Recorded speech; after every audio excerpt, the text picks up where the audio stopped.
Hello, hello, and welcome, one and all.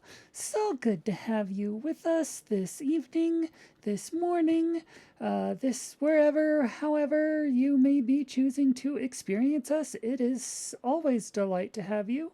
Currently, we do not appear to have anyone actually, but that's probably my fault because I made the curious decision to go on at absolutely no one is awake at this hour. But that's fine. That's fine. We're gonna do this anyway. Besides, you always can just watch the VODs later. And as I said, we're just delighted to have you in any capacity, wherever, however you choose to experience us. Always a pleasure.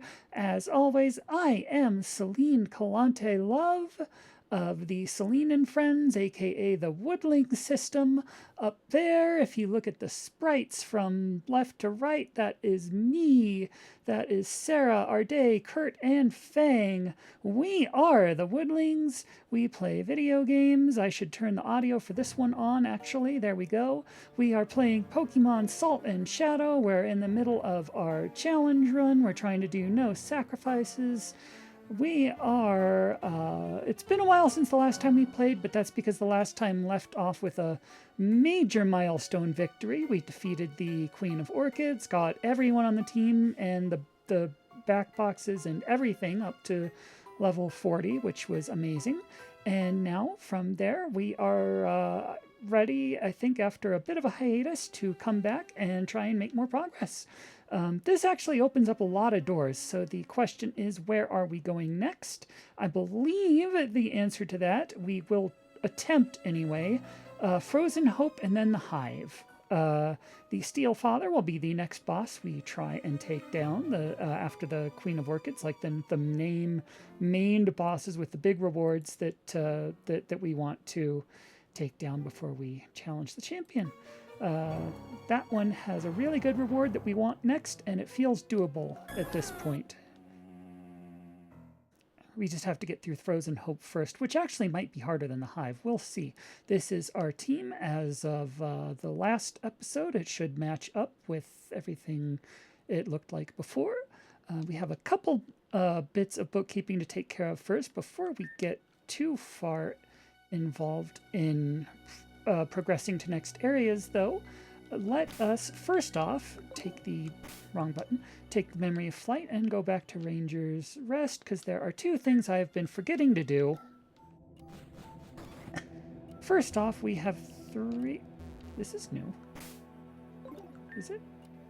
Vines sprouted from a child's terror. The memory left her deeply changed.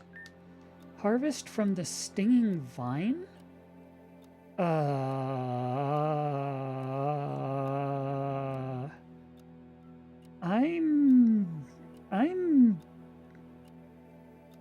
Is this Whisper?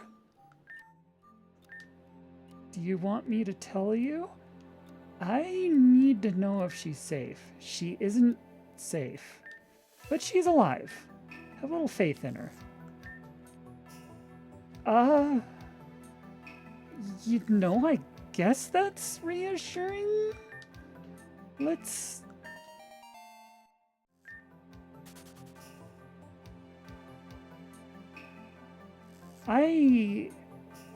I don't know what that was about, but I don't think I like that.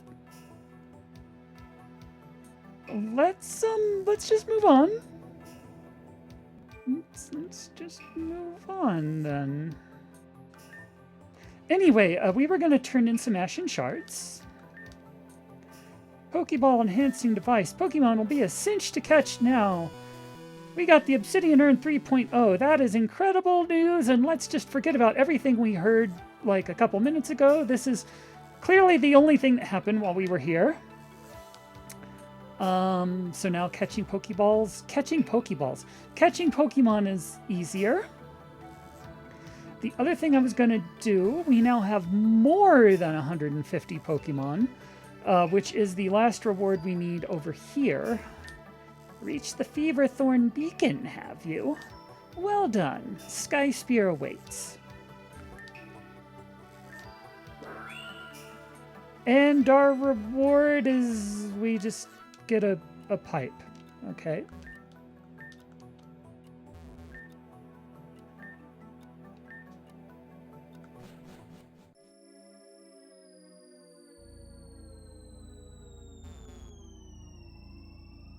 So I do know what is beyond this door, and we're actually not going to get too far into it for a couple reasons, actually.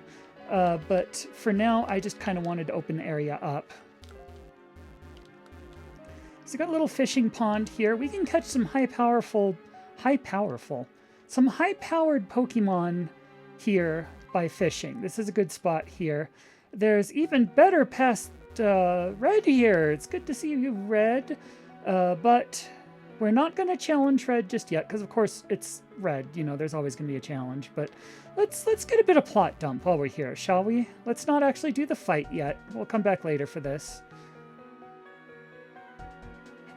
404! Hello! Good to see you!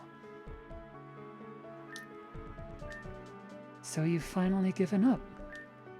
Thought I couldn't defeat you in the heart of your infection. Excuse me, though I couldn't defeat you in the heart of your infection. This place is safe from your corruption. The parish song plays. Your days are numbered. I will not allow your escape. Let's just enjoy the view. Who are you? Wait. Your eyes. You're not the monster. You're a wanderer. Like me? Yes. Incredible. I thought I was the last. It will be nice to have a little company, waiting for the end. Let's just enjoy the view. I think you're gonna have to give us a bit of an explanation here. It can take on many forms. I assumed you were it because it can still move. A steel infection roots the other trainers in place. They stare ahead, moving only to attack a wanderer.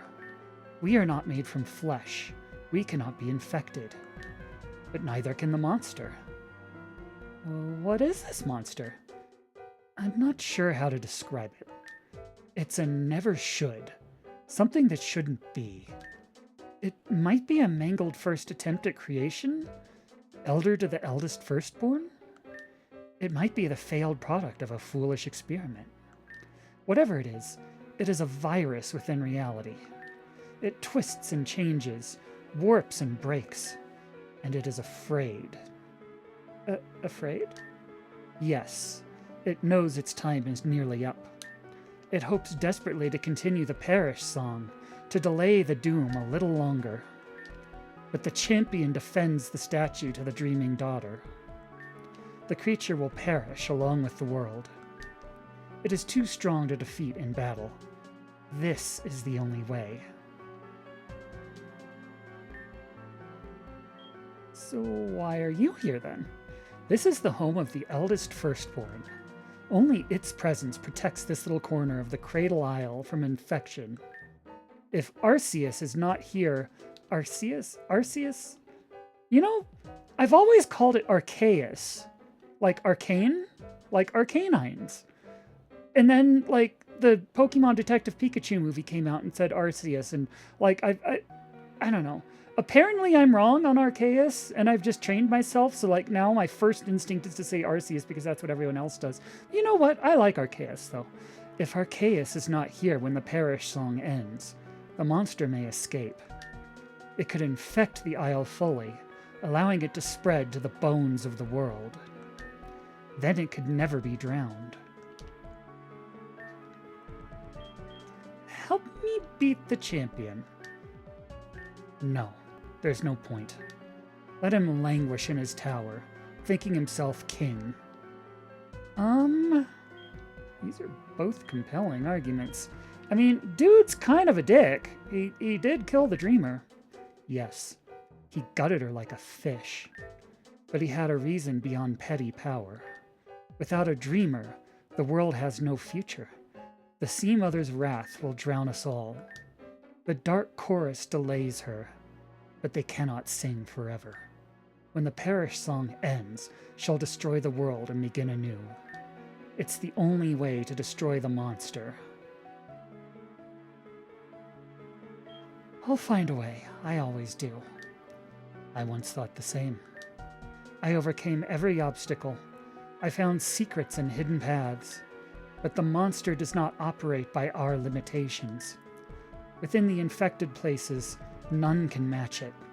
It has infected all of Cradle Isle, save for this most remote corner. Only here can we surpass it, and only here might it escape. Make your peace.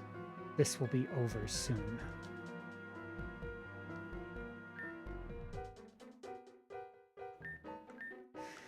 So that's a lot to take in. There are several factions in play here. Several factions in play here. So now we know. So the champion, okay, so the Dreamer was killed by the champion. Champion sits atop the throne, ruling the world, waiting for the world to end, because without a Dreamer, the world will end once the parish song ends, which I assume is our 13-day count. The problem is people like Red here and the champion aren't just doing this to be dicks. They're doing it because there's a monster, there's an infection, there's a virus that has infected the world. It is so powerful it cannot be stopped.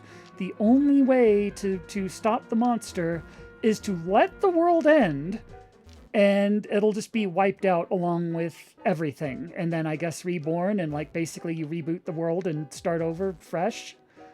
Which is not actually the worst end. The worst thing that could happen, I think, this is like, we are in a very precarious situation right now as the Wanderer. If we disrupt this balance, like Red said here that this is the only place the monster can escape, is this area right here. And the power of Arceus here, so I assume there's I know, because this isn't our first time playing. There's an Arceus down there, but we have to challenge Red to get through him to get it. But let's say, plot-wise, we beat Red, get the Arceus, go challenge the champion, beat the champion, get everything else done, so it's just us versus the monster, and then we fail. Then, like Red said, the monster would have an unobstructed shot to here where it could escape. It could infect the bones of the world, and then, like, nothing could be done. That's the ultimate bad end. So this whole parish song, the end of the world that we're trying to stop, is actually a safeguard. And that's interesting, because that means we have to tread very carefully now, because we're not just going to accept that. This is a no sacrifices run. We are not sacrificing the entire damn world to stop this monster. But until we're ready to face it, you know, it's better not to just knock over these load-bearing... Like, here's the thing, right? We could fight Red, and Red would die. Because everyone you fight in this game, when you defeat them, they die. And then we could go get Arceus. And it would be awesome to have an Arceus on our team. Not just the Arceus, but past him down here, I think that rock. See that rock? That has, like, all of Arceus's plates for turning Arceus's judgment into whatever type, turning Arceus into whatever type. And also, just if you want any other Pokemon to have a bonus, like, I think the Fairy plate over here is currently, at least as of the last version we played, the only way to get an item that boosts Fairy type moves. Because things like, you know, the charcoal, twisted spoon, etc. for like there's one for every type. The Fairy one isn't in here, except for this plate. So if we want Wrath to be more powerful, if we want Azrael to be more powerful, if we want a frickin' Arceus on our team, Fairy Feather, you know, I don't know either, but it's honestly if the suggestion box is open, if there isn't a Fairy Feather somewhere, there should be. Because the fact that we have to like beat red and get the Arceus just to get a fairy feather equivalent, that's a tall ask. But anyway, but my lament here is, let's say we beat red, red dies. We have talked to Dan about this. So we do have special permission. We can, in fact, do this. We would not be sacrificing red to get the Arceus. It would not count as a sacrifice. It would not be against the spirit of a no sacrifices run. We are, in fact, allowed to kill red to get the Arceus. But even though we can, I still don't want to. I have been told that if you can get through this entire game and beat the champion and just like get into the post game and just do everything without ever like, and Red's still alive, and you come back here and talk to him, he'll actually have some special dialogue for holy shit, you did it. I want to see what he says. And I, just for lore reasons, like, you know what? If he doesn't want us to disturb the Arceus, who is the only reason the virus can't escape the Cradle Isle, that's a pretty good reason to leave him alone, I think. So I'm gonna do that. Now, if it turns out later that we just absolutely cannot win without Arceus, it's just impossible. It's just, we have to have, we're giving up too much power. We're leaving, like, we need that Arceus. That we can get it. We can come back, we can defeat red, we can get the Arceus. It will not break the no sacrifices run. We spoke to Dan, we're not sacrificing red, it's okay. We can do it. But I just want to see. I just want to see how far we can go without having to resort to that.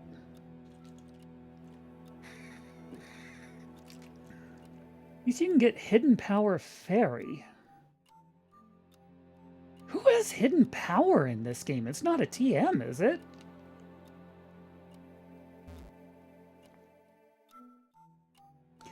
Anyway, so where were we off to next? We got everyone else.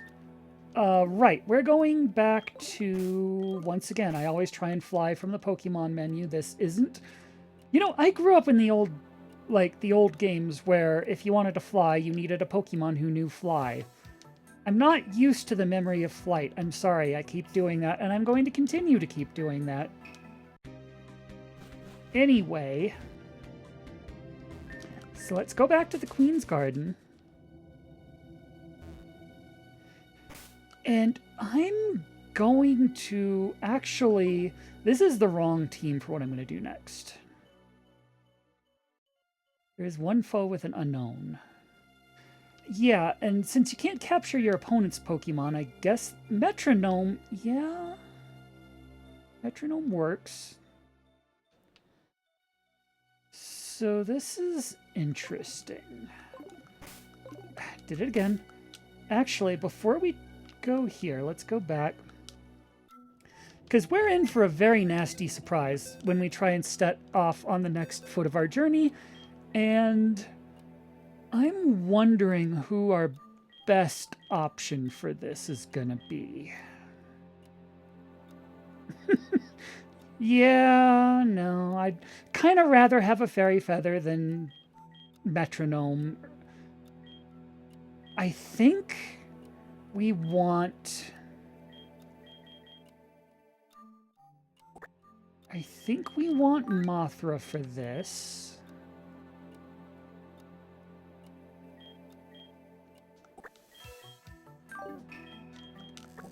And I think we want...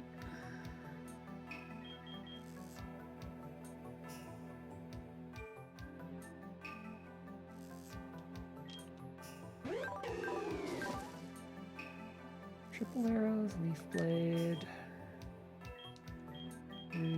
Sword stance. Usagi would be really good.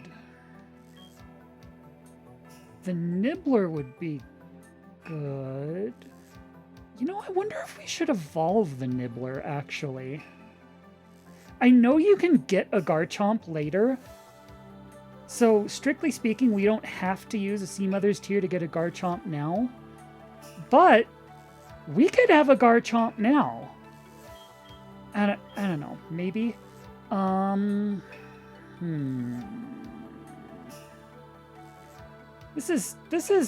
I'm gonna make some tough decisions here. I'm gonna need my smart person glasses to concentrate on this. There we go.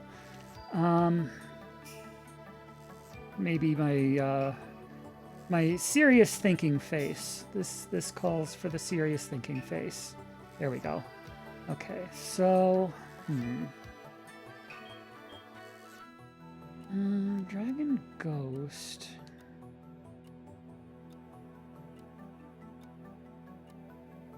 What are your moves? Okay, this combination, this is supposed to be confused and blep, but it looks like I've just tasted something icky. Like, ew, ew, ew, ew, ew. So let's maybe turn that off. There we go. Yeah. Hi, we just got a new Stream Deck equivalent. Not an actual Stream Deck, but like one of those things that turns your smartphone touchscreen into a Stream Deck. So we have emotes at the touch of a button now. It's pretty cool. I'm going mad with power already. Anyway, good for the grass. Shadow Sneak, Bite, Bounce. Maybe. Good for the water. I think we want you.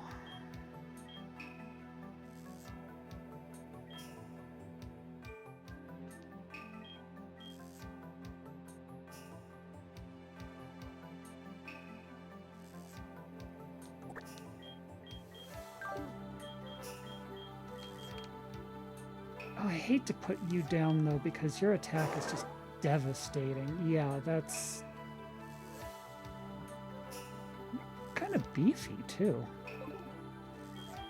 Yeah, let's, what are you looking like? You are fast. Return, Endure, Draw, and Poison Jab. Good moveset. Yeah, I'll keep you. Let's put you away for now. Which leaves us with...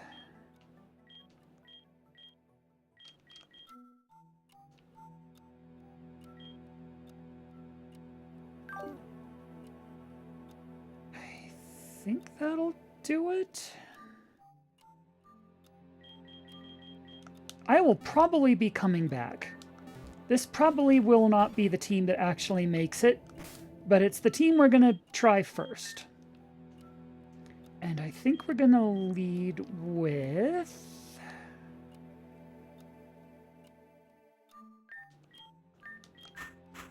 you and...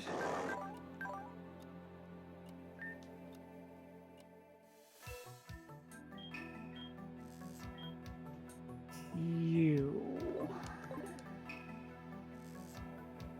Wait. What am I doing? What am I doing? I need Asriel for this.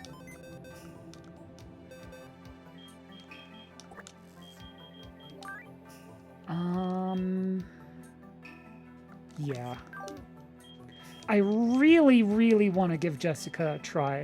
I've never used Mega Beedrill before, and it looks incredible, but this might not be the time. For what we're about to go do...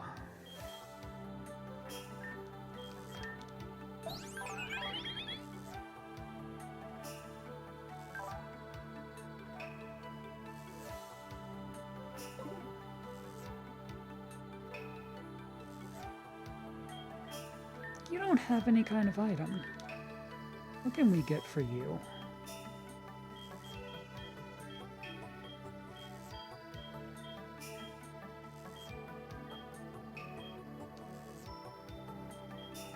Oh, 404, I meant to ask you something. I had a question for you.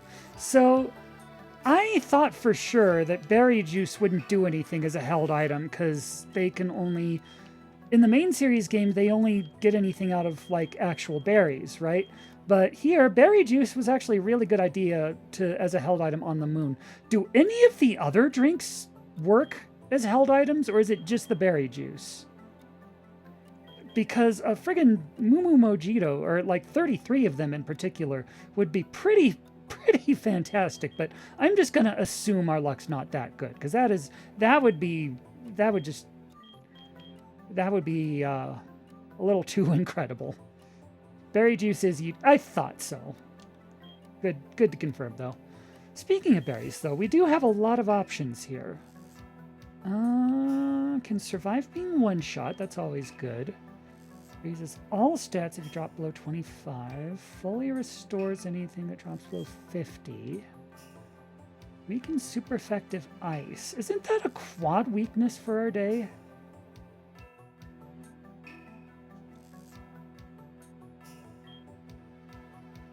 Half user's HP. Slightly boosts the power of physical moves.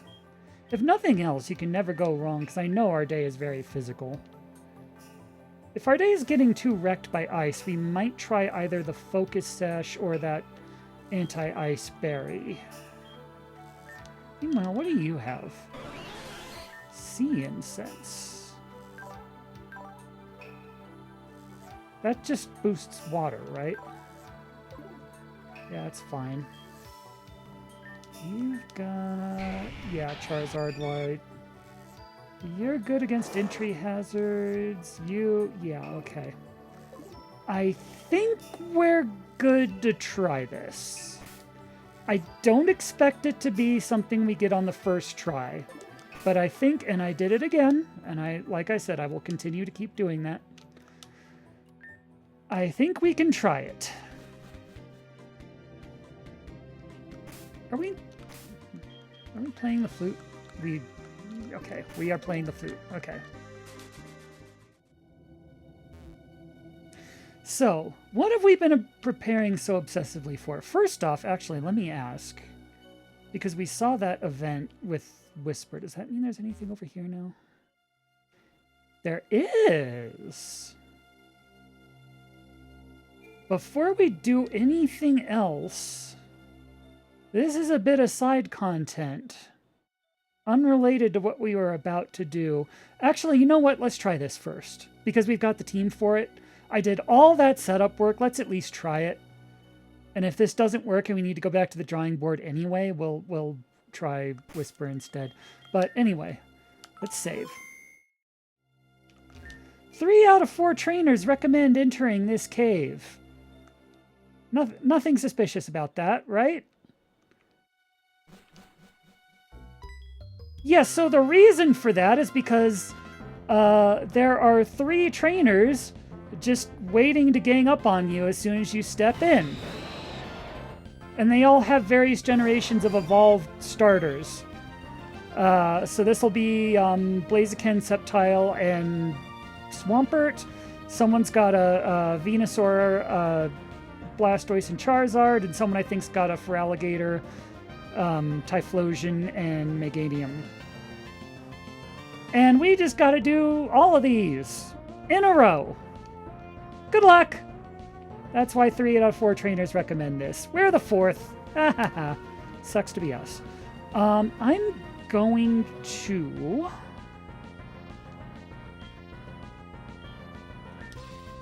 I'm going to headlong rush the Blaziken because I think that's a weakness. And I cannot put the Sceptile to sleep. Sleep is your grass type. So I will set up a Tailwind.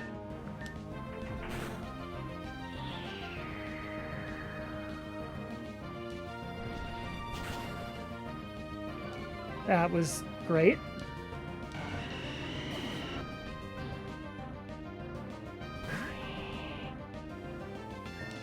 So now Ursa Major is burned, so Facade should just be able to crush Sceptile here.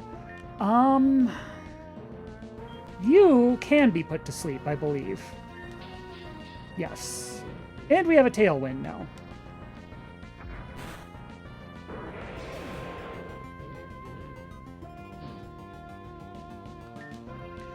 That was fun. Want to do that again? And I don't suppose anyone needs a heal. I guess? it couldn't hurt to top you off. Why not?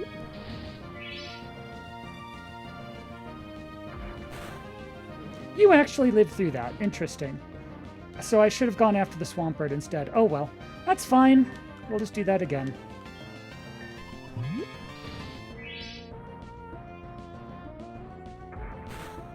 So that's the first team down.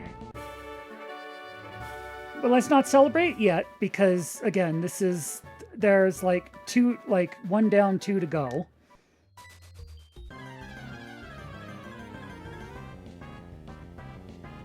The True Professor. Charizard Blastoise. This is bad news for Mothra.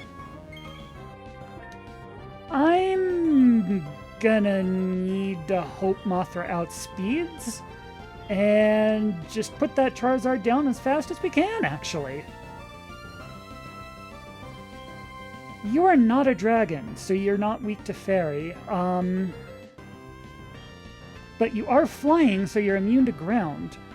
Oh, Ursa Major still has the burn. Okay, I don't have to wait around for the burn to kick in. The burn carries over between... Okay, good. Then you can eat Facade, and you can go to sleep. Excellent.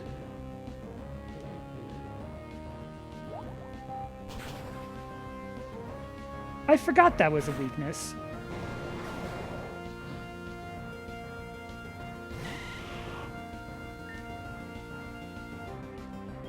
Okay, I feel like even asleep, the Charizard's the bigger threat, so I can't put the Venusaur... Oh, wait, no. Yeah, the Charizard's asleep. I can't put the Venusaur to sleep, so let's just do this and heal you. You woke up. That's bad. That's bad. You only slept for like 1 round. That's rude of you. You should sleep longer than that. That is very rude. Go to sleep.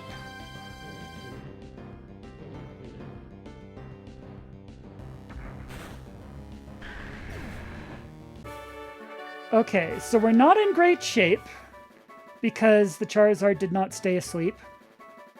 But that is 2 down.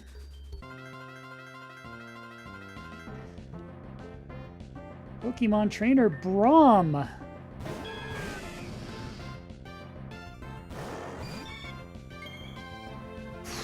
So, Meganium is not the most offensively gifted Pokemon in the world. I know this because of our Soul Silver run. So if we put the Feraligatr to sleep, that gives us a little room to work with. Then again, they should split up. If we're putting the Feraligatr to sleep, then you should go after the other one, just in case you can get him down. Yeah. Oh, you dicks. I didn't realize you outsped. Okay. That's going to be a problem. They outspeed. The final... We can get to them, but the final challenge outspeeds. So what do we do about that, then?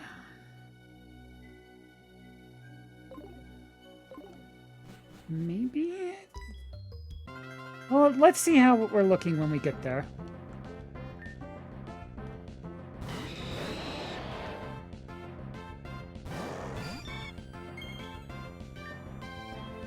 So, as I was saying, Headlong Rush to start. You cannot put the Sceptile to sleep, so just do a Tailwind, that's fine. A Tailwind would help with that problem, but then we need to survive the first round. Like, getting outsped the first round is kind of a problem.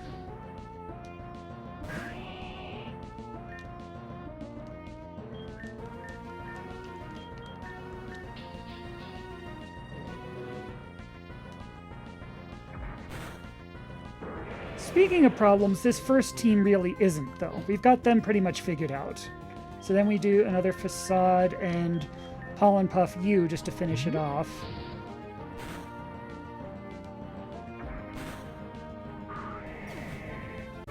That part's easy.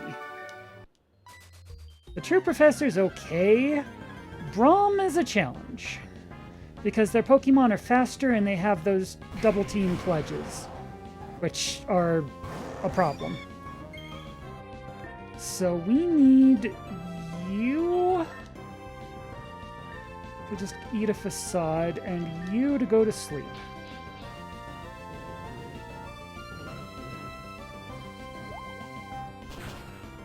I forgot once again. Oh, that's bad. Oh, that's bad. Oh, that's bad. I'm just going to have to really hope that Ursa Major fights through the confusion. Because that could be really bad otherwise. Facade the Venusaur. Hope the Charizard stays asleep. We've got our fingers crossed for a lot of things to go right this round. I don't like that. Let's heal just in case. You just don't stay asleep. And you got confused again. I don't like how quickly you wake up. That is incredibly rude. So...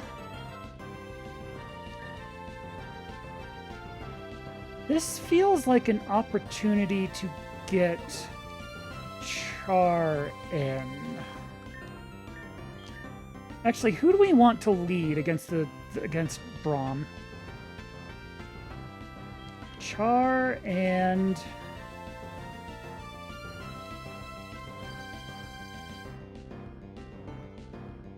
Arin, maybe? Let's do a double switch. Because I know Charizard's going to go after Mothra, so this is basically a free switch turn.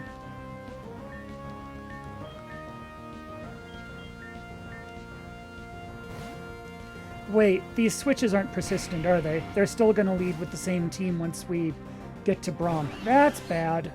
That's bad. Also, I knew you were going to do that, so I'm glad for the free. Anyway, eat a Surf. I did not realize that hits everyone. Okay, eat a Psychic then. Oh no, an Icy Wind. Icy Wind, perfect. And, you can Mega and...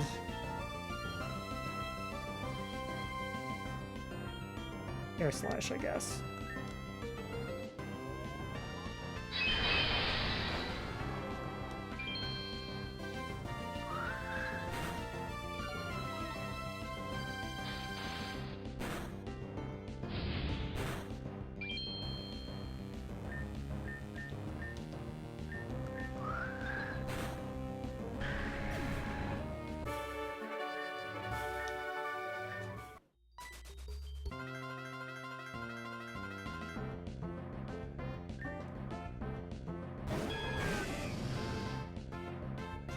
Yeah, that's bad.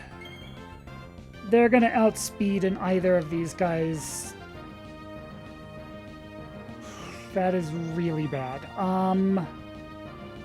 Let's say our day and...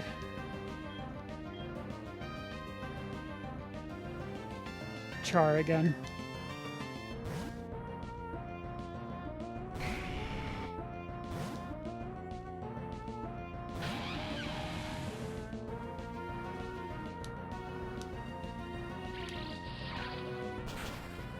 I guessed wrong about which one they were going to aim for. Oops. So we need to come into that last battle in better shape, because whoever we have in our lead, that's kind of who we're stuck with.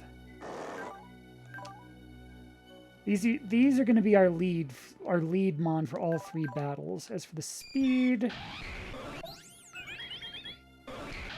Okay, if they outspeed Mothra, they outspeed everyone. There's nothing we can do about that.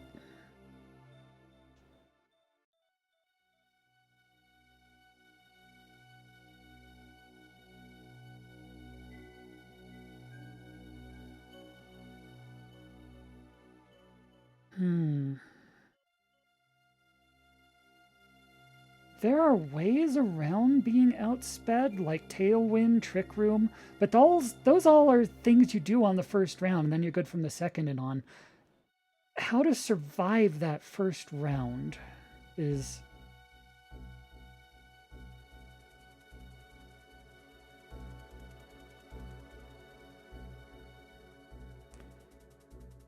Huh, that's an interesting balance change.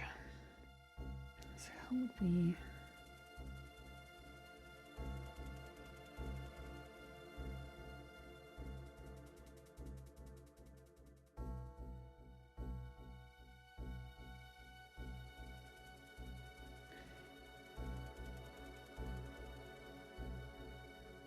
There's nothing you can do to just nullify those pledge moves, I don't think. Because what typing even are those? They're like, the grass pledge plus water pledge was, whatever it was effective against Char. So is that like, because it was water? It just goes with off whichever one hurts more? Or I've never used the pledging moves before. I don't actually know how they work.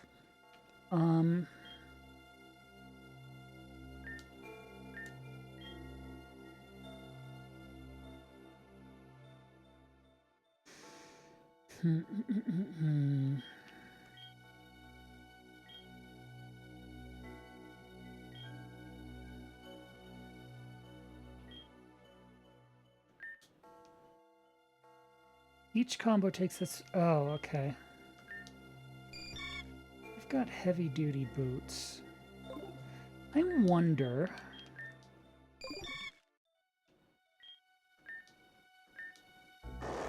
You've got the flame orb, you need that. Well, not after the first round you don't. But you do until then.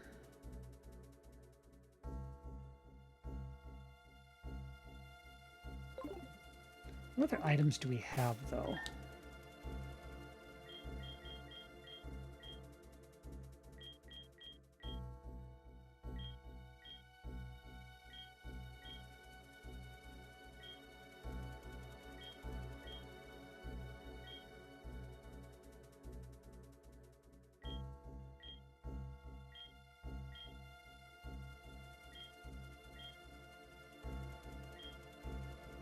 Status.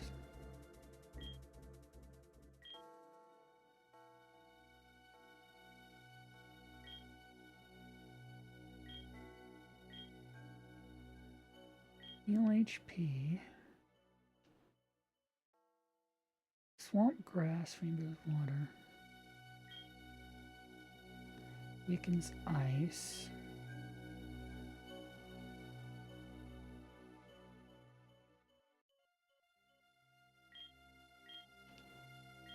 Raises all stats.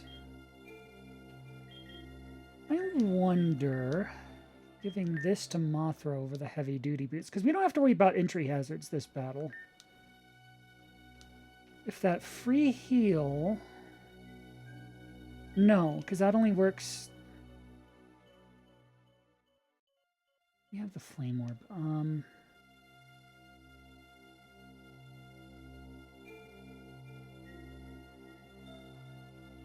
Someone should have a focus band. Yeah, let's try...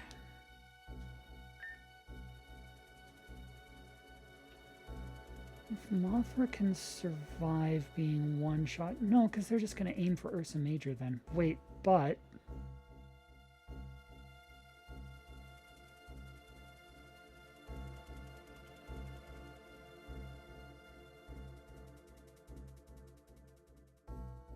Yeah, okay, so... If Mothra and Ursa Major are our two leads... And they're both of reasonably high health, and it's not just obvious that one can be picked off. They should aim for Ursa Major because Ursa Major's the one who's weak to water. Which is where we swap in Auron, perhaps.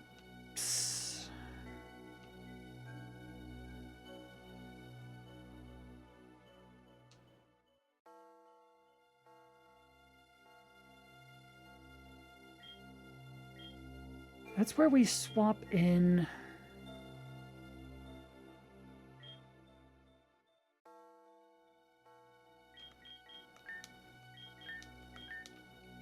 Let's give you this berry back.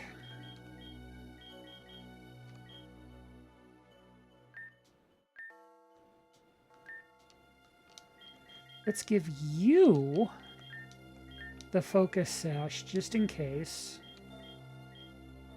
Focus band, rather. This might work. It's kind of a specific combo I'm hoping to pull off here. Everything kind of has to line up just so, but it's possible. Anyway, these two are easy at least. Take you down, set up a tailwind. Well, especially if you're just going to miss like that. Then you're not even going to touch us. Like, the only damage this team's even going to do is from Ursa Major getting the burn. It's really only once we get to the True Professor that we even have to start worrying.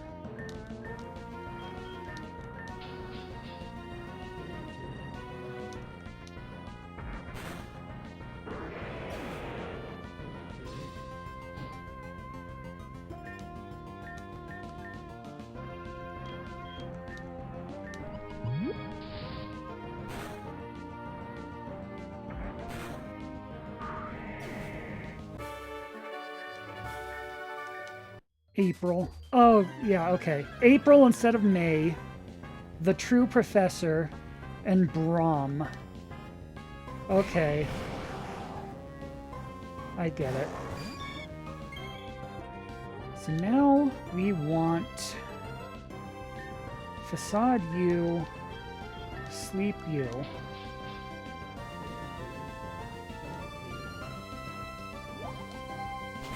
You do that because it's super effective, that's fine. Ursa tanks it anyway. Now I know from past experience, this asshole's gonna wake up. This asshole does not sleep. So we actually take them out first. And I guess just heal you, because I know Venusaur's gonna go after Ursa again.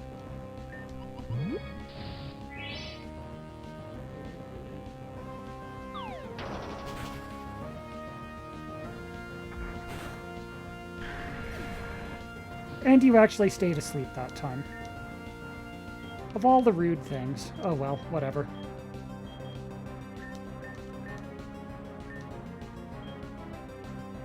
This is good though. This is good though. This means Mothra's completely unharmed. Ursa Major's going to come into this next battle with a huge target, and that's the one we want to do the bait and switch on anyway. So this is actually kind of exactly what we wanted.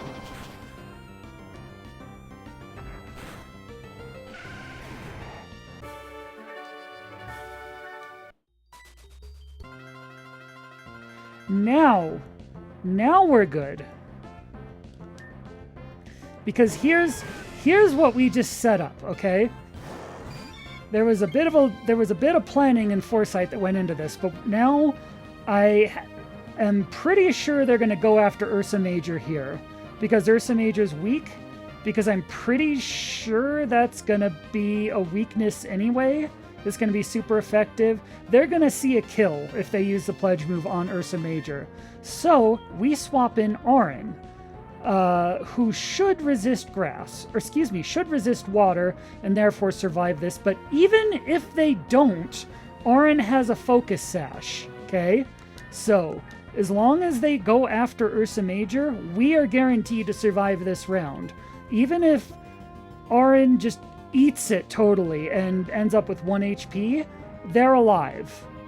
And Mothra, meanwhile, is guaranteed to be safe and therefore is going to set up a tailwind, and from there we can sweep because we will outspeed.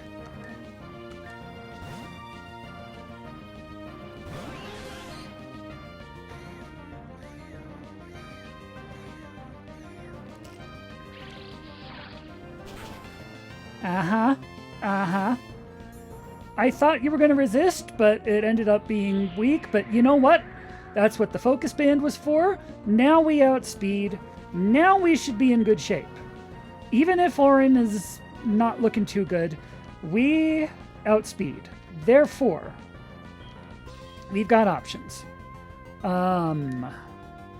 One of you can just get put to sleep. The Feraligator can just get put to sleep, not the Meganium, because the Meganium is sleepless, a grass type. So you recover, I think, is the play here. And you sleep the Feraligator. We used Tailwind! You outsped Tailwind? How the fuck did you outspeed Tailwind? How fast are you? You're a Feraligator. You shouldn't be that fast. What just happened? Are those priority moves? Those are priority moves, aren't they?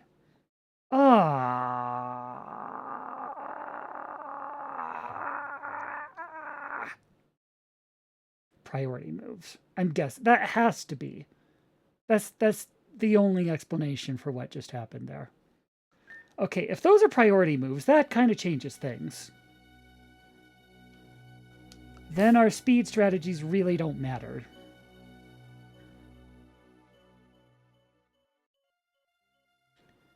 On the other hand, swapping someone in with a focus sash did work and buys Mothra around if she just puts someone to sleep that first round, the Feraligator.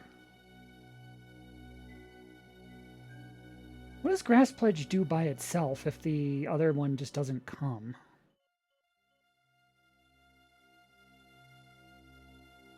Well, then it'd be a grass move, and then we can just switch in our day. Okay, you know what? We're going to try this again. We're not going to rely on Tailwind this time. That was... Everything went perfectly until we relied on Tailwind.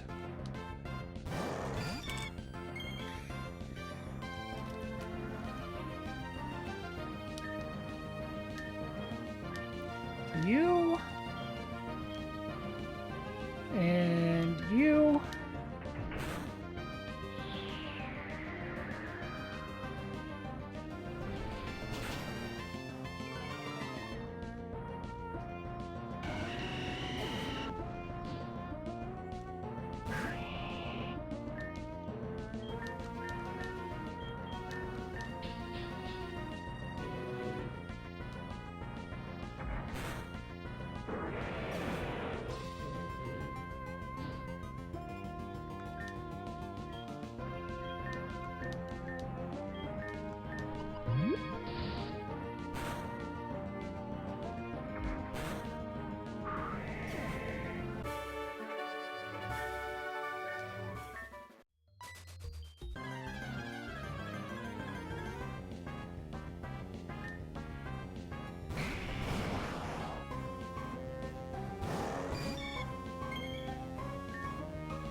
Good, Ursa Major's the bait again.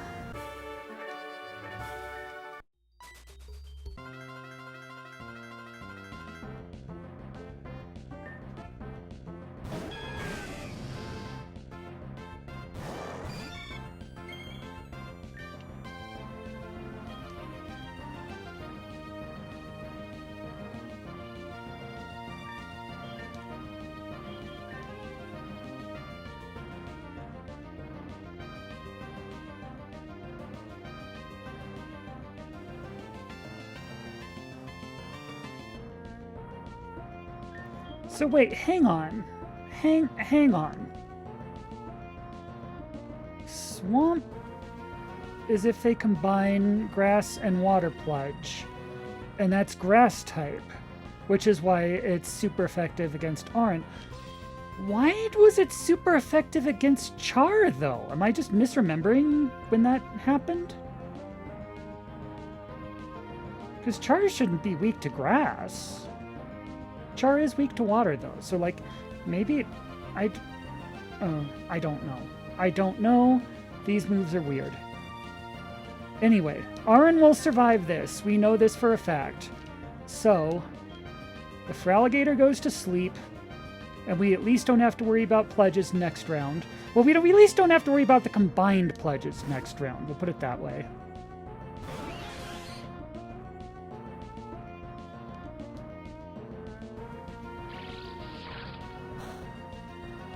Wait! Oran did resist that one, though.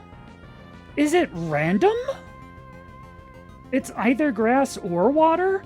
And last time Oran survived it because it picked the grass one, and this time Oran resisted it because it was the water? I don't... Anyway, whatever. The Feraligator's asleep and Oran's in pretty good shape. It might be implemented incorrectly. I'm very confused because, like, this is the same thing that we're going into this with the same mon as last time, but last time, Oran, it was super effective against Oran last time, the combined pledge. It was the same move, grass pledge plus water pledge, they combined and they hit Oran. It was super effective, knocked Oran down to 1 HP. Oran only survived because of the focus band. This time, Oran resisted it. That's weird. Also, LOL. No.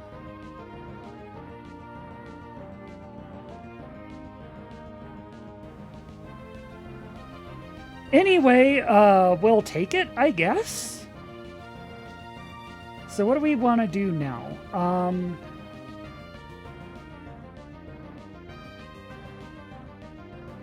You remove the space. Okay, so Icy Wind plus Pollen Puff are at least going to be weaknesses on the Meganium. On the other hand, if Meganium does Grass Pledge, that's going to take out Oran even without... Yeah, I'm going to switch.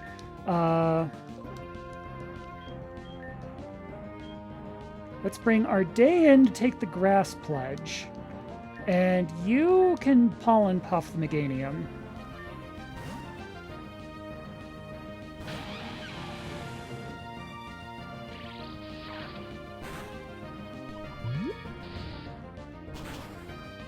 Nice.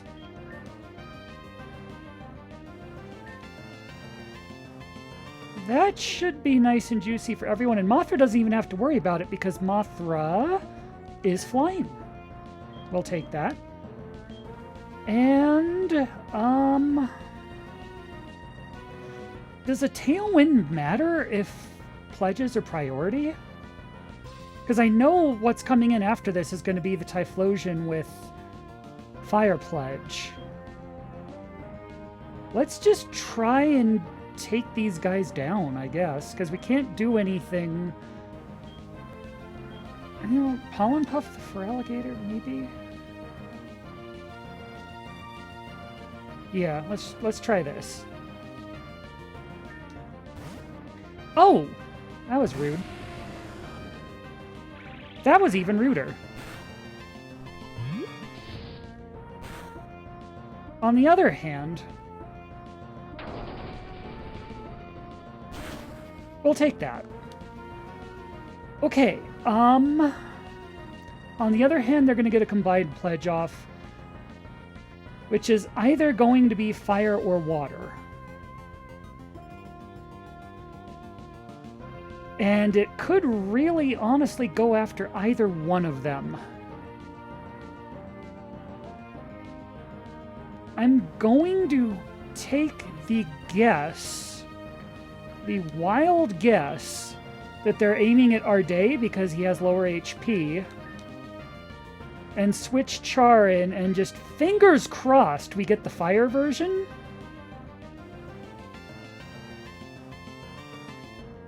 Well, it appears to be random, is the thing.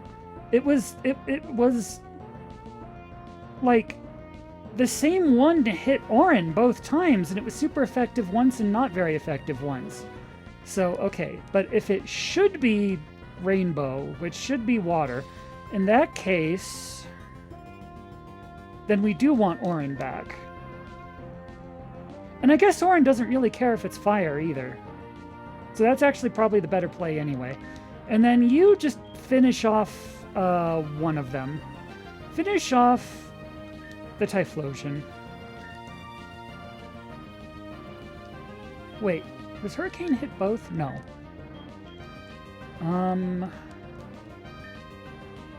Power 110, accuracy 70. Power 90, accuracy 100. We'll take the accurate one.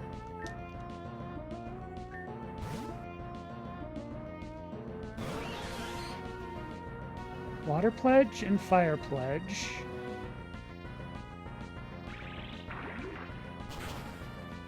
Gets us a water move that is somehow super effective against Orin.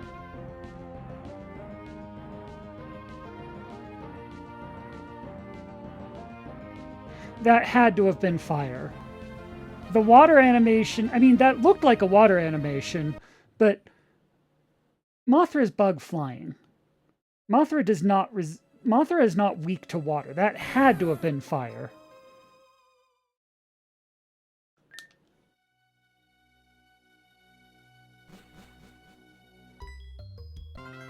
Choice Scarves. Yeah, that would do it.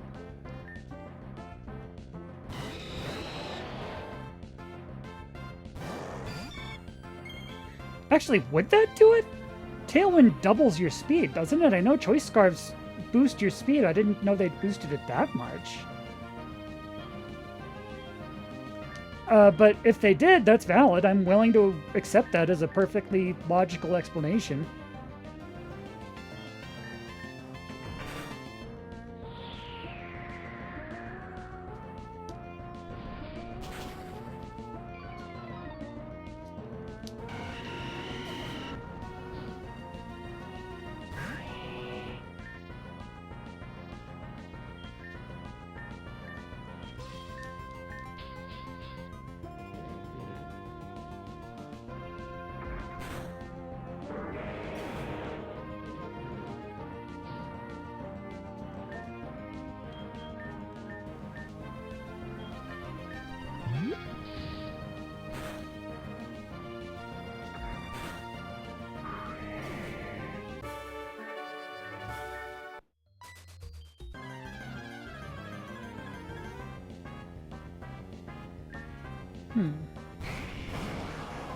Some of our slower members maybe, but Mothra is fast. Mothra is the fastest mon we have on the team. I think Mothra's base speed is like 110 or something because they're Gigantamaxed. I know Ursaluna's slow. I get that. But G-Max Butterfree shouldn't be. I didn't think anyway. I don't know. I don't have the stats memorized either. The other issue, the pledges are slowing. That might have been some other weird problem with speed, though. I don't know. I don't know. Maybe it's Choice Scarves. I didn't think the pledges were priority moves, but it could be that. I don't know. I don't really know anything about pledges. They do not appear to be behaving the way you're claiming they're behaving as far as what element they are. That's weird. But other than that, who knows? Who knows? Anyway, where were we? Put you to sleep.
So now we switch Arin in.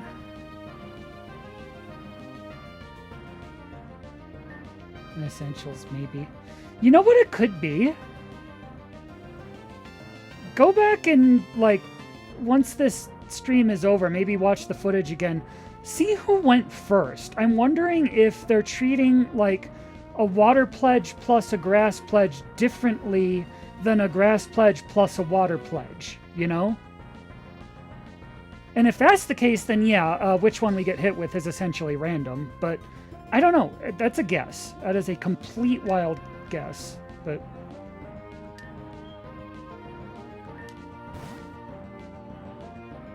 let's pay attention to that this time, though. So water pledge first.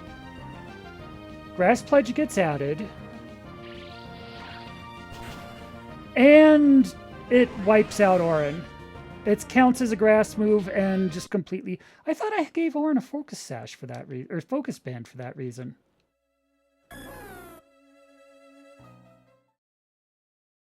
I really could have sworn that was the idea behind why we gave Orin the focus band. Did I not save after I did that?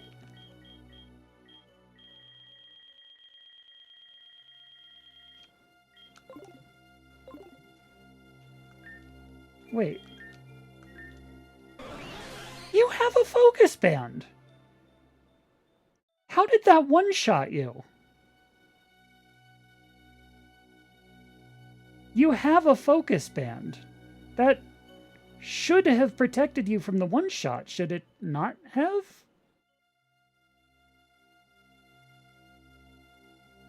This is... We're entering a... This battle is cursed or something. Oh, focus band is... Focus band's 10% chance. I thought that was the one that was like...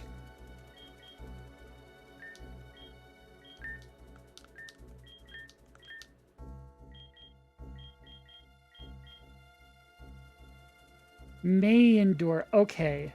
I was thinking of the sash then. Okay. Okay. That changes things, actually. I thought this would work for sure because I thought that was a sash, not a band. Okay. That is my fault. That is on me. But it means I need to rethink my strategy here.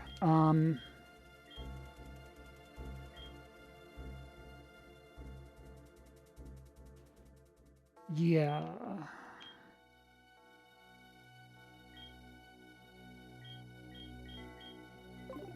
So we need a Mon to switch into who's both tanky and resistant against both grass and water, just in case. Because we can't really be sure what they're coming... That sounds like our day, actually. I think our day's at least neutral to both, right? Here, you can have the sea incense back.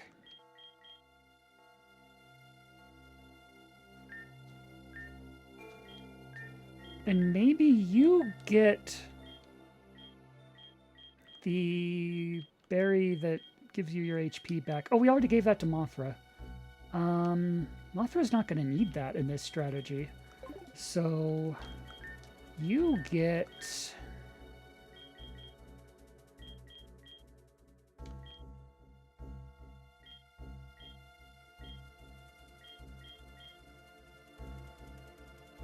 Hello! Good to see you. Hi. It's so lovely to have you. Thank you for stopping by.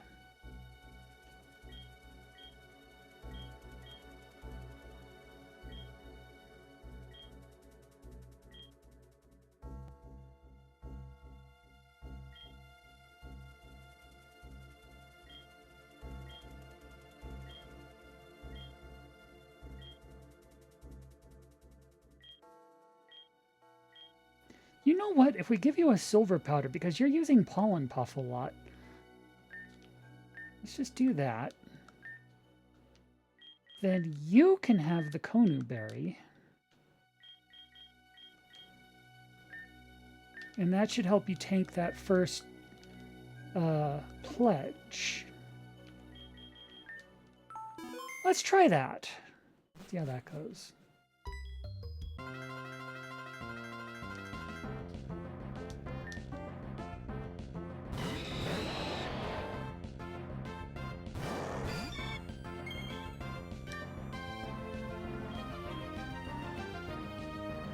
Right, so Headlong Rush and Tailwind. That's a new one. You don't usually do that, but okay.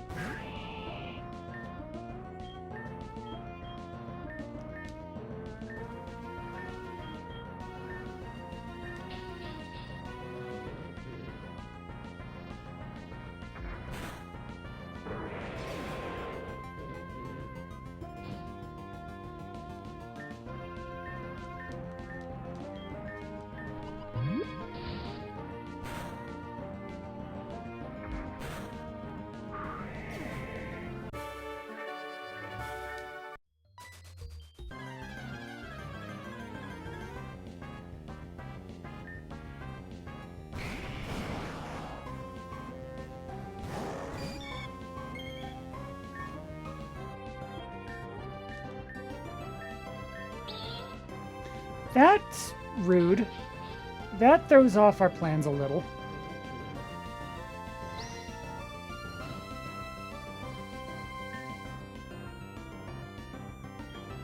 Or does it? Let's try, in that case, you can get facaded, and I guess I'll just put you to sleep then. That's fine by us, I guess. Sure, we'll take that.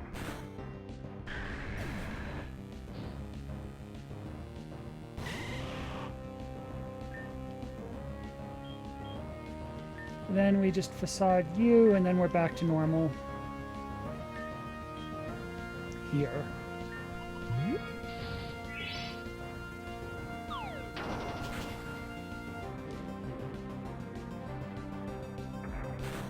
Okay, that leaves us in the same place overall.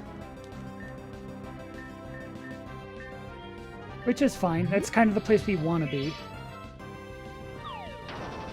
Because that makes Ursa Major the target.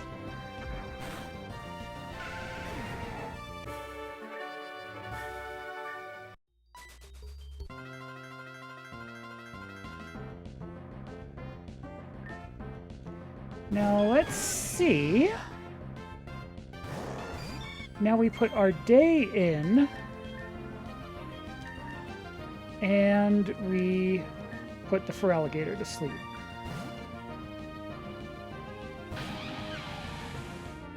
Water pledge plus grass pledge, so there should be grass. And it's neutral, which our day, I think, is neutral to both of them anyway. That's kind of why we picked our day. Then we just start earthquaking some people. And maybe help out with a Pollen Puff on the Meganium, because you're still awake, and we can't put you to sleep because you're a grass type.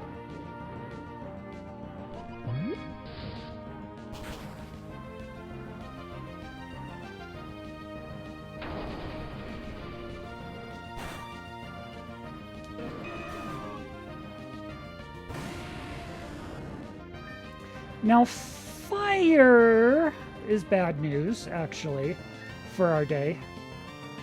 I think? Hang on.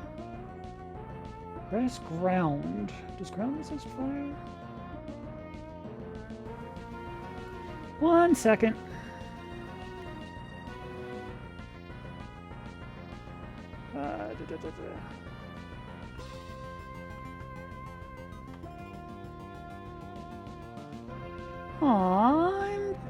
I'm glad you're around. Thank you so much for stopping by, and I'm glad we could pick you up. You are still weak to fire. Okay. So we will want to get our day out of there then.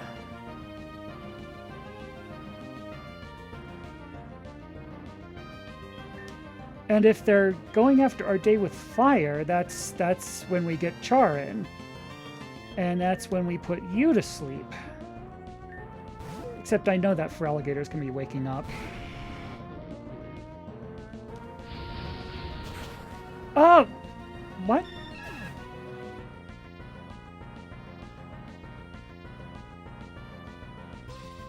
Okay, hang on. Another question. I'm sorry, I'm very easily confused by these pledges, but last round, the Meganium used Fire Pledge, and it said it was waiting for the Typhlosion, excuse me, the Feraligator's counterpart pledge, right? Which never came because the Typhlosion, because the Feraligator was asleep. So, like, the waiting almost acted like it had priority, but then it was like kind of waiting for like, hey, high five, and then just kind of left hanging there, and then it got taken out before that. But this round, the Typhlosion did Fire Pledge, and it just went off. It didn't say it was waiting for the opposing pledge. And the Feraligator is still asleep either way, so it's not that, is it? What determines whether the pledges, like, wait for the opposite pledges, or if they just go off instantly like that? Essentials is weird. Essentials is weird. Deferian, hello, good to see you. People are showing up. That's so lovely. You're lovely.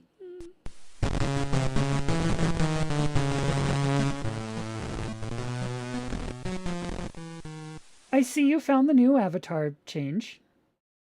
Yes, we can become a virtual girl now. Anyway, where were we? UC button. That is very... We get it. We get it. Don't worry.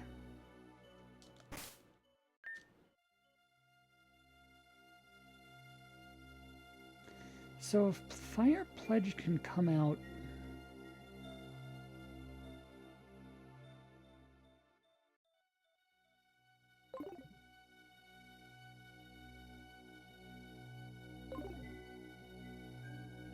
I don't know. I don't really have another strategy, so let's just try this again. And... because we can at least get to that part fairly reliably. And then let's just see where we stand at that point, because there was some sleep RNG anyway. We might be in a different situation by then anyway, but I still need to gather more information before adjusting our plans in light of that. Anyway, no, Tailwind, right.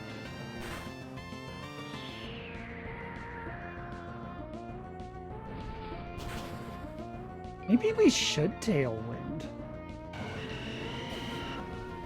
No, because we need that sleeve.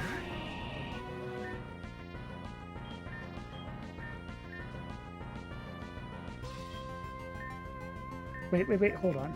I'm thinking so far ahead that I'm losing track of what I'm actually doing here. You, yeah, and then you, that. Okay. You missed.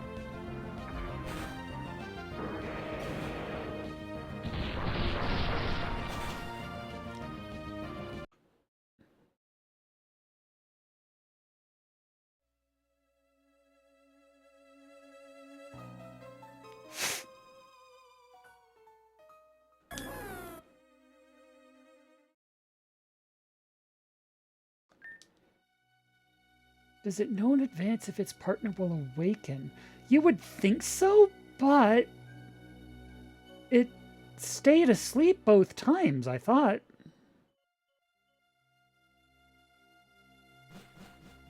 Maybe I'd have to go back and watch the footage again, but... So, like, whether it woke up that round should not have changed.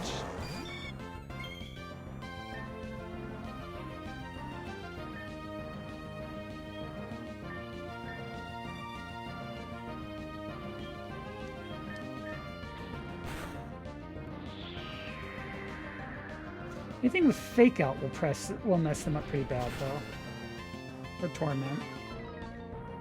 Good to know. If we have to change our team, we will. I feel like we're close with this team.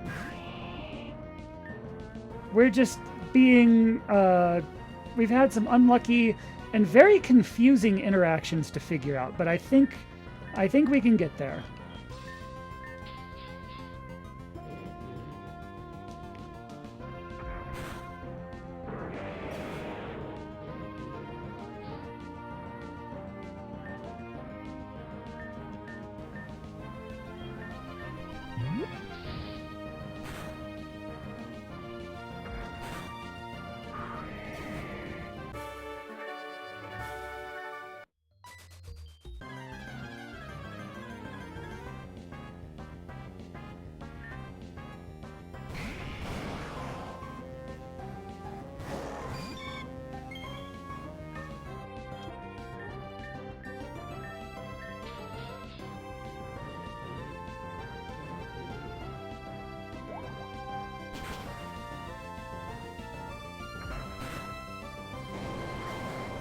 See, that's a little more usual. That's how it usually goes.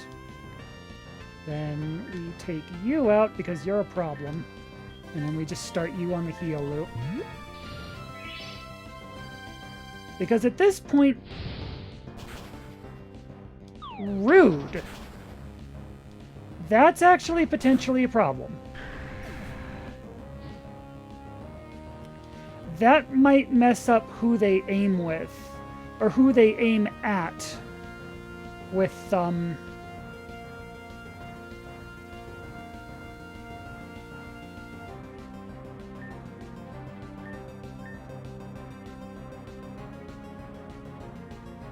might even mess up who Mothra aims, or excuse me, who Venusaur aims at. I might just, instead of pollen puffing, I might just heal Mothra here.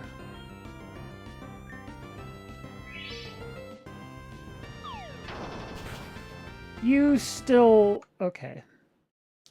Yeah, whoop. Yeah, that kind of messed us up. Not supposed to wake up early. Have we been trying to avoid using healing items? No, not at all. If we have them, they're there to be used.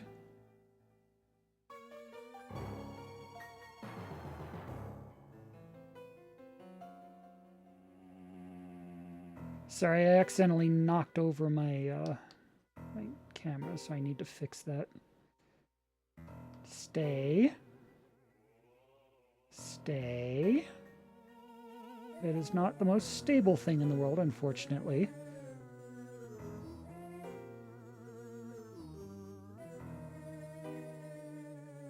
Oh, come on. How hard can it be to balance a tripod? There, okay.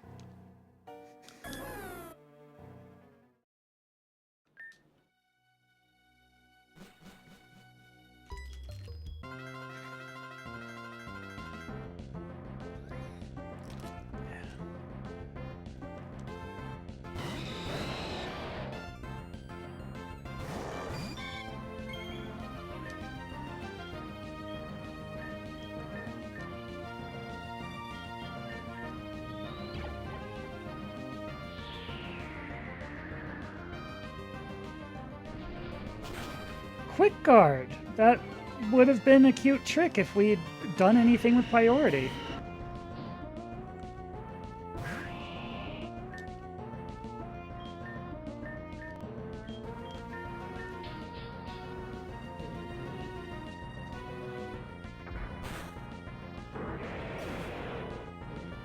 Okay, this first battle is pretty much textbook at this point. Then we do this.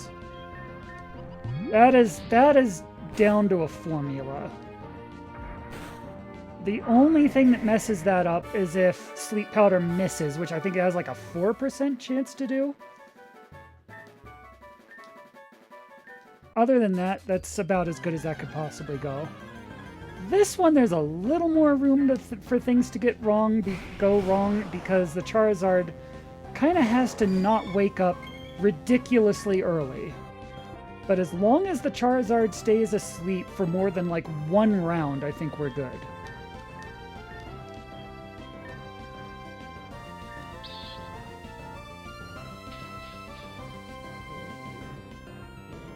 Protect is kind of an issue, but not really, actually.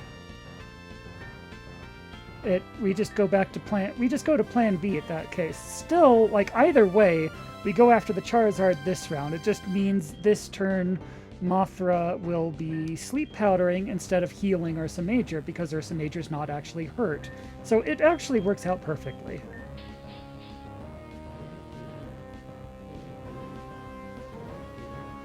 There we go.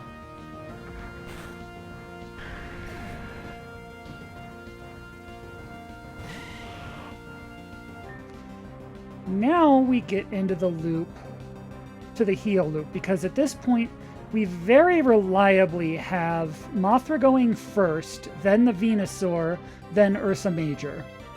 That is very clearly and definitively established.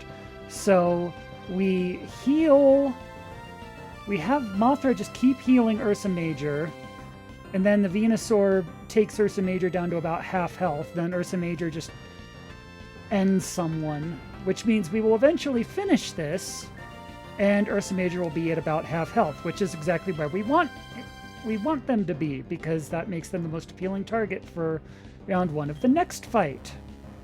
Anyway, then we Pollen Puff, we start healing Ursa Major. Do we need to heal Ursa Major right now? They're not that hurt, but this is just kind of the loop, and Mothra doesn't really have anything better to do this turn. We can't put the Venusaur to sleep, because the Venusaur is a grass type. So, whatever. We'll just start the heal loop, I guess. So, what was that? You weren't supposed to do that. I'm just gonna assume you're gonna go after Ursa Major this round, and that was just a weird anomaly. Because yeah, normally we do this, then you do... I'm sorry, what was that? Okay, well now Mothra is the more appealing target, which kind of messes things up, actually. On the other hand, if Ursa Major gets to stay in, then Ursa Major can just end somebody, I guess. Maybe the Feraligatr.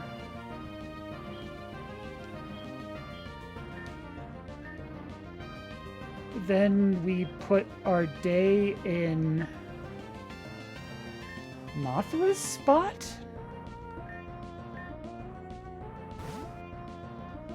This is completely not how things normally go. So we are winging it at this point.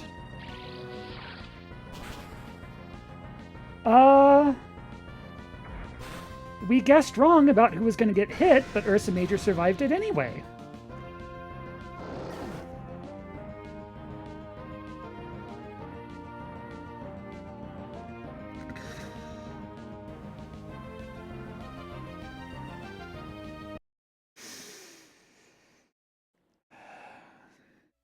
Bleh. You know what? You know what? That's legit.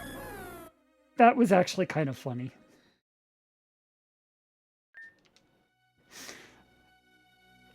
That was... Things really went off the rails at that part anyway, so I was just kind of trying things, but...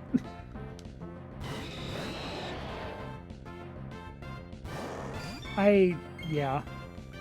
Sure, that happened.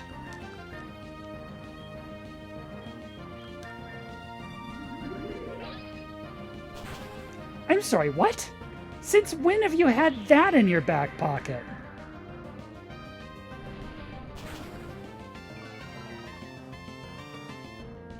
You've never done that before.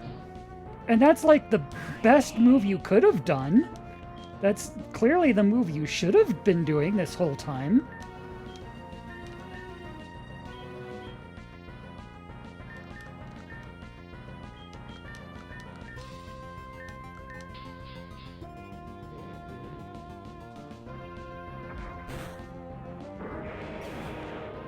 Also, how did you not outspeed that round when you outsped last round?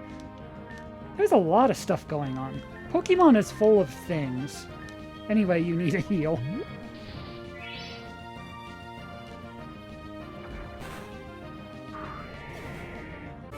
Oh, sometimes you can just do that and you don't need the double team anyway. That's nice. That's good to know, actually.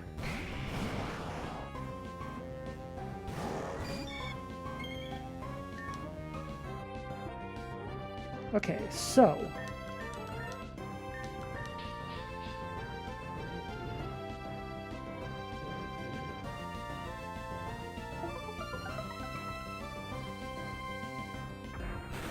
Sure. Not what we were expecting, but okay.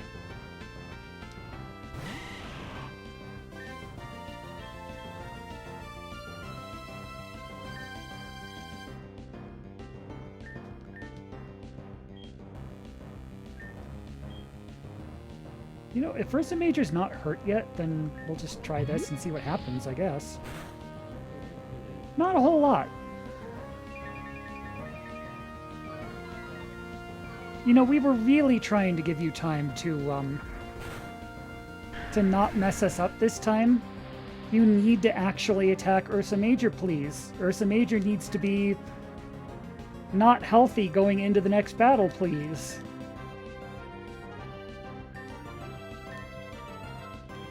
Flying, maybe?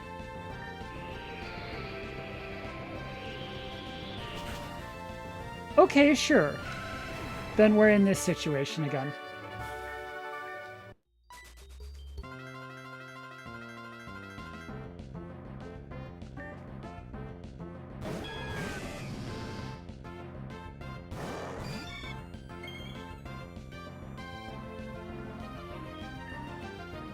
So I'm gonna just hope that's enough, and they're going after this slot next round.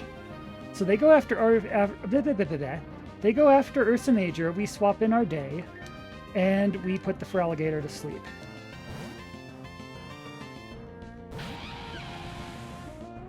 Grass first, then water.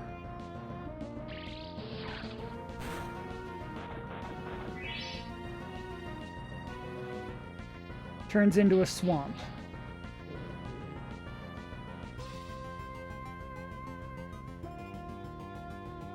I don't know. I've given up trying to figure it out. Anyway, now we can do Earthquake, and we can...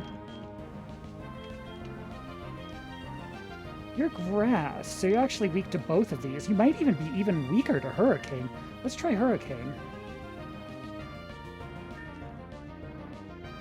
So it's waiting for the Feraligatr, who's asleep.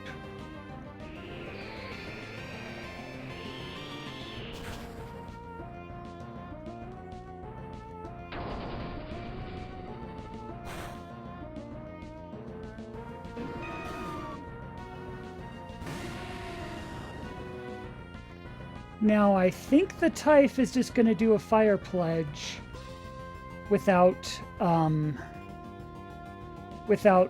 waiting. Last time, this is where we got surprised by that, because instead of that happening, like it went out last round, it just said Typhlosion used Fire Pledge, and then it just happened without waiting for the Feraligatr. So... the problem is that both of these two are at perfect health, and both of them are weak against fire, so they're actually... It's hard to predict who the AI is going to go after, but it would be worse news if the pledge hit Mothra. I think our day can survive it, especially because this way it lets our day do an Earthquake, which the Typhy is weak against. So we put in Char here. who can take a fire move if it's fire. And it's not water. That would be a problem, but it shouldn't be because the Typhy is, or excuse me, the Feraligator's asleep. Let's just see what happens. Feraligator's still asleep. Typhy's Fire Pledge. Okay. Yep. We're good at this point.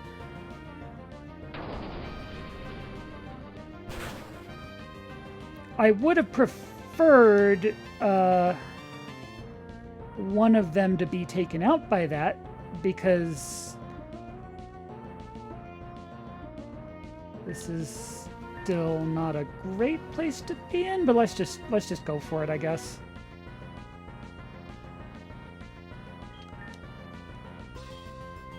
We just have to have one more round where something doesn't go catastrophically wrong. I think as long as the Feraligator doesn't wake up and use a combined Rainbow Pledge that counts as water on Char is like the one thing that could mess this up at this point.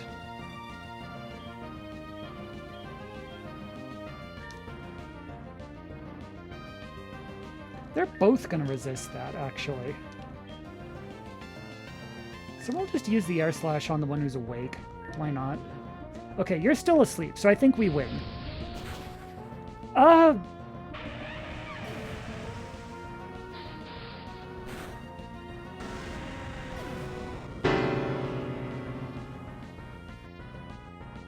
Or not.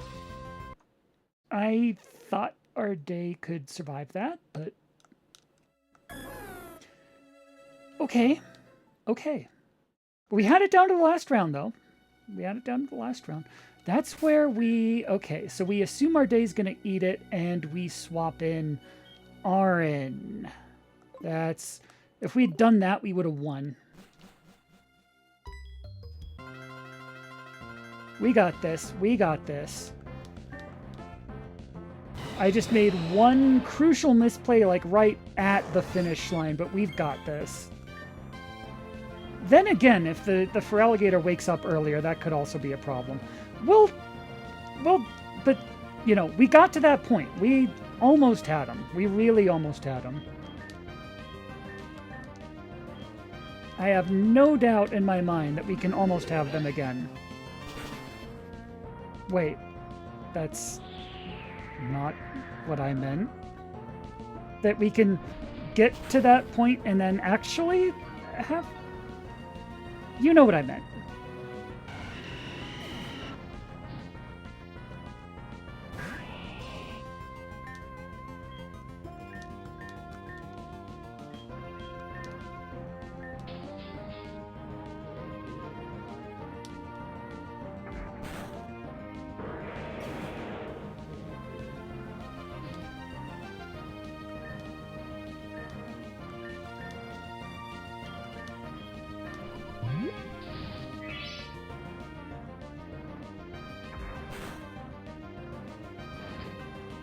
Excuse me.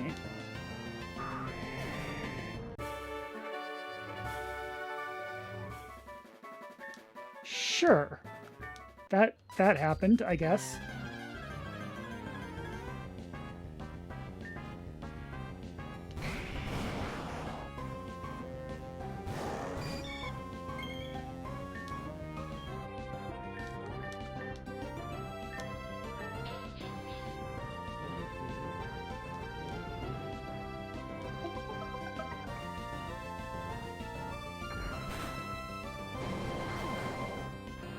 See, normally the Blastoise is supposed to attack Ursa Major that round, but normally Ursa Major is supposed to come into this less hurt. So that actually worked out to get us right back to where we normally are anyway. So, sure, we'll take that.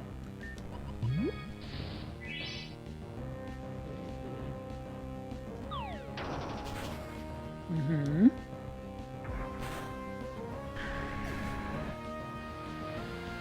Yeah, and then next round that basically happens again, except the Facade ends you.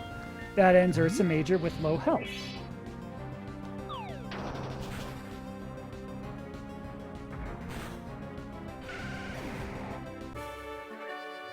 Okay, this is where we expect to be at this point in the match. Matches, I should say. So now they're going to want to go after Ursa Major for sure. So we put in our day and we put the Feraligatr to sleep.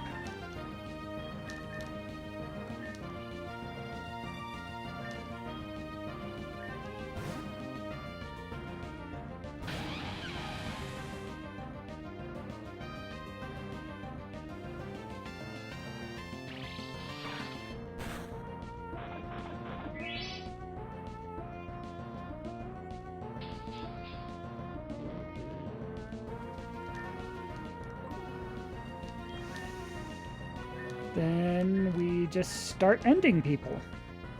Or I wonder if it's worth setting up a Tailwind here. It doesn't seem to be because, like, they seem to be outspeeding us anyway, but I don't know.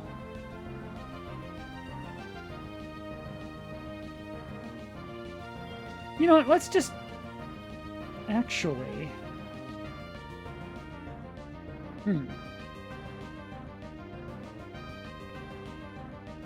Yeah, let's just take out the Meganium as fast as we can.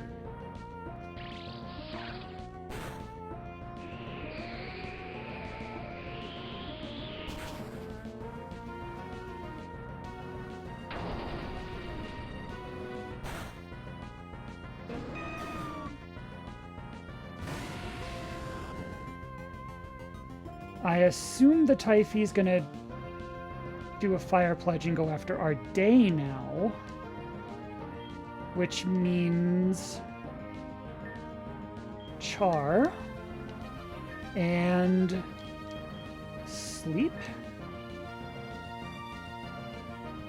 This is kind of a precarious situation because we need these two dead, and either of them could wake up at any time. I wonder...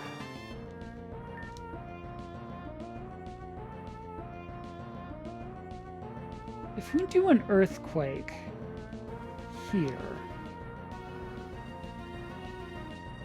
does the Typhlosion's Fire Pledge, even without the Feraligatr as a partner, still outspeed? Like, even... does it outspeed, like, if we heal our day?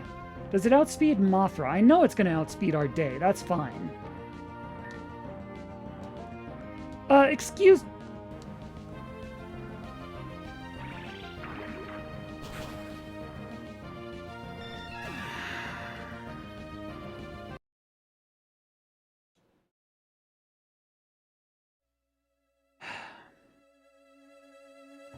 Yes, the pledges still outspeed.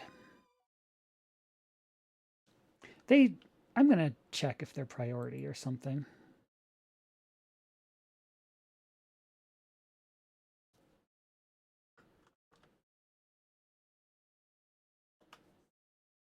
Like, yeah, I know they could have choice accessories. But that's still a Typhlosion versus a G-Max Butterfree. We should not be losing the speed match that badly.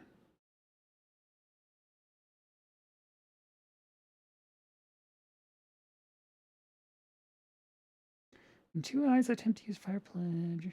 The ally moving first will not itself use a move, but instead the ally moving second will use a Mind Check. After it, Fire Pledge and Water Pledge. The ally moving second. If Fire Pledge and Water Pledge are used in the same turn, the ally moving second will use Water Pledge with a power of 150, create a rainbow. The rainbow doubles the probability.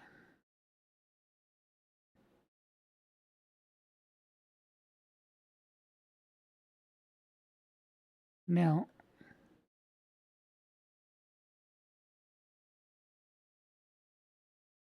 so the one going second should be using Water Pledge, but with a boosted power, is what they're saying happens. But Water Pledge is a water-type move, and Butterfree is not weak to water. That was definitely coded as a fire move. Even though it had the Water Spout animation? Like, it looked like waterfall, but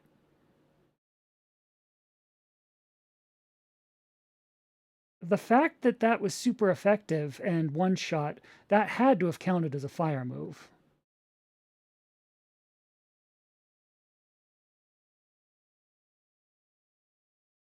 So something is up with essentials and how the pledges even work.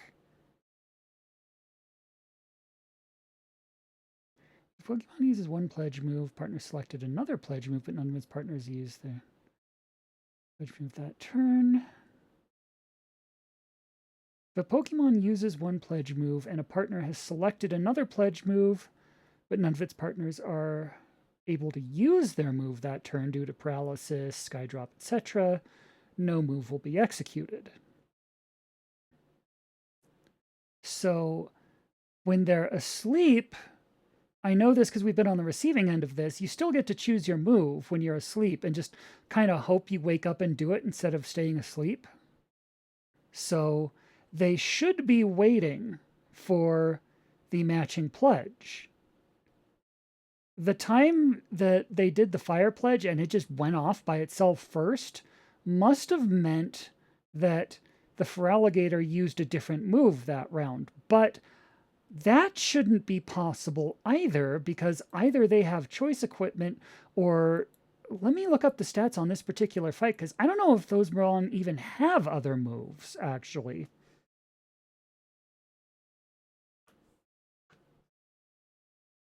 Hold on, need my smart person glasses while I'm researching this.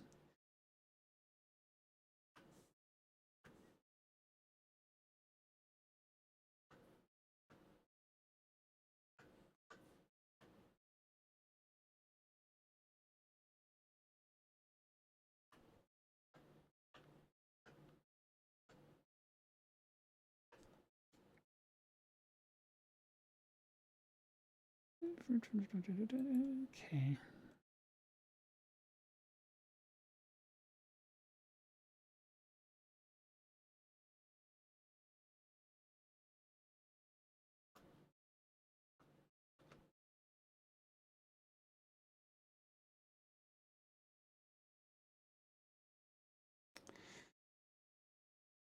They only have the one move. They only know, that is the only move each of them know. And they do have choice equipment. Meganium has Grass Pledge. That's it. That's the entire move set. And a choice scarf. Feraligatr has Water Pledge and a choice scarf. Typhlosion has Fire Pledge and choice specs. Remind me what the difference of those are. Is whatever.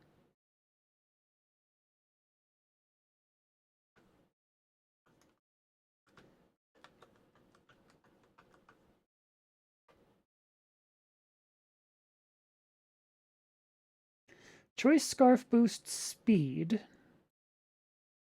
Choice Specs boosts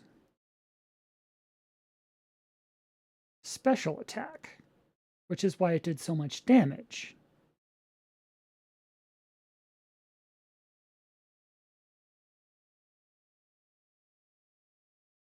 That is okay. So, the Typhlosion should not be getting the speed boost from the choice equipment because the Typhlosion should be having a choice specs, not a choice scarf. The other two, yes. The other two, yes. But the Typhlosion...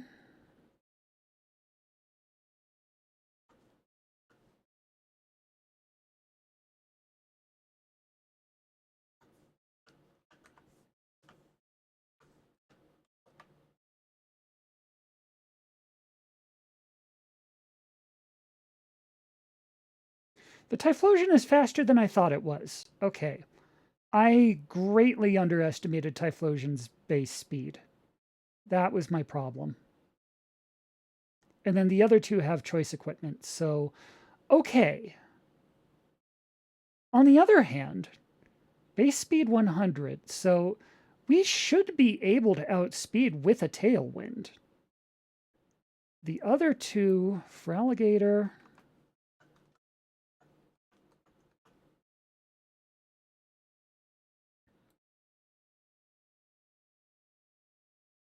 Speed 78. That's not as bad as I thought it was. But it's still not great.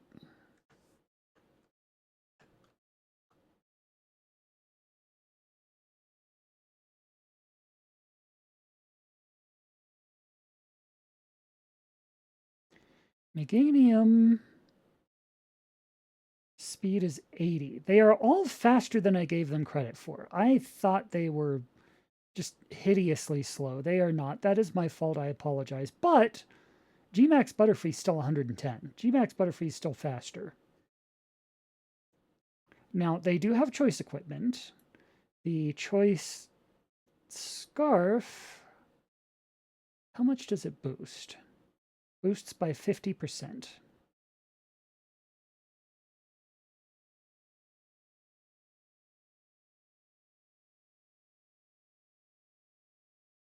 So they are fast, but Gmax Butterfree is faster. The choice scarf should help them outspeed a Gmax Butterfree without speed boost. But to get back to our original point, if I'm doing all the math correctly, you encounter the additions on both sides, and multiplications and math and numbers. Our team with a tailwind, with the tailwind boost, should not be losing to the pledges coming from their team, even with the choice scarves. That should not be happening. Like the Ursaluna, yes. The Ursaluna is slower. The Butterfree is not. The Butterfree with a tailwind should be outspeeding. I don't understand why the Butterfree with a tailwind is not outspeeding. That is weird. I'm going to try this again just to confirm that, because that should not be happening. That really should not be happening based on what I'm seeing from the numbers here.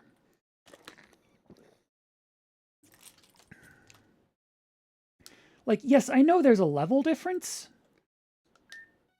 but the level difference is not that severe. And again, tailwind. Tailwind like doubles your speed, right? As opposed to, let me look that up too.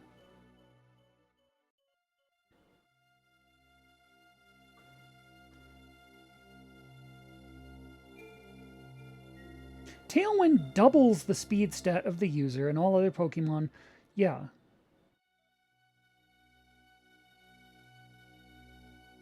So Gmax Butterfree is lower level. Like, Mothra is lower level than Brahm's team. Yes, I'll give them that, but not that much. It's like 40 versus 45 or something, right? I'll check the levels again when we get back there. And Mothra does have higher base speed. They have choice equipment, yes. But choice equipment boosts you by 50%, and they have lower base speed. Mothra has higher base speed and is using Tailwind, which doubles it.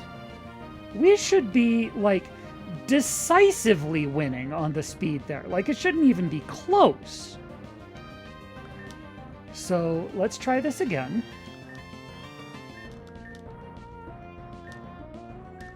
Wait, what am I doing? No, Headlong Rush to you and Tailwind. Right.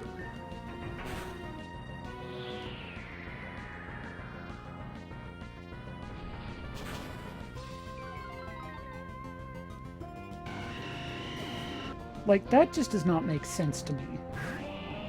That is so illogical to me that if this does that again, if that happens again, I am tempted to call this a bug report. That should not be happening unless there's something I am seriously overlooking here. But, like, if anyone sees this and they see what I'm missing, please prove me an idiot on this one, because I just am not seeing why that doesn't... Why does the math not math in that case? It should math. It should, like... I showed my work there and everything. Like, what is wrong with this picture?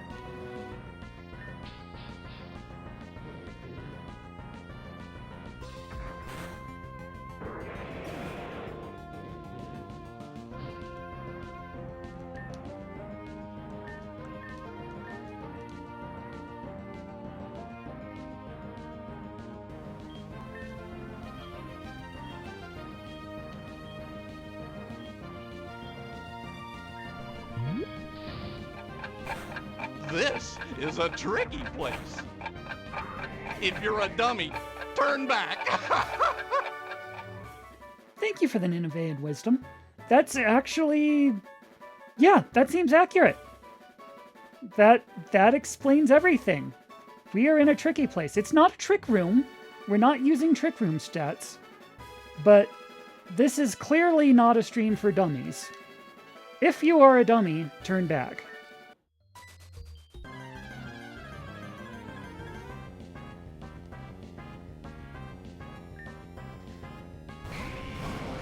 Did the Nineveans have Pokemon?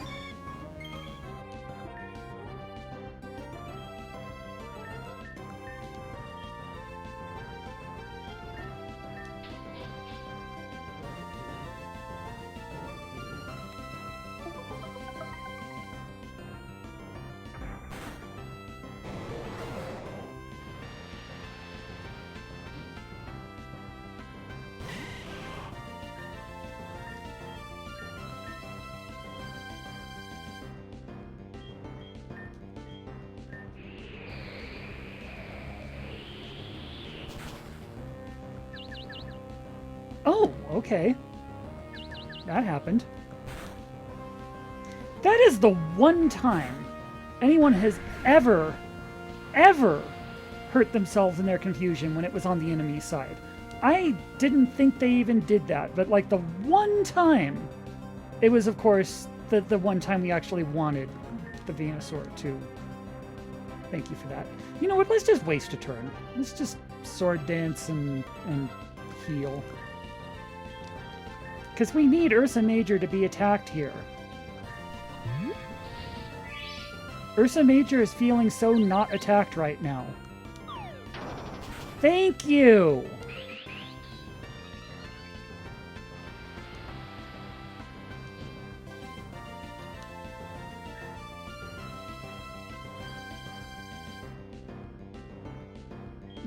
Pokemon that localizes any Pokemon game in Ancient Assyrian. I'll dig it. I'll take it. You know what? Mothra's going to outspeed. Let's just finish this thing off with a Pollen Puff. Leave Ursa Major in this state. That's fine. We really want Ursa Major to be the one with the target painted on their back going into this round.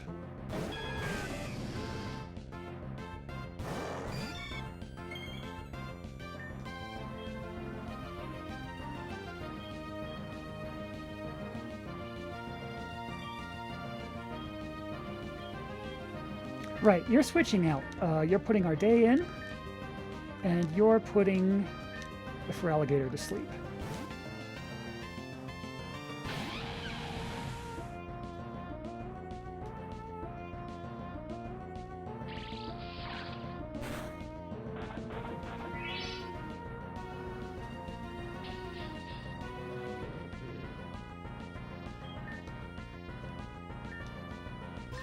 And you know what?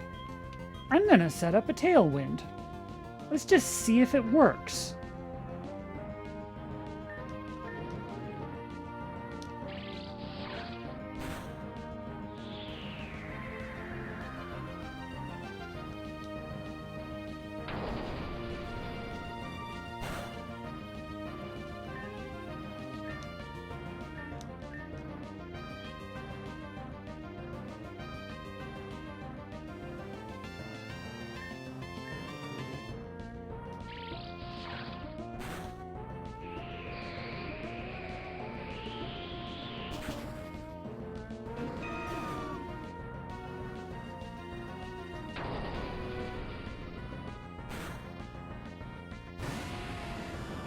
We should outspeed.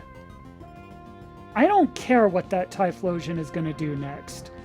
We should outspeed.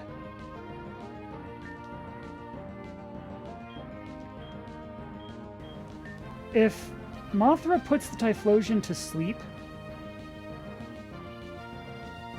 that should outspeed. I swear it should.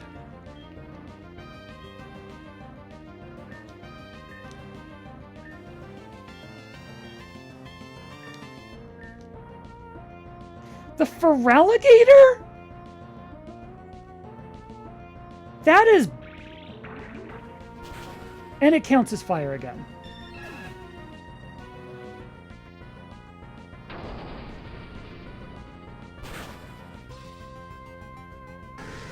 Okay, I have 2 bugs to report with that last exchange. One, we really should have outsped there, with Mothra at the very least.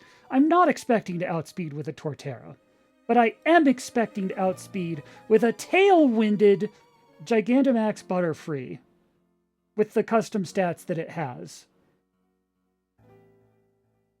Versus... Okay, I know the Typhlosion still has the Choice Scarf. It woke up, fine.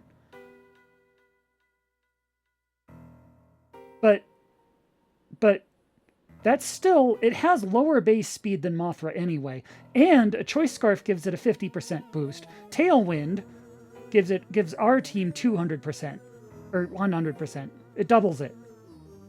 We should not have lost that. That should not have happened. And bug report B, that should have been a water move, not a fire move.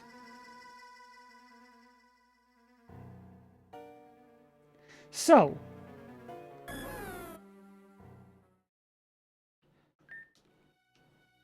that changes things. Because the pledge moves don't, like, work, we need to adjust our strategy accordingly.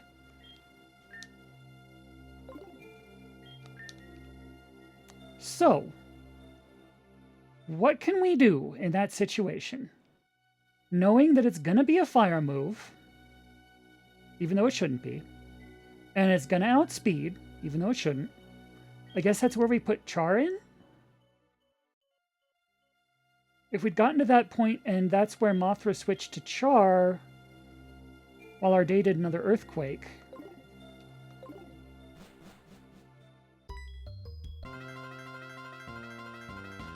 That should work.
Are you kidding?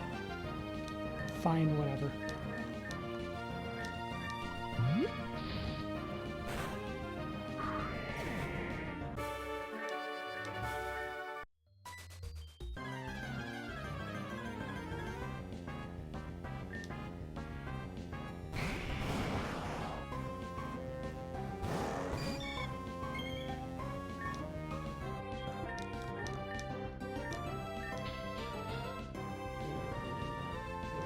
See,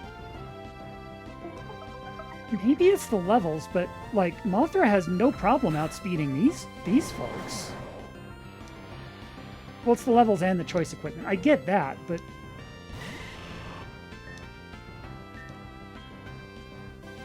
that just should not be happening.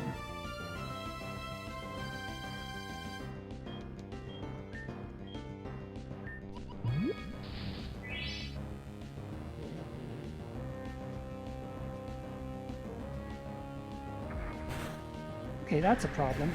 We need you to please attack Ursa Major.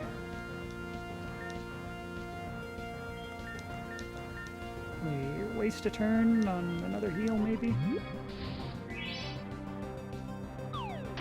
Thank you! That's what we wanted.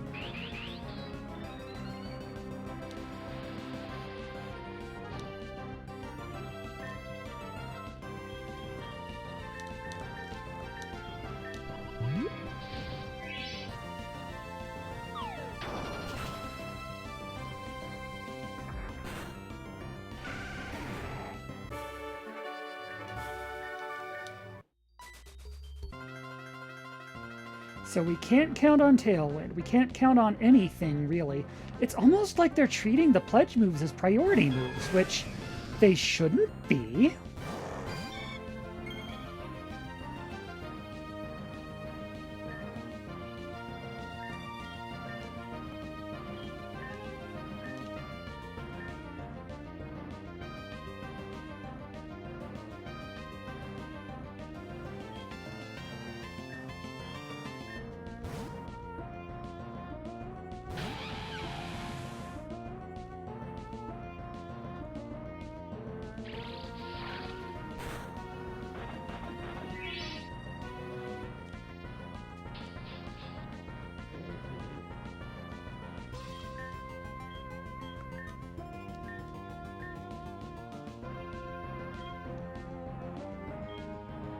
So we can't count on the Tailwind.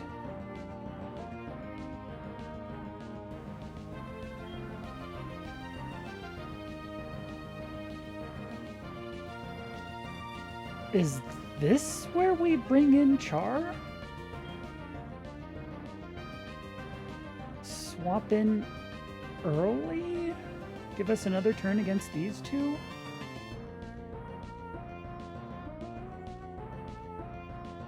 Because we can use Hurricane and pretty much guarantee the Meganium gets knocked out, but then in comes the Typhlosion.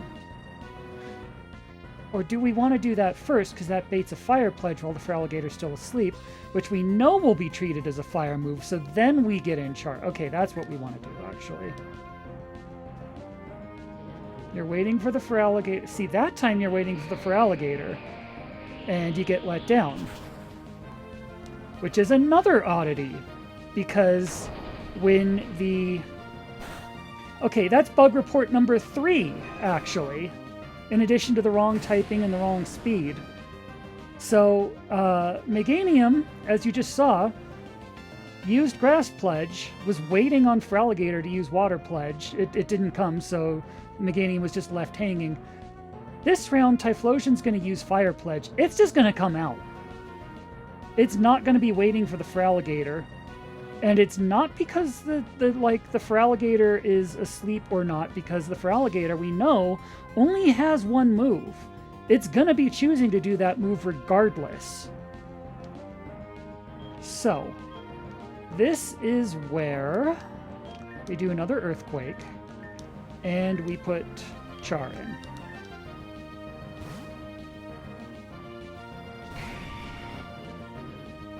See, Feraligator's still asleep, and Typhy just uses Fire Pledge. What? Why? Same situation, just the Typh versus the Meganium. Different results. I don't know which one's supposed to be correct, but they can't both be. They cannot both be.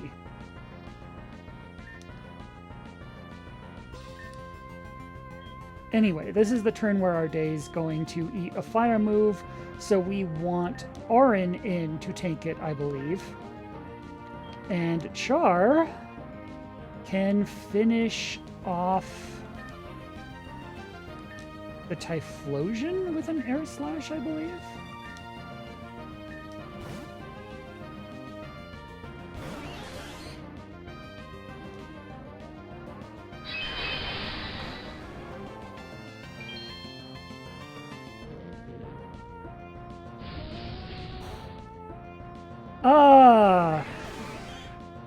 That's a problem.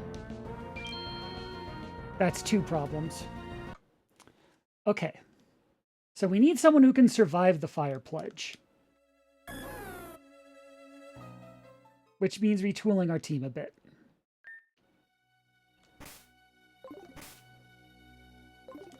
I was right the first time. That's clearly not Asriel, so we'll put Asriel away.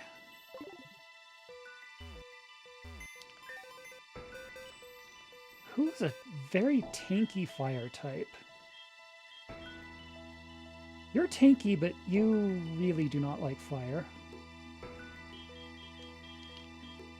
Or not fire type, someone who resists fire. Brad Gary?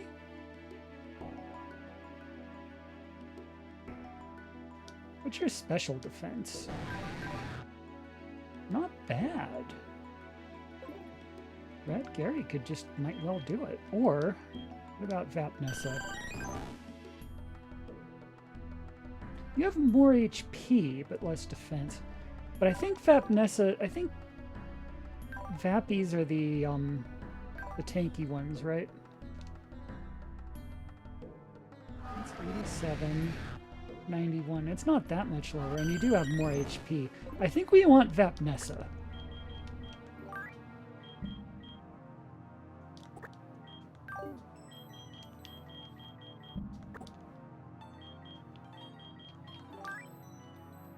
These two do their thing, these two do their thing. We put in Vapnessa at the very end. Is there anyone else that could, like, make a difference here?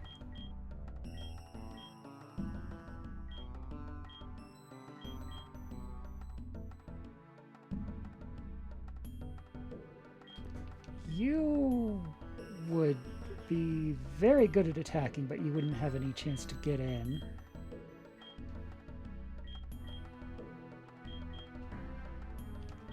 Or would you? They're counting... What are they counting the first pledge as?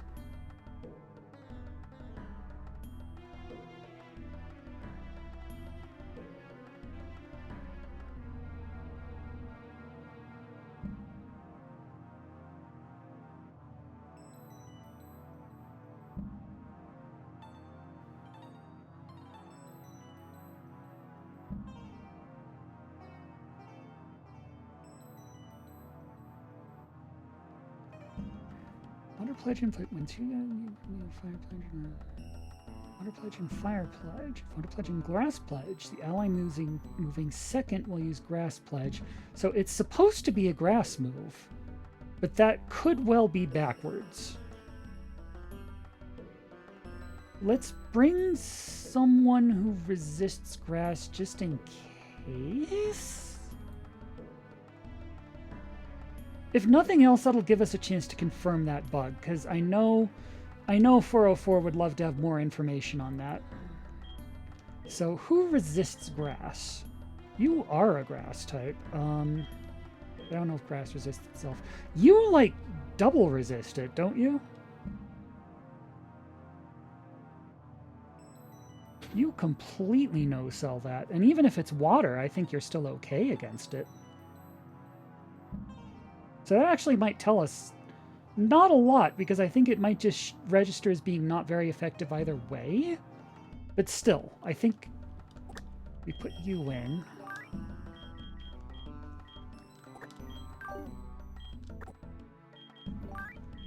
And what can you do offensively? We've got Swords Dance, and you can power up and do like a stab bullet punch. Stab bug bite. Not bad, not bad. It's not earthquake, but maybe it doesn't have to be. Let's think about this. So we know how the first battle goes. That's easy. Probably the second too, actually. And the third, we know Ursa Major's hurt, so they aim the Grass Water Pledge at Ursa Major. If it counts as a grass move, which it's supposed to, then we put in Omni Hunter, and honestly, even if it's backwards and counts as water, we might just put Omni Hunter in anyway. Mothra, meanwhile, puts one of them to puts the Feraligatr to sleep, and then what? Then I feel like we need some setup turns, which we might actually get, because if the Feraligatr is asleep, then all the Meganium can do is Grass Pledge by itself, which should just be a wasted turn if the Feraligatr can't cooperate. And that appears to be working properly, at least until the Typhlosion gets out. then it's no longer doing that. That's weird. But in the meantime, you can swords dance. You can get...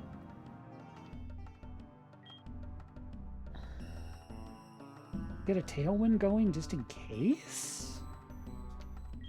No, that's when you get a hurricane off.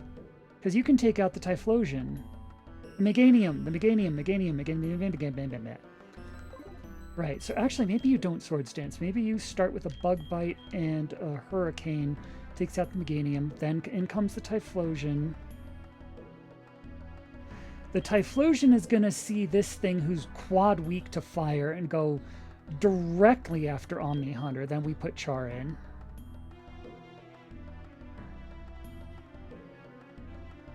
Then they're going to go after Mothra and we put in Vapnessa. Okay. Okay. Okay. Whoops. This might just do it. This might just do it.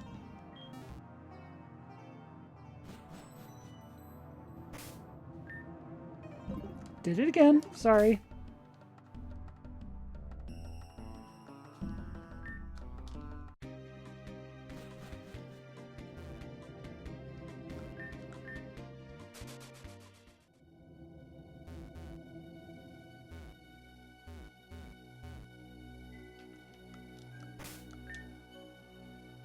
So yeah, with those last two switched, this... No! I wanted to save. There we go.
Yep, first fight goes as usual.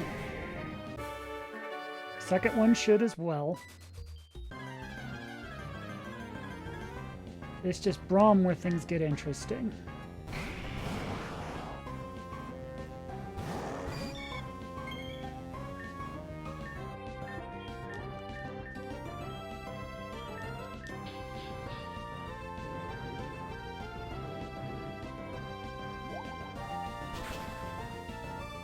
Kind of what we were expecting to happen.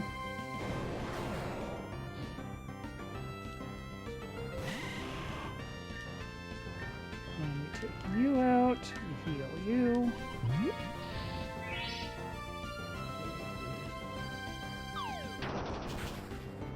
Yeah, that's how it usually goes. I should have given our last two some held items. Oops. I completely forgot to do that. Oops! Oh well. They might not need them, we'll see. Hopefully.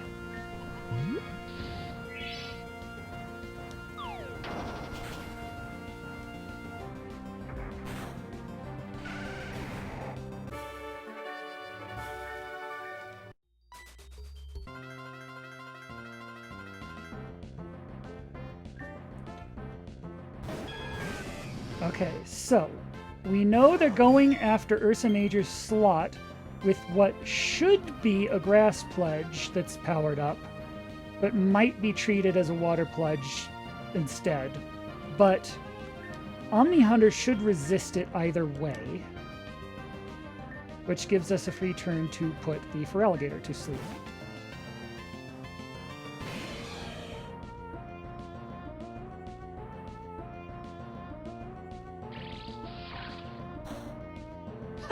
Okay, that's a nice resistance. You mit... Fine.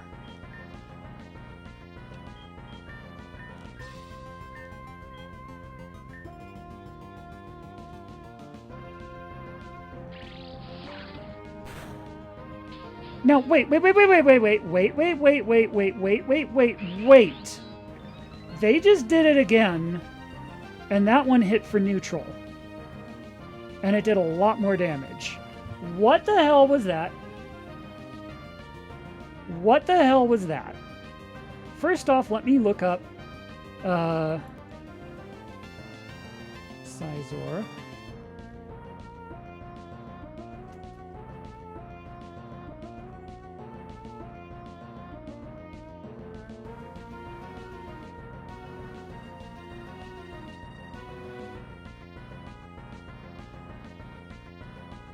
Sizor takes normal damage from water, but is quad resistant against grass. So that just confirms, okay? In 2 rounds, we saw them do the same thing, but the first one counted as a grass move, and Omni Hunter just laughed it off, just quad resisted it. The second one counted as a water move, and took a pretty big chunk there and hit for neutral. You saw that. You saw that. I don't know how pledges are supposed to work, but it's not... It should be one or the other, right? It should be one or the other. They shouldn't just pick whichever one does more damage. According to Bulbapedia, like, it should be Grass Pledge. Whoever goes second uses Grass Pledge, so it should be Grass. And it was the first time.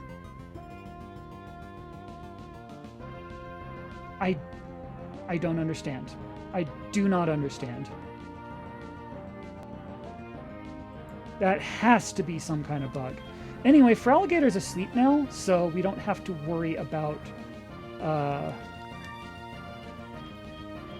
like, the worst they could do is Meganium hits with an unpowered up Grass Pledge, which Omni Hunter, even at this health, is going to laugh off. So this is where, this is where you get a Bullet Punch, I think, and you get a Hurricane.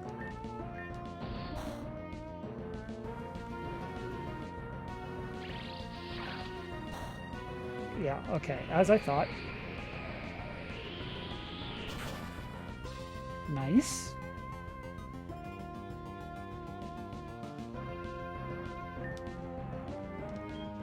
And now I think we're going to switch targets. I think you're going to take a Meganium out, and you're going to... No, wait, no, we're not. You're going to do the same thing. You're going to Bullet Punch the Feraligator again. You're going to Pollen Puff Meganium, just to be sure it hits. You survived that. Interesting.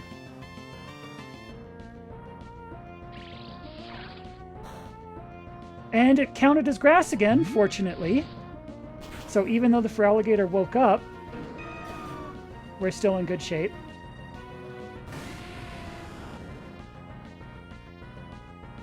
Now Omni Hunter is about to get wrecked by fire, because that's a quad weakness. So this is where we put in Char, and this is where you... I don't even think you need to bother with sleep. Just finish off the Feraligator. They're close.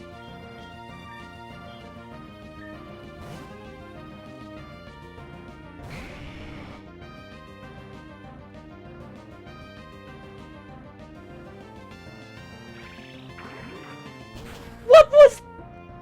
I do a double switch there just in case. Just in case. Noted. That could not have been a more appealing target. Could not have been a more appealing target.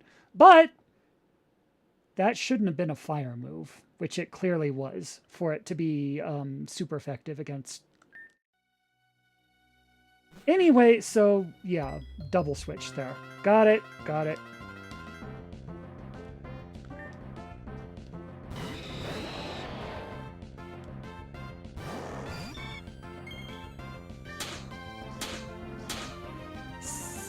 Silver Star! Hello! It is so good to see you!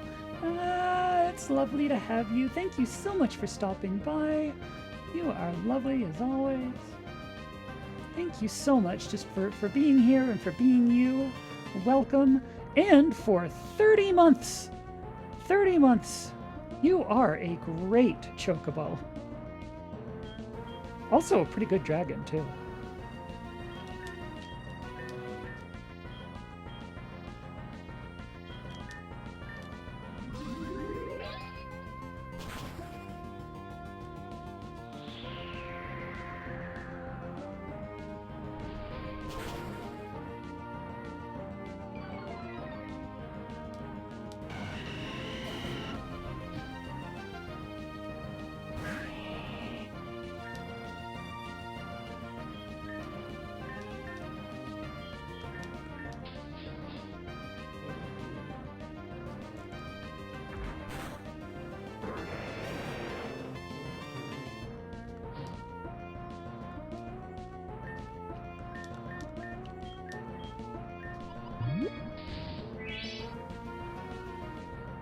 I forgot to give him items again.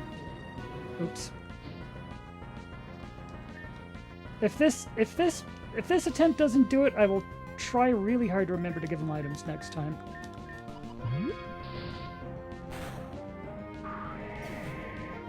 You put the work into Quest. You sure do.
They're 38 and 30. I never did check their levels.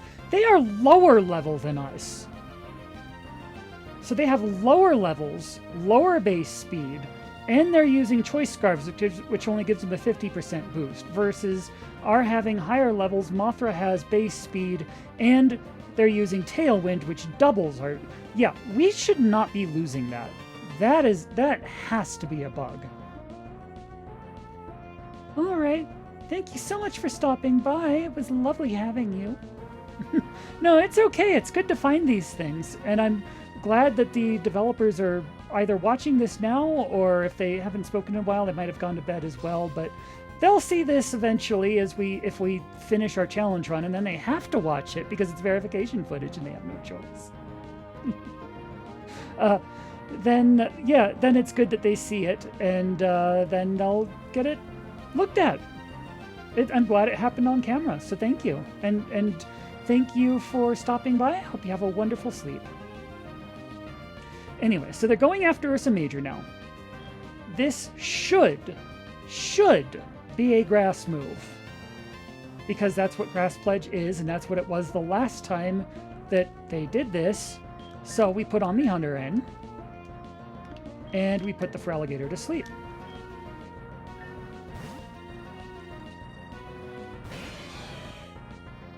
Water Pledge, Grass Pledge becomes Grass Pledge, and you quad resist. Okay, that's what's supposed to happen. Then we have a bit of room to set up here, so we'll do a Swords Dance and a Tailwind. Not that the Tailwind matters when everything's so bugged, but, you know, it couldn't hurt, right? No, wait, I'm wrong. I am wrong. I said that because I thought Mothra didn't have anything better to do this turn. She does. Her job is to take this guy out.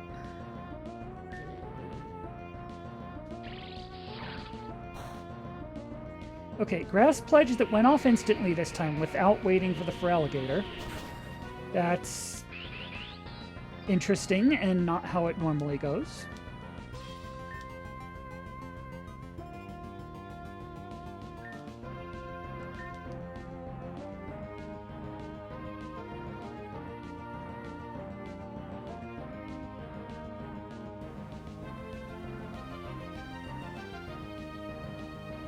So, Omni Hunter can 2-hit KO the Feraligatr.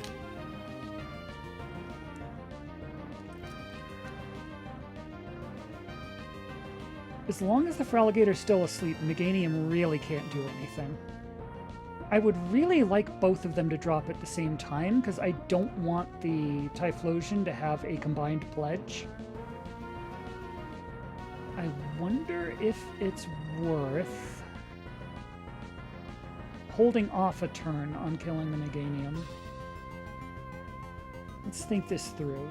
So, let's say we Bullet Punch and Mothra finishes off the Meganium. Then the Typhy comes in.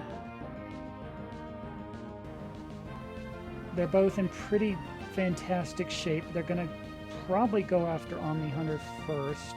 No, then we have to double switch just in case. That gives us Char and Vapna. I don't like switching into Char while the Feraligator's still up. Let's go ahead and hold off on finishing off the Meganium.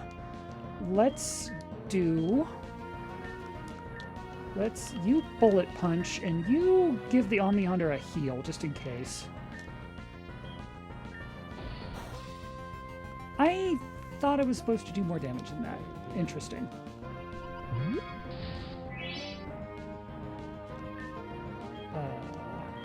Another Bullet Punch and Hurricane, maybe? No, Pollen Puff.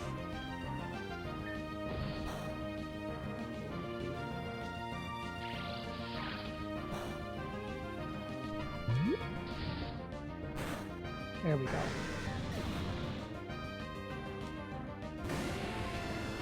Okay, so now we have to assume that a Fire-type Grass Pledge is coming and double switch. Because either of these two would be very tempting targets for it.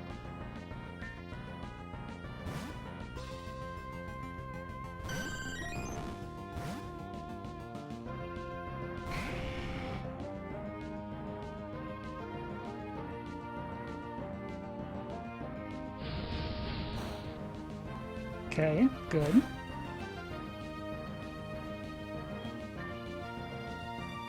Right. Now,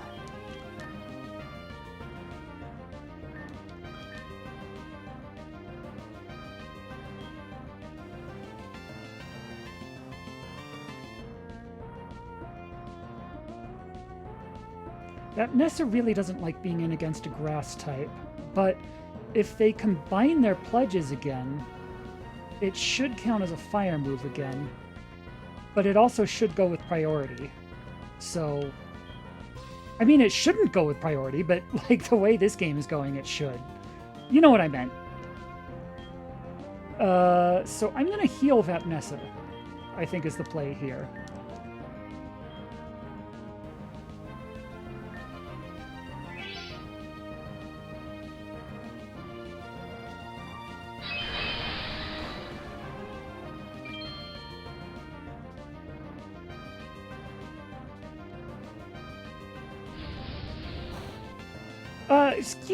Excuse. Oh, it critted! You.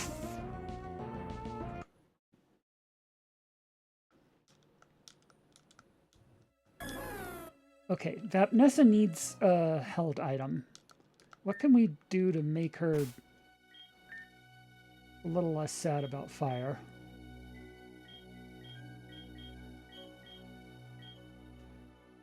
All stats of Pokemon that drop below 25% weakens Ice type. Half the user first time hit by an attack.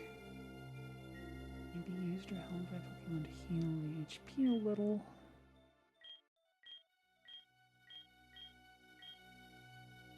Status problems. Boost special defense, but only on misty terrain.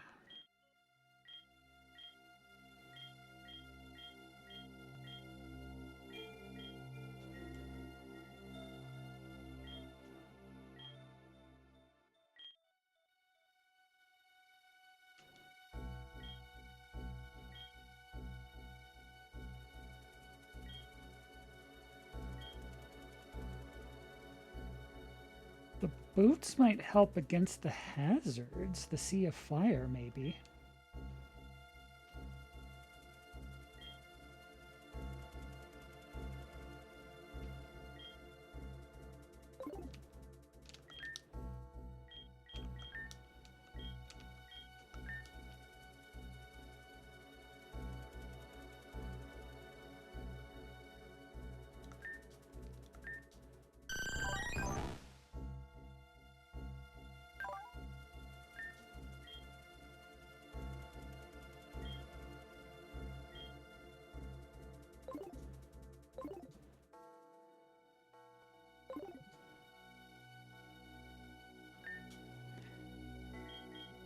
The play there is to not evolve, to not mega evolve Char.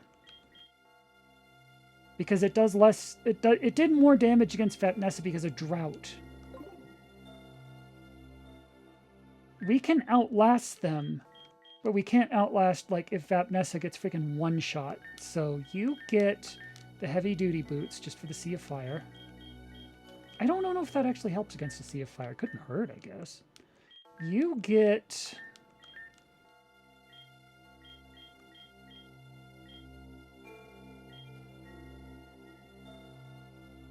boost physical moves. Why not?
Okay, so we're expecting a grass pledge. So we put Omni in, and we put the Feraligator to sleep.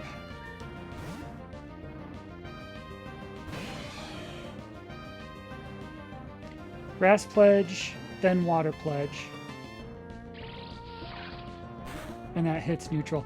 I have confirmed that is where the bug is. It's whichever Pokemon acts first. So, okay. According to Bulbapedia, if one of them uses Water Pledge and one of them uses Grass Pledge, whichever one acts second is supposed to use Grass Pledge.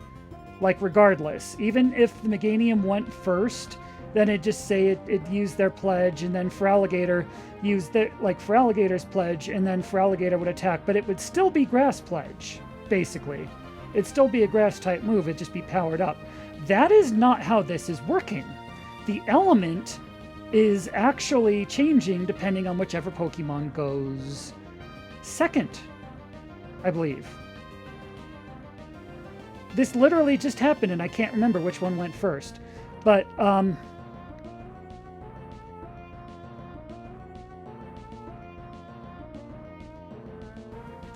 anyway, so whichever one, like if the wrong one goes second, it becomes a water move instead of a grass move, which I don't think is supposed to happen. At least that's not what Bulbapedia says as far as like how the move actually works. So that is a confirmed bug. And that is very much messing with our strategies, because now we have to account for like whichever element we get hit with kind of depends. So we have to be a little more prepared for anything. It's not undoable. I mean, it's not impossible, rather. We can account for this in our strategies. But we shouldn't have to. That is a bug. So I'm going to report that after this stream. Meanwhile, I guess we just heal you.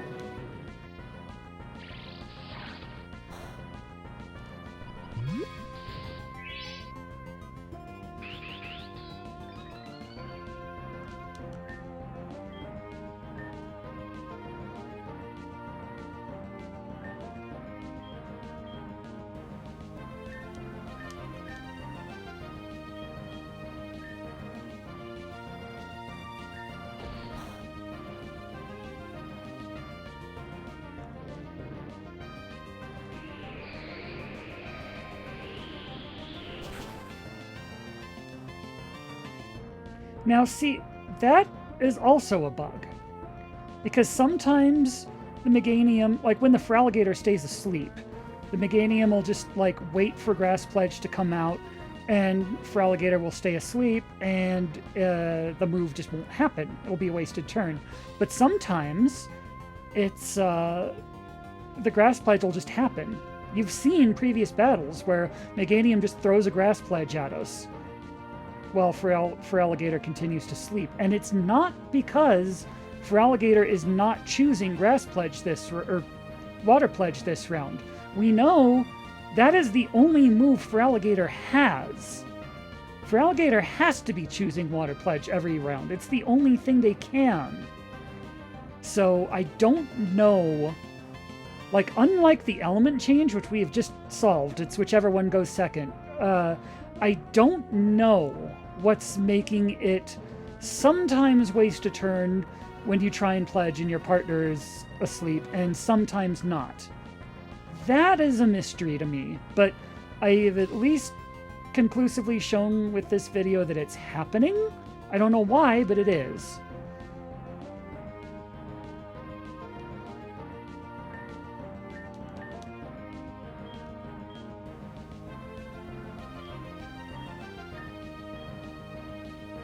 Anyway, let's take out the who do we want next, actually?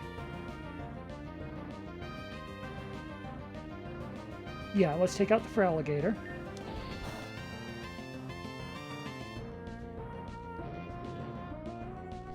Again, just wasted their turn, just waiting for that. Here comes the Typhee. Now, Omni Hunter is absolutely going to eat it. So here, I have to be a little brave, because this could one-shot either of them.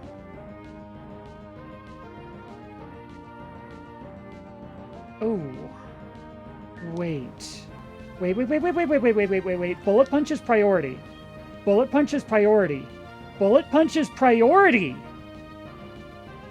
We take out the Meganium with a priority bullet punch that should leave the Typhlosion hanging. And that gives Mothra a turn to put the Typhi to sleep.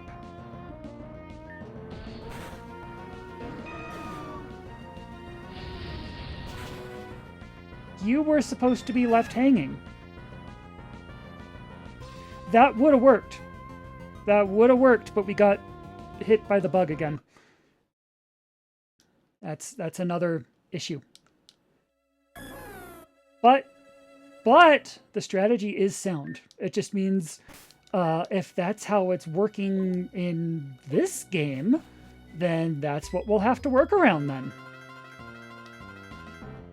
Like, just because this system is not what Bulbapedia says it is, doesn't mean it's an inscrutable arcane system that we can't figure out, work around, counter-strategize around, and overcome. If there is a way, we will find it. That is what the Wanderer says.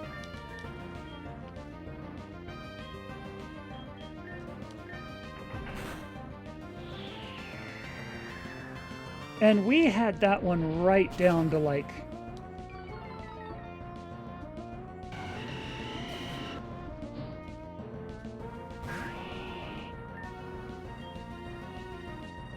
We had that one. We really did.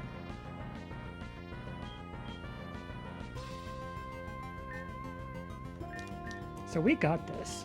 I have a feeling this is going to be the one, actually. Like, unless some hideous RNG happens, I feel like we've solved it at this point. Famous last words, like full of hubris, I know. Watch this go on for another hour after I said this is going to be the run where we actually get it. Because you never know. You never know. Any of them could be. Any of them could have some sort of weird disaster happen. But I have a good feeling about... I think we've figured this out.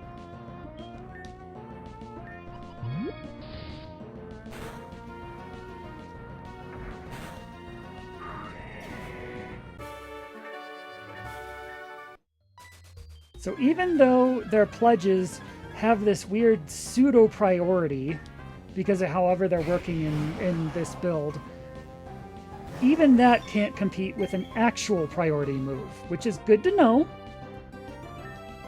Now they can, however, compete with the sometimes doing a pledge when your partner doesn't reciprocate leaves you hanging, sometimes it doesn't bug. That's still an issue, but we can work around that. We can work around that.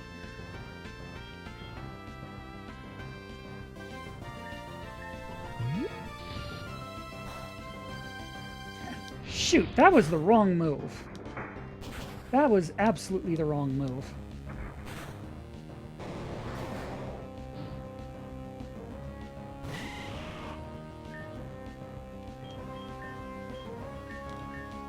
We're gonna have to sleep you and, like, take you out of the action in the same turn, I think. And just hope that the seed bomb doesn't...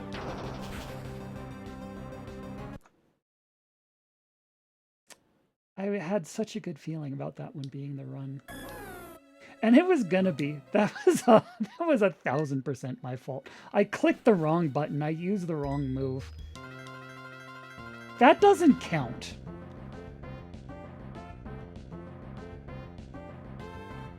So there.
Uh, you're supposed to stay asleep longer than that, buddy.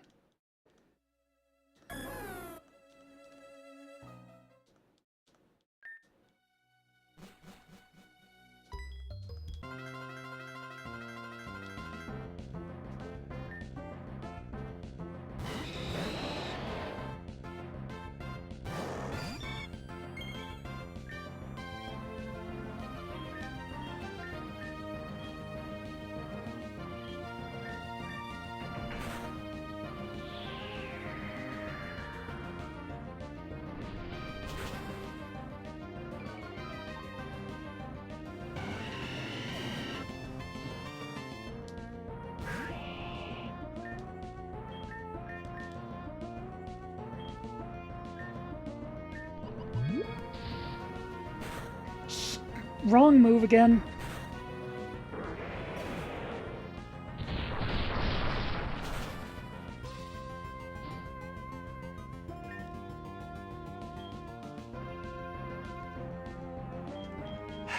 That was my fault.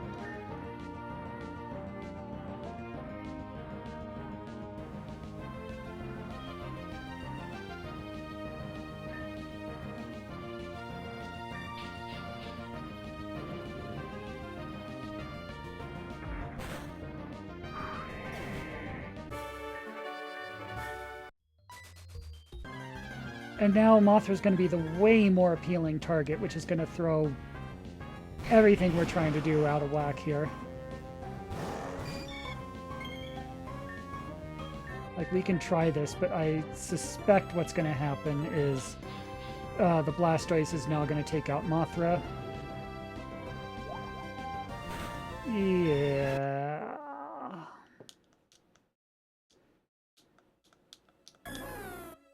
The worst thing about, like, when you say, oh, I've got this figured out, this is going to be the run, just watch us, and then you're at it for another hour or so, is it's not that I was wrong. I still have it figured out. I just keep doing shit like that.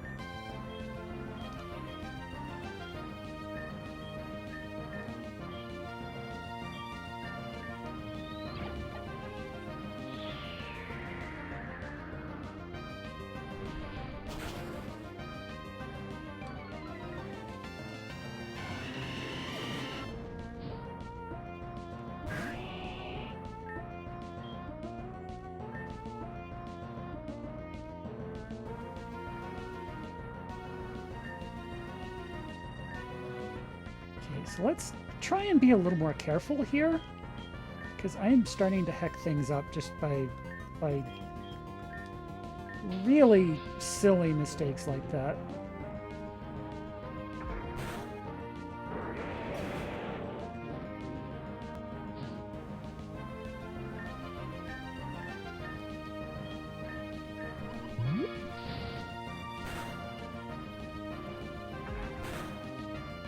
There we go. See, the first battle's not supposed to be a problem. It's supposed to go like that. It's like clockwork. We've got that one figured out. We've got that one down.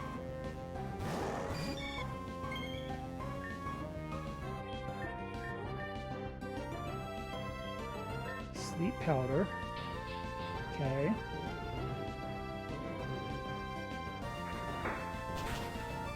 Mm-hmm.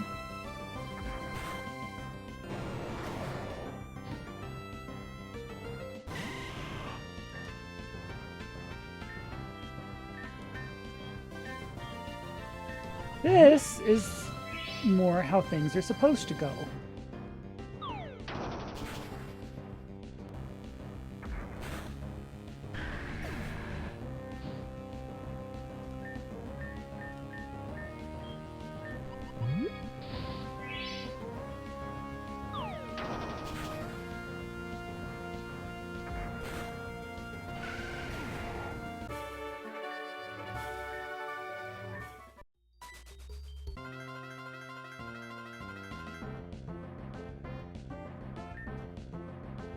And here's where things get interesting, but I think we should have this figured out now. We should. The problem is there is a little bit of luck involved in whether the combined pledge happens to be grass or water. We much prefer grass when we're switching Omni Hunter in, but Omni Hunter can take it even if it's water, so we'll be okay. Then we sleep the Feraligator.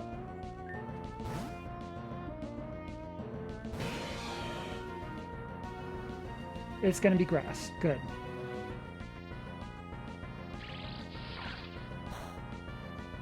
Yeah, whichever one goes second, it becomes that one's type. Whichever one actually used, like, Meganium used Grass Pledge second, so it became, you know, Grass Pledge. That is not how it's supposed to work, but that's how it works. But that's okay. We've got it figured out now. Now, you set up. You... What do we do here? I forget.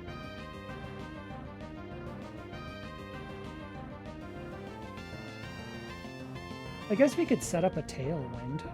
Couldn't hurt, I guess. No, is this where we're supposed to Hurricane? At least take the Meganium down to critical.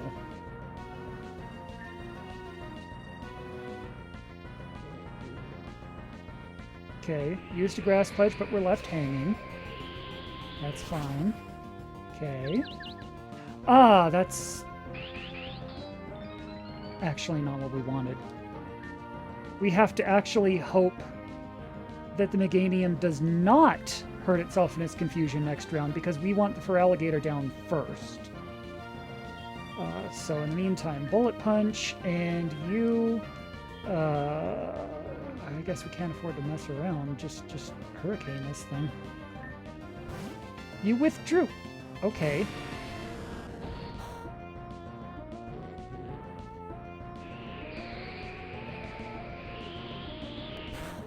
Okay, well now things are completely off the rails.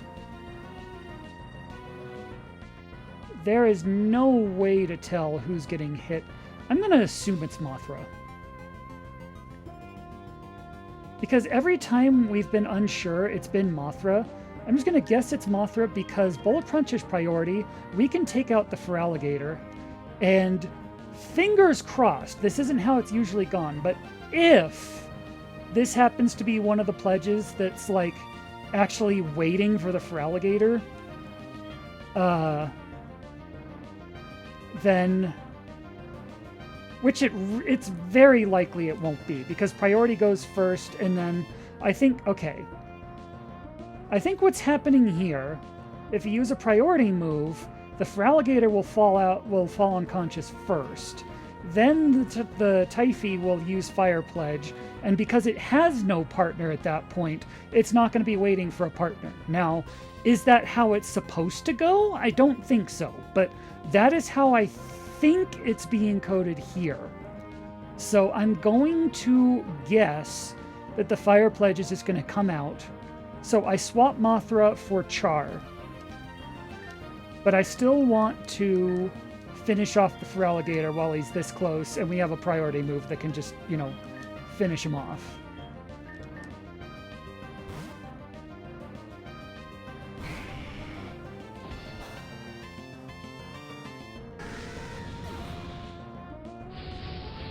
Perfect. Perfect. Okay. I forgot you were still there, actually. No, that's not a problem. That is not a problem. Because you won't be for very long. Because here's what's going to happen. Wait. You outspeed, don't you? Shit. Okay. No, okay. No, we're still good. We're still good. We're still good. We put in Vapnessa. Because if the Meganium goes first, then we know the Typhy goes second, and this is going to be a fire move. Which, if we have Vapnessa and Char out there, should be resisted either way.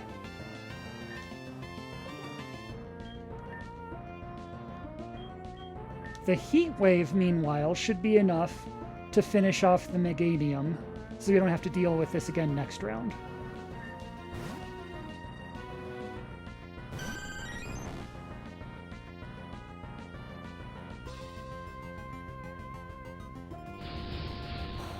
Uh-huh. Yep. Yes. Okay.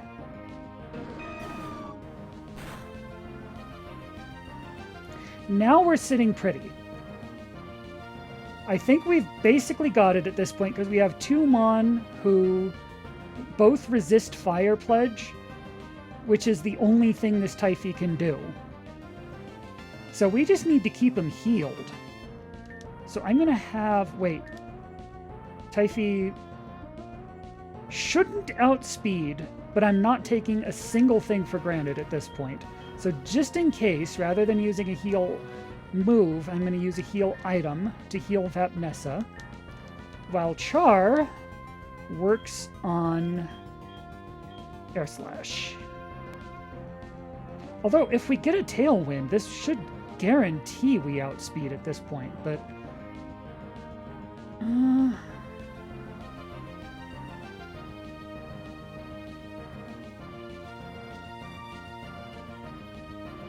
I don't trust it. I don't trust it. Let's just take what we have. Let's just do what we can here. Just survive. Yeah.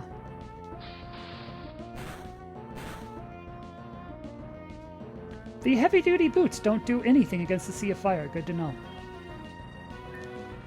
And you can just scald this thing. Honestly, I don't think the Fire Pledge is in danger of hurting either of you at this point. So yeah, just wreck this. Just end this. End this. End it already.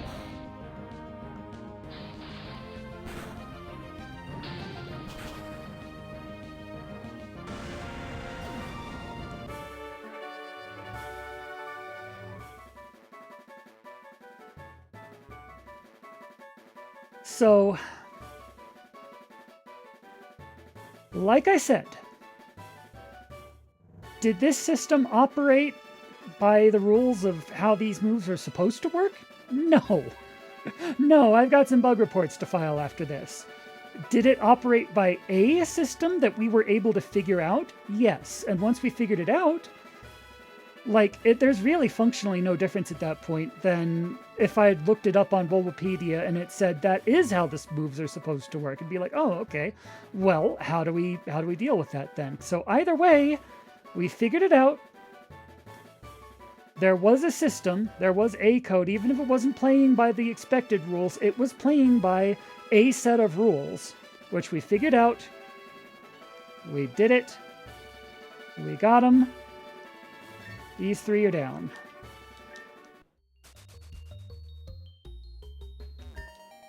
And we got that's a nice one. Although everyone's level 40 now, so from 40 to 44 is not that huge of a boost, actually.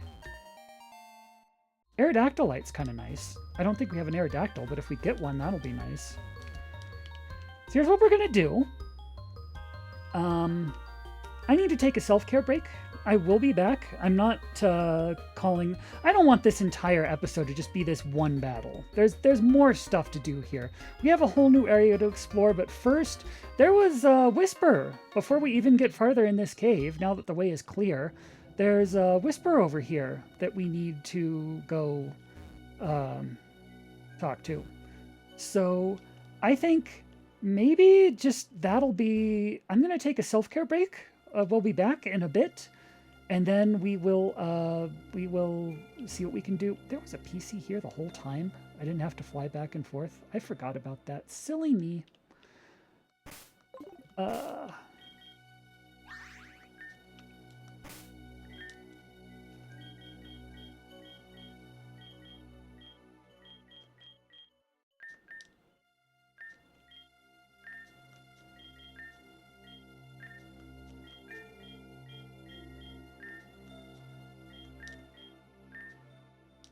And I'm not entirely sure I even want to heal the burn on Ursa Major.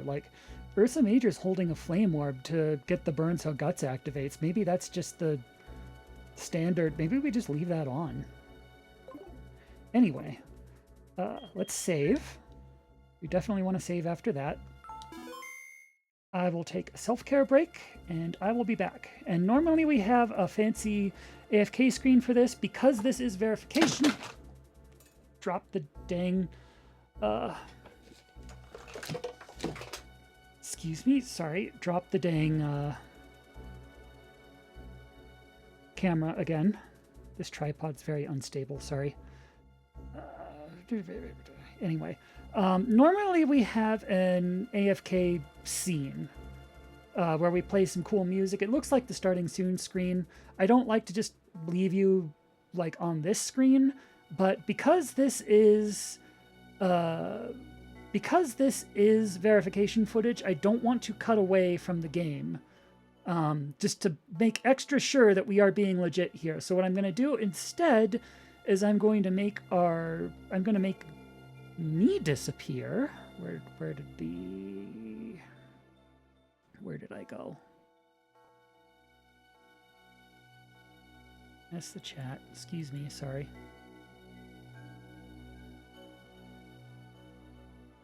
Here we go. I will make me disappear like so, and leave you on this screen for a while. We will be back just after I take an intermission.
And we are back.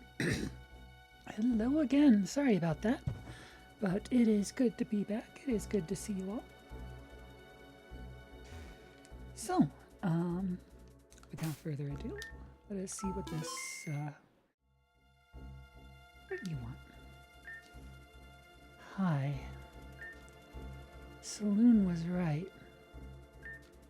This world, it's filled with terrible things. But she was wrong, too. I found tremendous lakes that chase out the horizon. There are beaches, real beaches, with soft sand and cold rain. I didn't even know rain was real. I thought it was just a story. The world's too big for all, the world's too big for it all to be awful. But I need to go back. Why? Because the lights are getting brighter. I've always seen the lights when I close my eyes. It used to be like watching fireflies. Now it's almost blinding. Like it's screaming to be noticed. I think Saluna stole the moon from the abyss. I think it wants to go home. Battle me. I need to know if I'm strong enough to do this.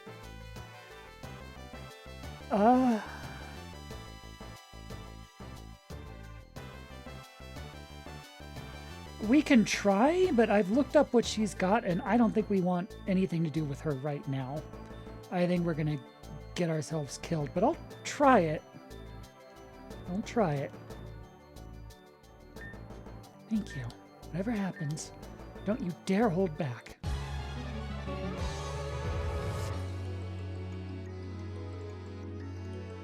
That's a theme. Okay. Oh, you have some levels, too.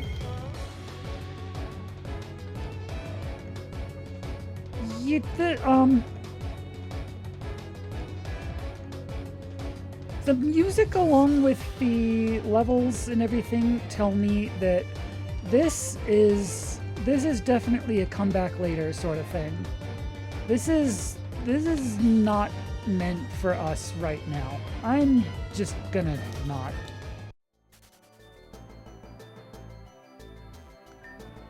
I know you didn't try your hardest. Please, fight me for real this time. I don't have the heart to tell her no, so I'm just gonna...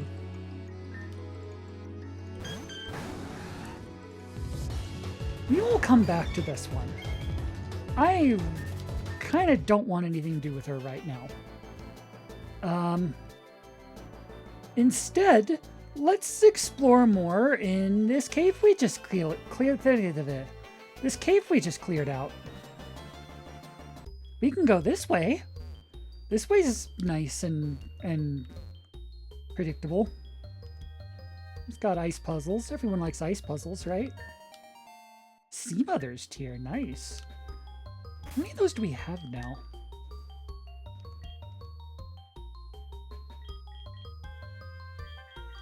I guess we really don't need the 15s and 20s anymore, do we? Let's put the Shred of Hope up there with them until we sell them later, I guess. 3 Sea Mother's Tears. We really should evolve the Nibbler. We really should. Garchomp is kind of a beast. And it's not like we're running low on Sea Mother's Tears at this point.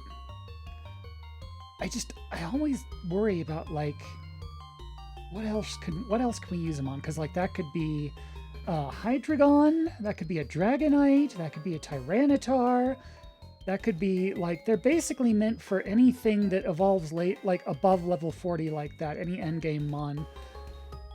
I really think Garchomp's one of the better... Garchomp? I really think the Nibbler is one of the better choices, but I'm not 100% sure on that. Until we actually need the Nibbler for something, we can always just use those later, right? The lights glimmer and glow, reflected in the ice.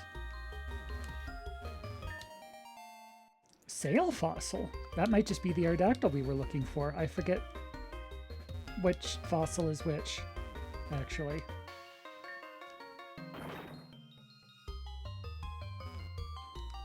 Okay.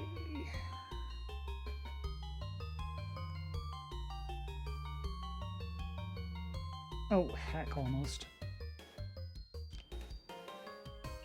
Oh, wait, there we go.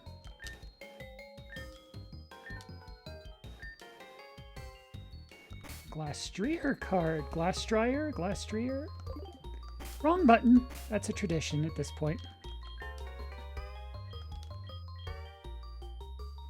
8849. That's not bad. I'll go ahead and add that.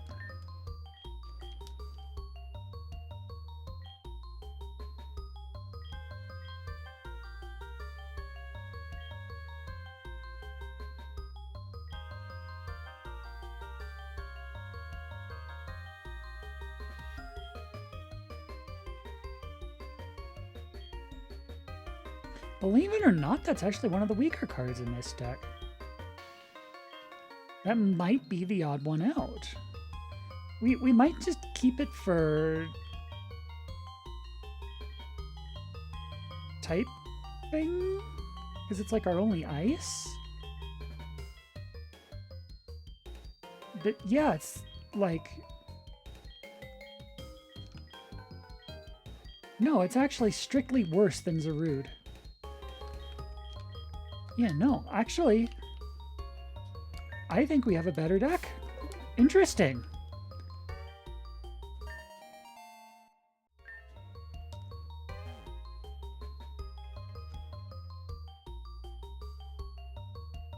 By the way, this northern passage here, if you look at the ice puzzle and like really carefully examine this, it is literally impossible to get into that passage up there. I think they're just putting, like, I've actually seen maps of this stage in like the documentation, and it's kind of like Bill's garden in the first generation, Bill's backyard rather. Like that passage doesn't even go anywhere. It's not a real passage. It just goes to the edge of the map. I don't think it, but like you can see there is no way to get there. So that is just there to mess with you, which is rude.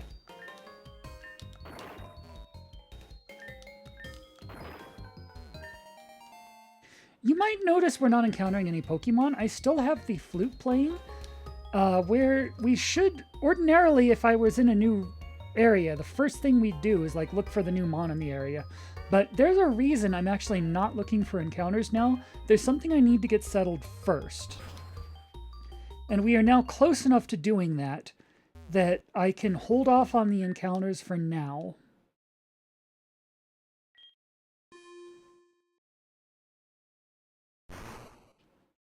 And we will get back to the encounters once that's taken care of. Anyway, we found a research station. A crude mechanical game cabinet. The keys are cracked and faded with use. You notice a bag of plastic tokens set on top of the machine. A series of notes are attached to the side of the machine. It looks like each was added in sequence over time. Restored this old piece of junk. Enjoy, B. What's with the tokens, A? Just for fun. You can't spend them on anything anymore, B. So there's nothing to spend the coins on, A? Does everything really need a reward? We're not mice in a maze, B. It gives out meaningless coins. Play anyway? Oh god, no. We are not playing Voltorb Flip, I'm sorry.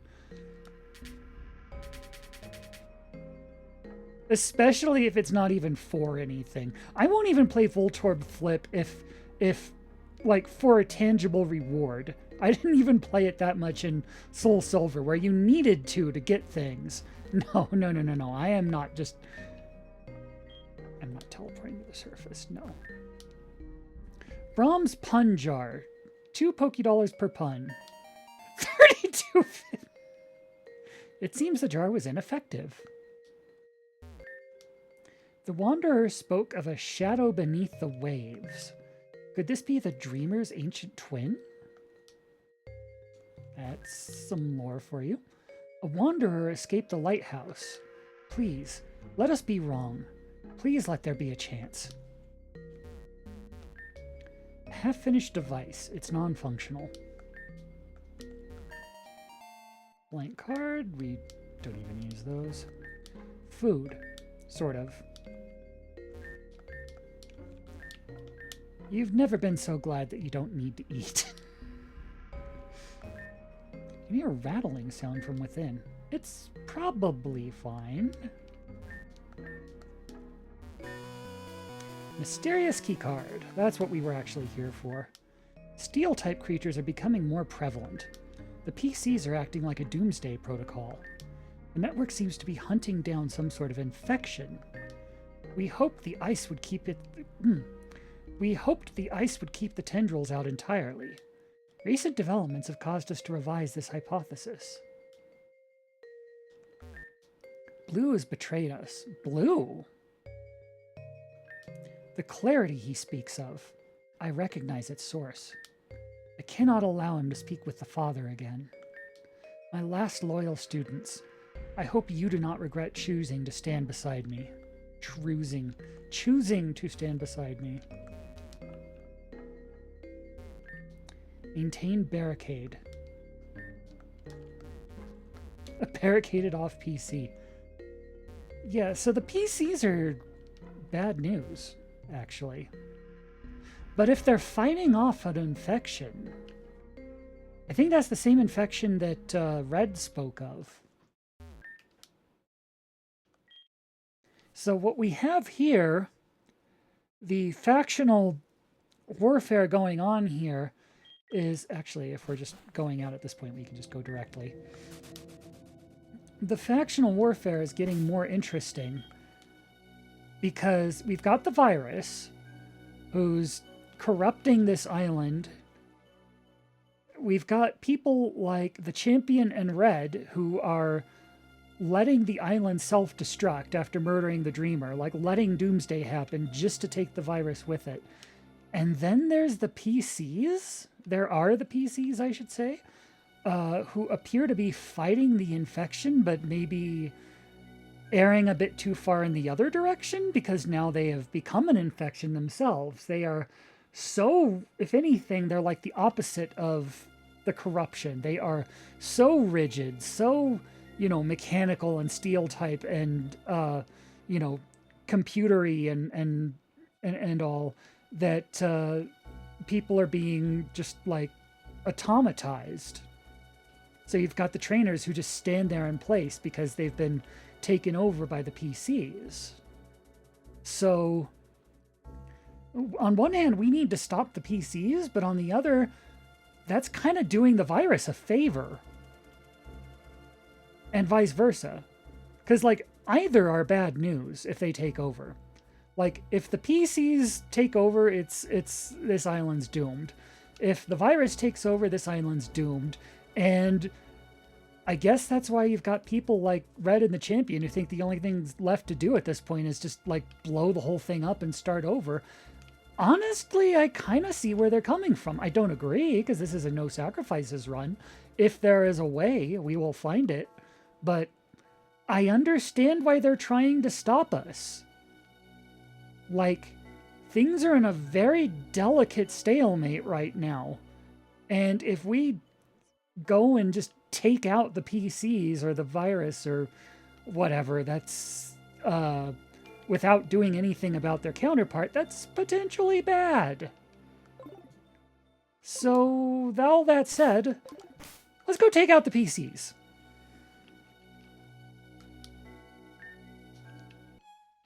Sounds like fun. What's the worst that could happen?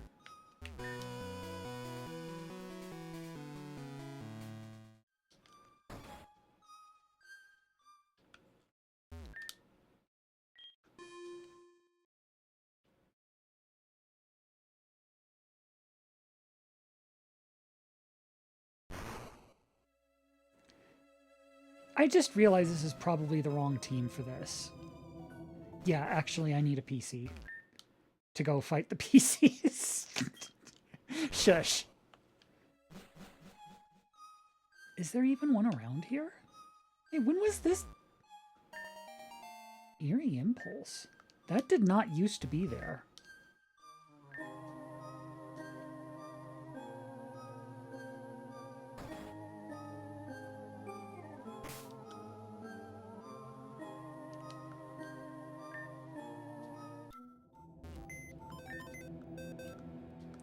So we're going to be going up against a lot of steel types in here.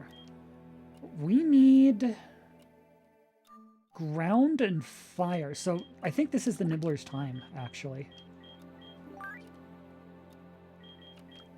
Vapnessa, thank you for your service, as always. I really want to use Jessica so bad, but against a steel area is not the place, is it?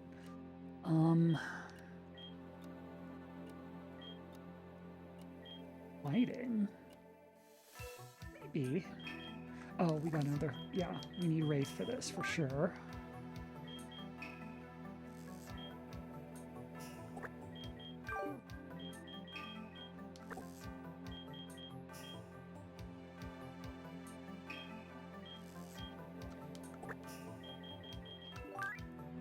Mark! Haven't led with Gamork in a while.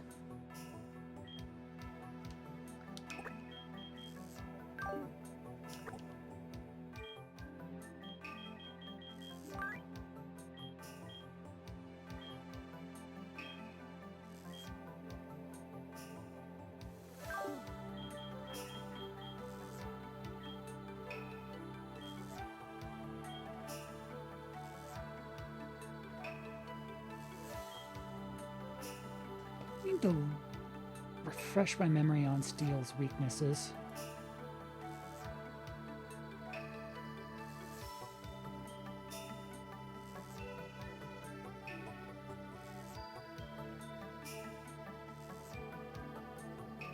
Steel moves... Oh, no. Defense. Immune to poison. Firefighting ground.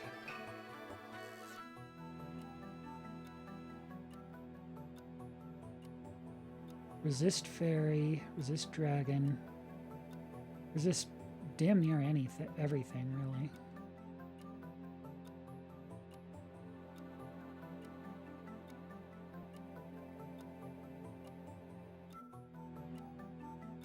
Yeah, firefighting ground. Okay.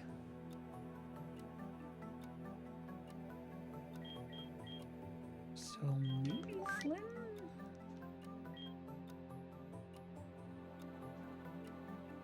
Yeah, I guess Mothra can take a break.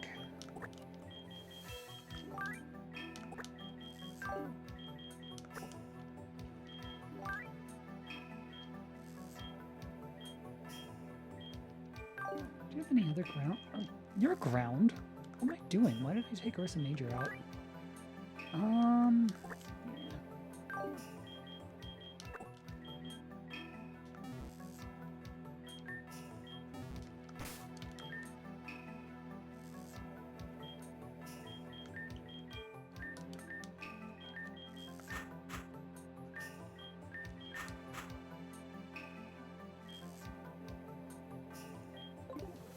I think it's the Nibbler's time. I said we were gonna wait because we could always use it later. I think it's the Nibbler's time.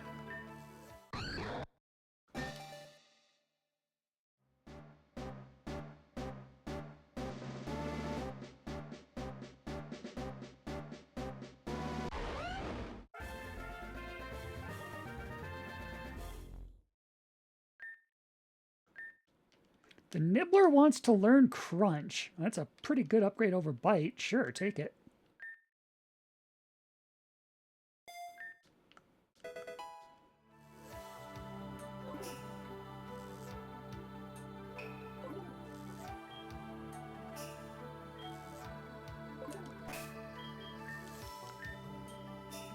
Is there anything else you can get?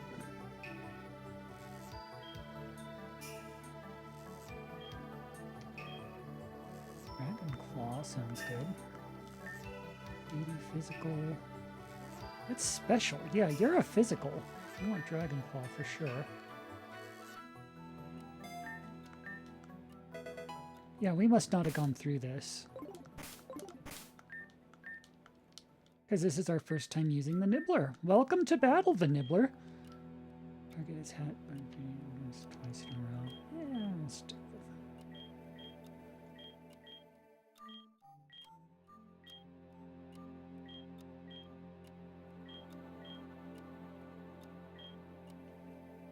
Rank's not bad.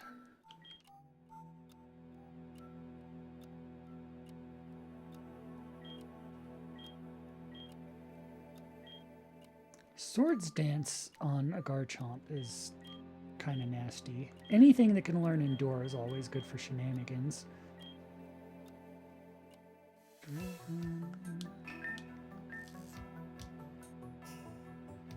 60, 80. That's just an improvement there.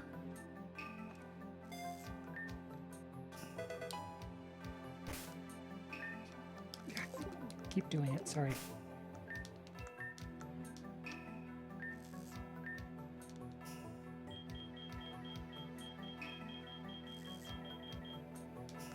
Yeah, I think there's got to be room for Swords Dance on this set somewhere. Slash.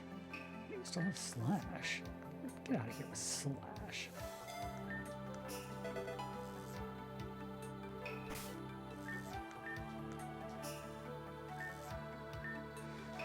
So your thing is you really hate ice. Other than that, you're kind of covered weakness-wise, I think. Let me check on that.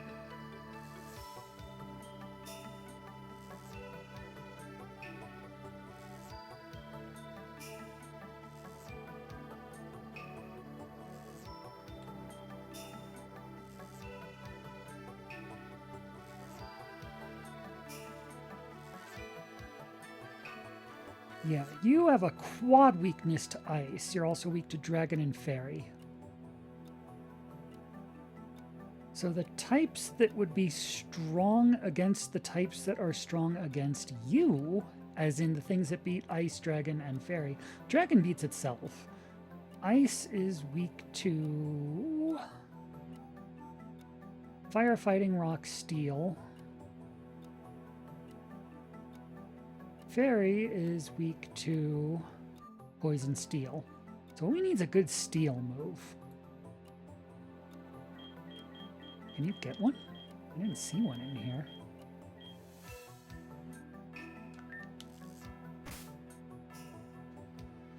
I think we have some TMs, but whether the Nibbler can learn them is another matter, but we can try.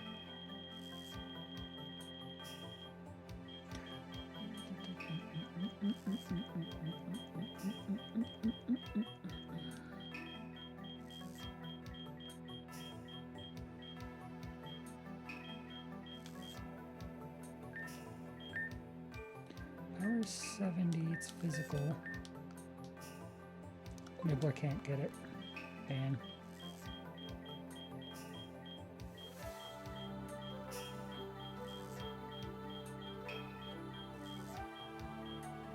Dang. Well, we can dream, I guess. So fire, fighting, poison. Wrong button again.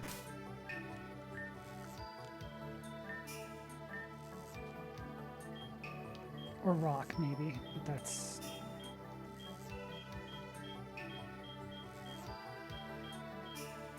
Brick Break, maybe. Maybe. Where would we be putting it over? Guess? Crunch? Yeah. It's slightly better for coverage. It gets at least one of the things that would be a check on a Nibbler otherwise. Keep doing that.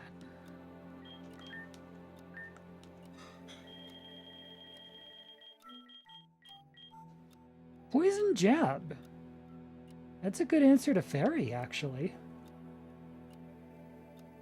Interesting.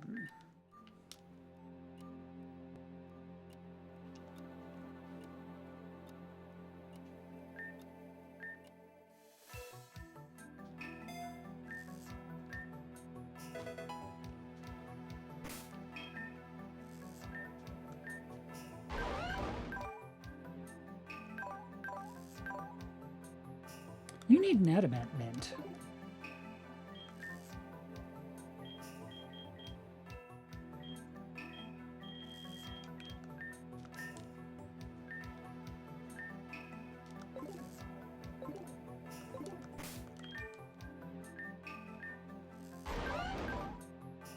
Yeah, that's nice.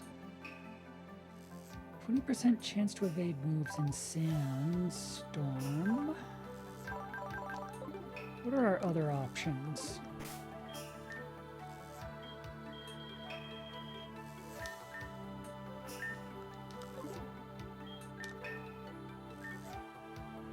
Rough Skin. Remind me what that one does.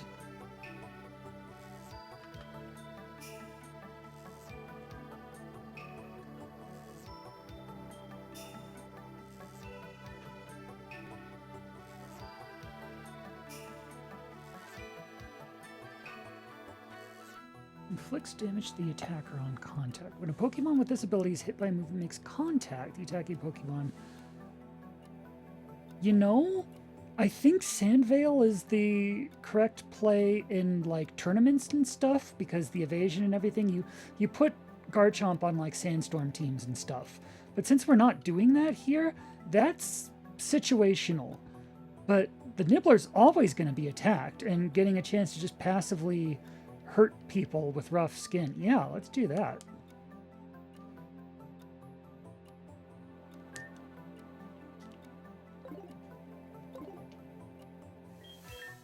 Anyway, speaking of TMs, what do we have in for Dragon and Ground anyway?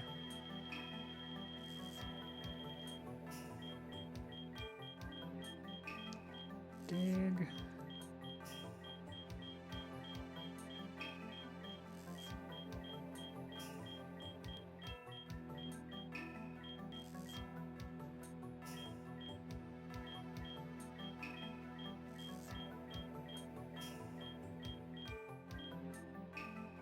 Earth Power, I think that's special, right? Yeah.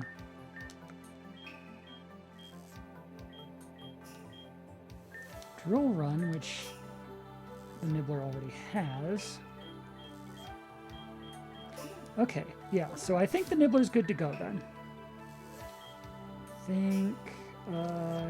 Yeah, you two can be our leads. And we'll see where it goes from here. You need items, don't you? You, of all people, are who gets the... Who took the...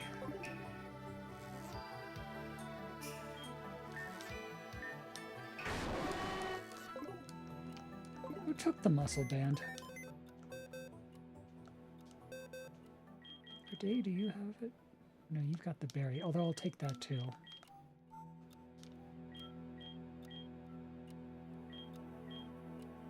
You took it, yeah. We'll need that back.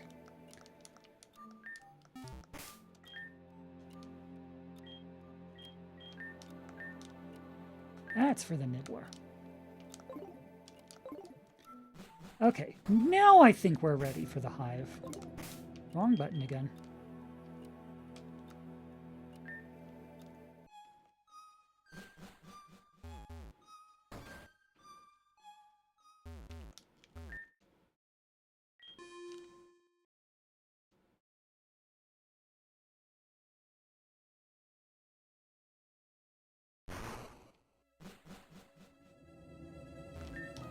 I've reached the heart of the PC network.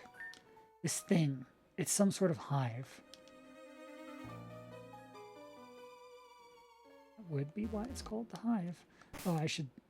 There is one Mon we can catch here before we do the thing I'm here to do. So I'll go ahead and turn the flute off for that. Other than that, we're kind of waiting. There's a lot of stuff here I want. Do not get me wrong.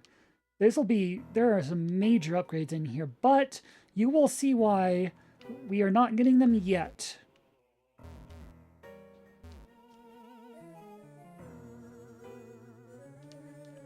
One of these kinds of puzzles, I see.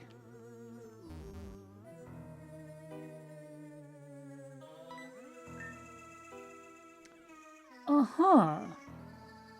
Yeah, that's about what I would expect to find inside the hive, I guess. Ooh, new battle music. Forgot the hive did this.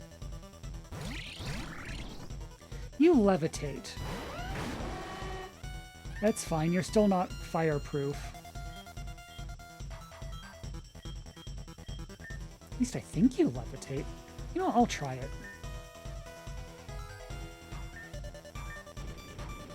Oh, you do not levitate. Excellent. You just look like you levitate.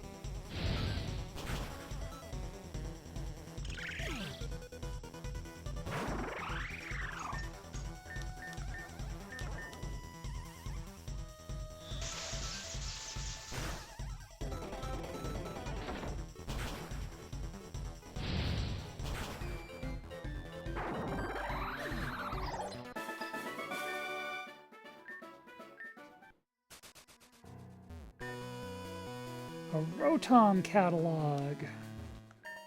And another blank card. Can never get too many blank cards, am I right?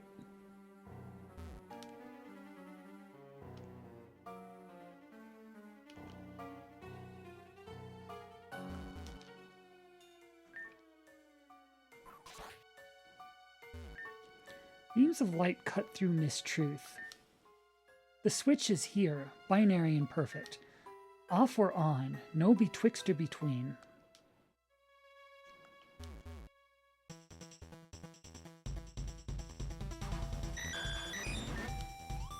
Porygon is great. That's one of those ones we might want later. That is not why we're here for now. Again, there are Mon that we will be catching later. Or at least after we take out the boss of this place.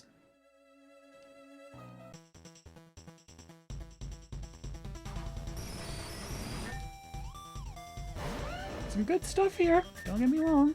Some good stuff here.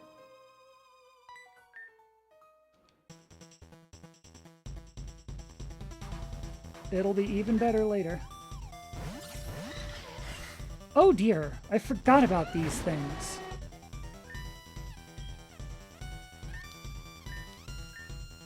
Let's take out the big one first.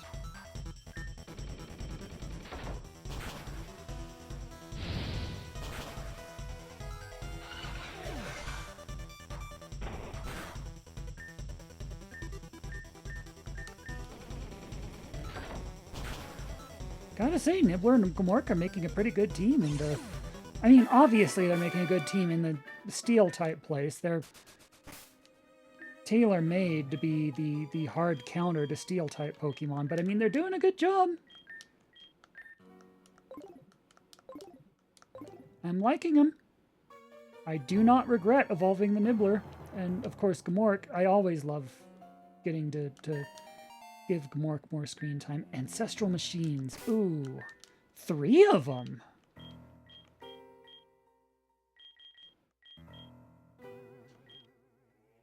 I forgot to go get that resurrected.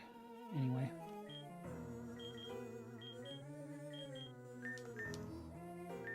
Anything like must have here? A steel move! I was just saying we needed one of those. It's not a great one.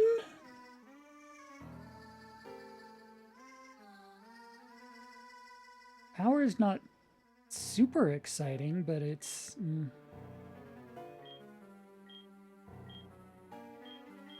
Oh, hello! That's what we were looking for. Give me 100, 175.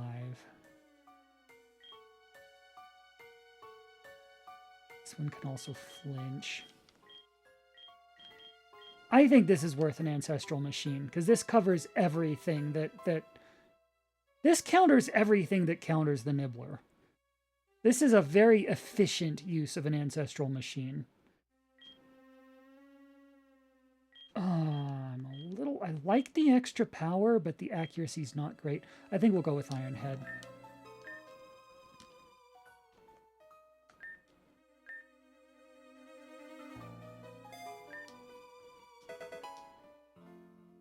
Anyone else have anything, like, notable? Belly... Oh, that would be disgusting.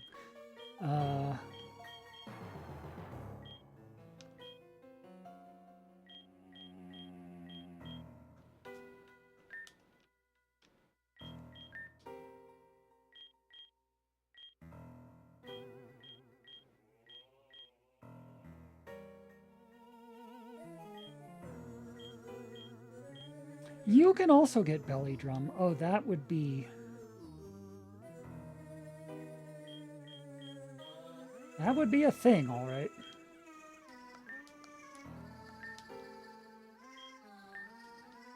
Wait, what did we want for...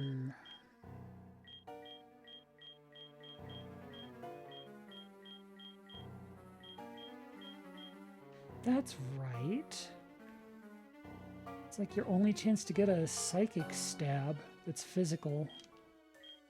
You actually kind of need one of these, because you just do not have a better answer.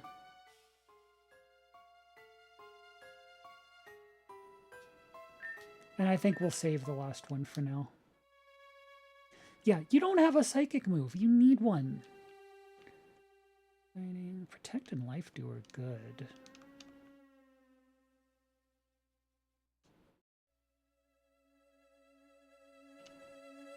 We'll swap out Night Slash because this is more powerful. It can miss, but it's more powerful and it's a stab. Yeah. And we'll save the last one. Two Ancestral Machines are fine for now. Whoops. Attach you to the Hexadecimal Keeper. We are not... Again, no sacrifices. Means no sacrifices. Means we will not be making sacrifices.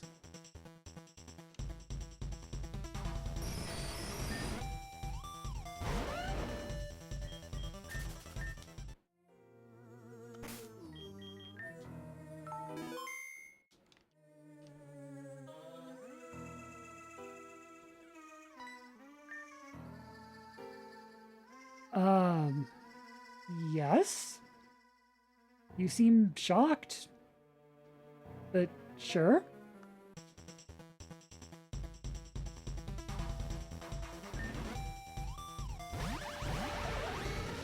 You... Magnezone, I know, is one of those ones that doesn't levitate by default, but it has Magnet Rise. But it should be vulnerable to Drill Run before then. But also it's kind of a physical take, so we might just do Flamethrower on it anyway.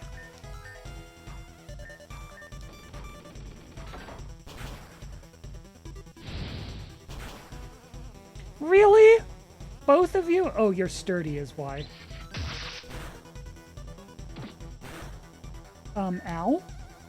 Although we do outspeed, so shouldn't have problems finishing you off at least.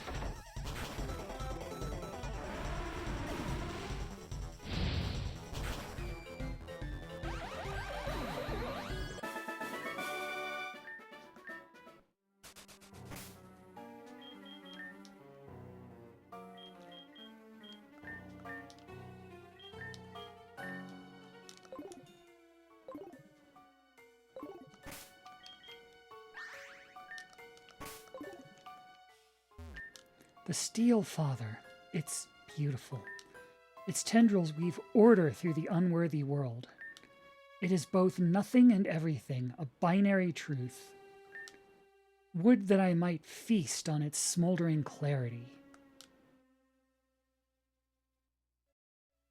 Seems legit.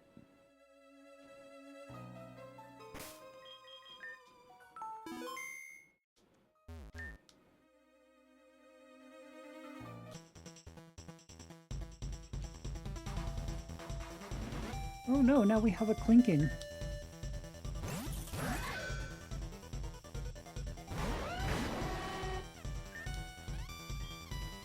Either of you might levitate, I can't remember. No, you don't.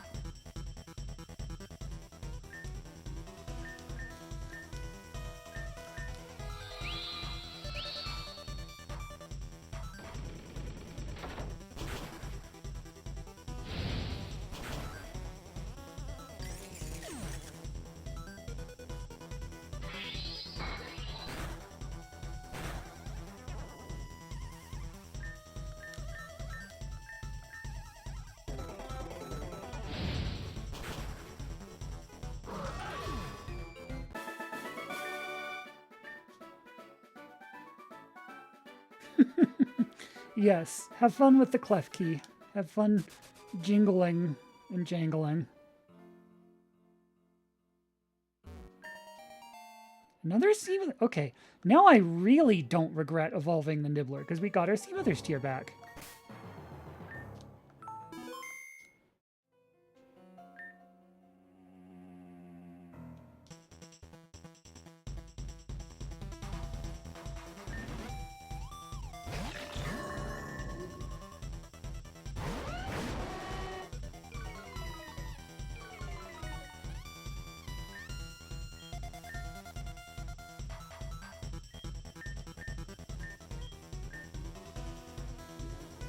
Oh, you can Mega. Oh dear.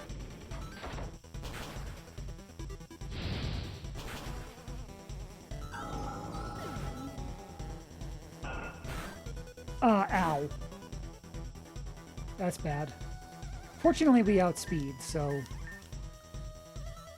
Please don't do this. There.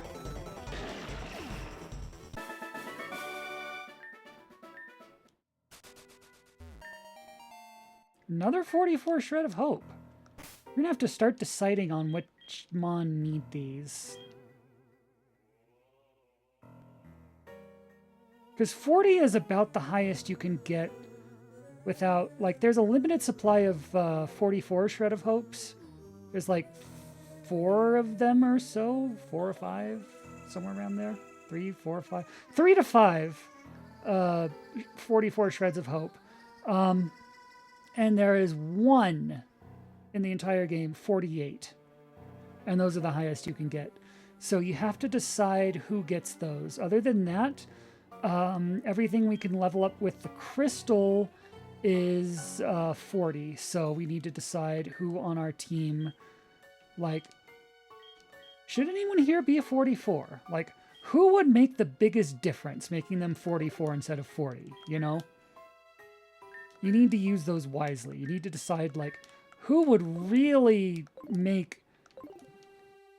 Like, who would be a difference maker with 4 more levels? And it might not even be anyone in our current party. It could just be, you know, someone who's currently sitting in the box, too. You never know. The Steel Father is no infection. It is the cure. The anomaly infects the world. The Steel Father resists, fortifying our base unworthy flesh. See, that's what I'm saying. The Steel Father is concerning, but so is the anomaly. So,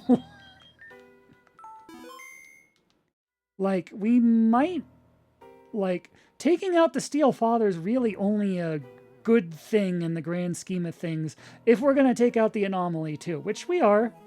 No sacrifices. If there's a way, we will find it. We are too stubborn to accept, like, letting the world blow up to reset everything, or letting the steel infection cure the anomaly, or vice versa. Like, if all of you all suck, then we're just going to have to defeat all of you all then. Big words, I know. That means taking out the Steel Father, and the Champion, and the Anomaly, and, like, who knows what else. But this is a no sacrifices run. Let's see what we can do. Because once the Steel Father's down, we're kind of committed, I think. We can't just, like, take out the Steel Father and say, okay, we did it. We're good here. We've done enough. We saved the island. Yay. Like, that would just make things worse in the grand scheme of things. Which is also the... Wrong one. Which is also the reason we haven't challenged Red yet. Because for all we know, maybe Red's right about needing Arceus. Maybe we shouldn't just take Arceus and you know, carelessly. Let's see how far we can get without needing Arceus.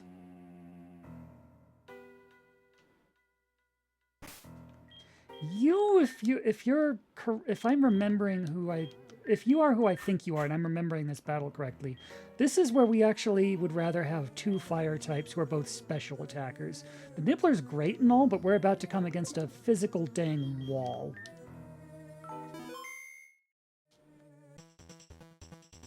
That is not what I was referring to.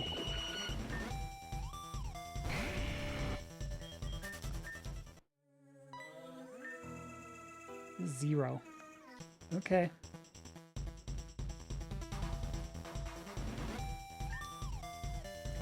Yeah, that's what I was thinking of. Frickin', you only have one Mon. Oh, it's one-on-one. I forgot about that part.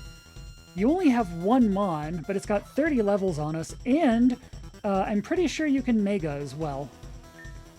But guess what? So can we. What's the accuracy on Fire Blast again? 85. I'm gonna have to take my chances. Against a level 70 Mega Steelix, I can't really mess around here.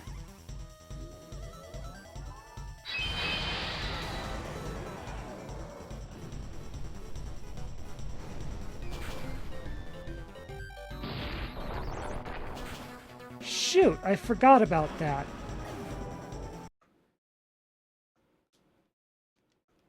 I completely forgot you had Stone Edge, and that's bad for Char. Okay, so what's the answer to that then? Gamorg, maybe? You can't Mega, so this is going to be a problem, but...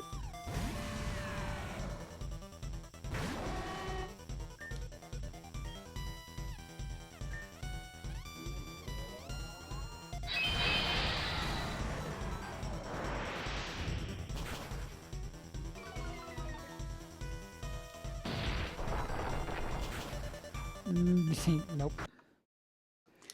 Right. Is Rock super effective against fire? Might need another angle here.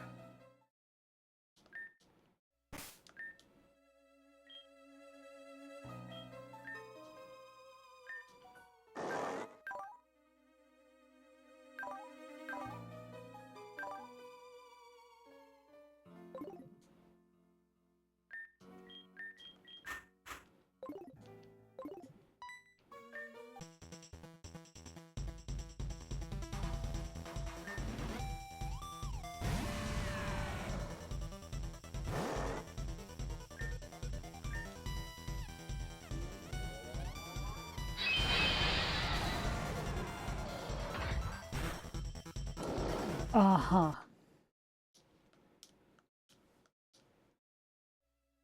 This could be a problem.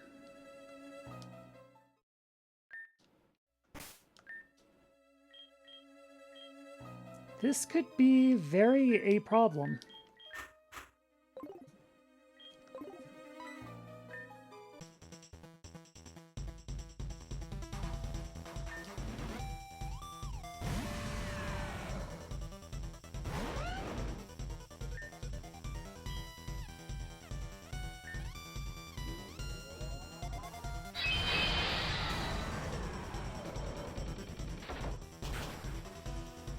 Yeah, the thing about Steelix...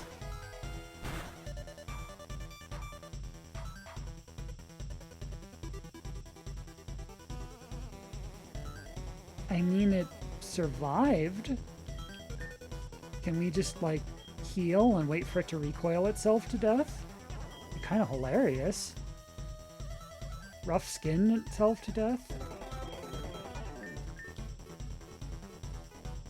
Yeah, we need to heal more than...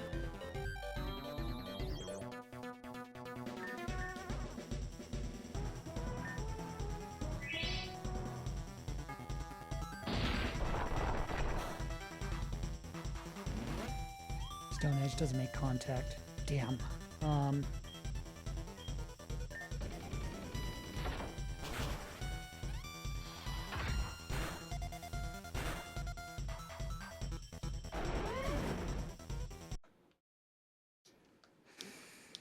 we have someone who can maybe survive there.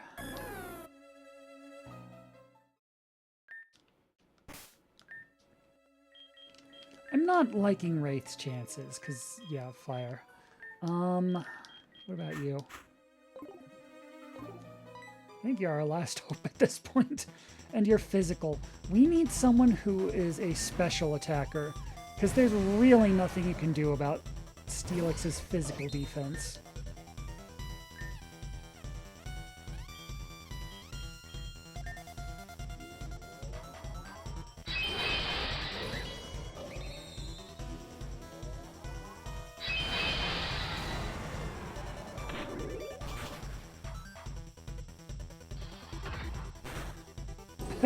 Yeah, it's about what I expected. Right, so let's go reconfigure our team a little.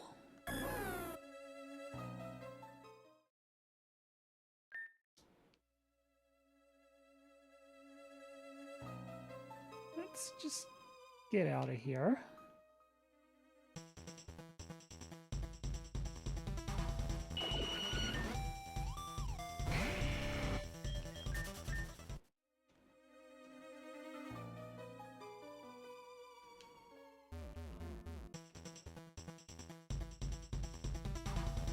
That's who we were looking for. Getting the ball. Because we're heading out anyway, right? This is a good time for that.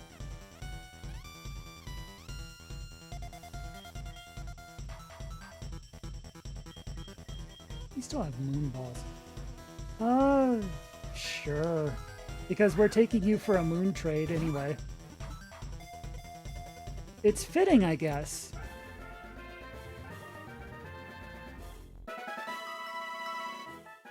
Let's put Rotom in the party.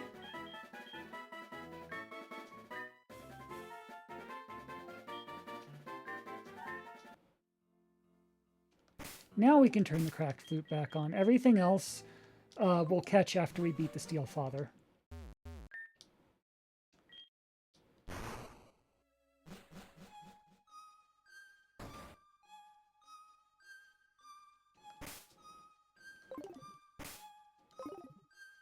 What am I doing? I'm going to the moon, which is that one.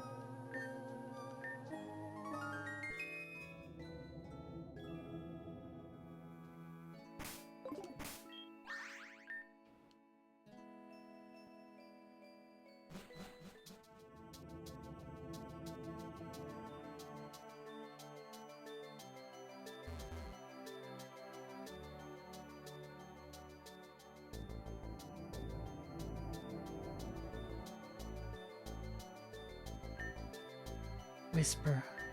Such a foolish young girl. That world below is dead and empty. Is this how grandmother felt? You bear responsibility for this. Wishes are dangerous things.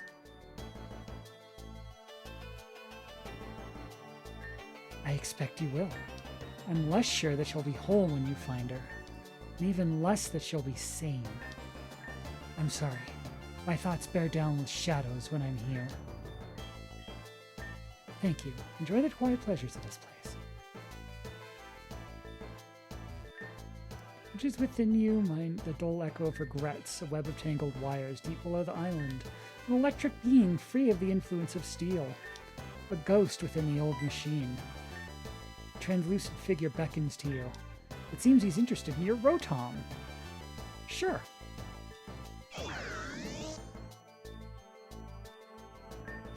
That Pokemon. It's exactly what I've been looking for. Ah, what a marvel. The beauty of our world astounds me still, even at my age. I'd always theorized such a Pokemon existed. I just couldn't prove it. The applications are near endless. But it's too late, isn't it? And yet, watching that Pokemon flit about, somehow I feel at peace. After all, my theories were correct. The catalyst exists. I unraveled my own little corner of the universe. I think I can be content with that.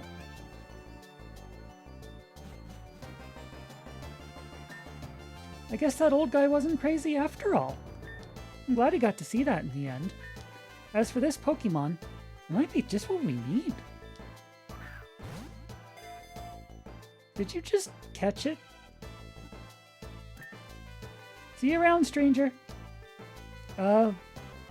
Okay? Enjoy your Rotom.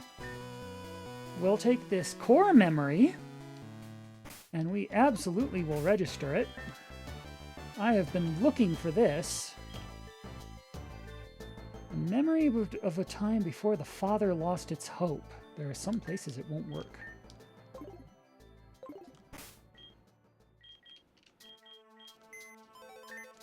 It's a portable PC. It's a portable PC. I don't have to fly around everywhere to use the PC anymore. Isn't that great? Between that and the warmth and nostalgia, like doing a PP restore and everything, we are set. We are set.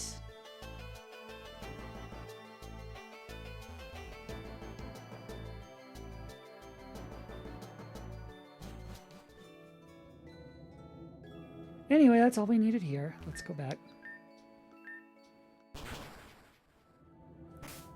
So we don't have to fly to a rest house or anything to change our party around anymore. We can just use the core memory.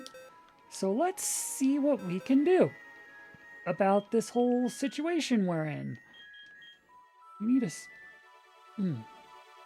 need a special attacker who can bypass Mega Steelix's resistances and doesn't just get completely wrecked by Rock Slide. So not you, unfortunately.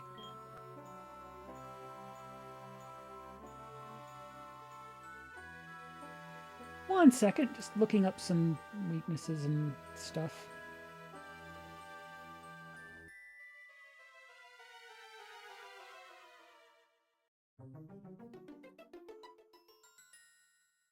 Togekiss is kind of tanky. Their defense is okay, I guess. They're weak to rock. Nope. Nope, nope, nope, nope, nope, nope, nope, nope, nope, nope, nope, nope. You could throw a mat block, maybe. I know you outspeed. Wait. That's it. That's it. That's all we needed. We only needed one more turn. Char almost had it. Wait, what am I doing? This isn't a 2-on-1. That would have been great. I really felt that light bulb for a second there. Ugh, okay. Okay. All right, so...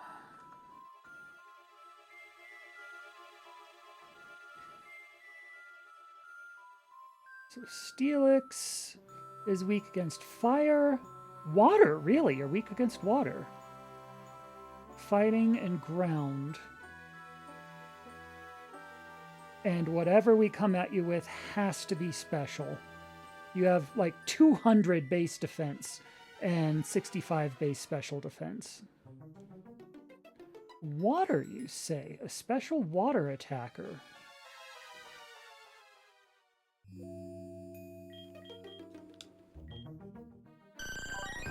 You're kind of tanky. Not that much, but... You're a special water attacker. You're physical, right? Yeah. You are a special attacker. I think you're physical too, right?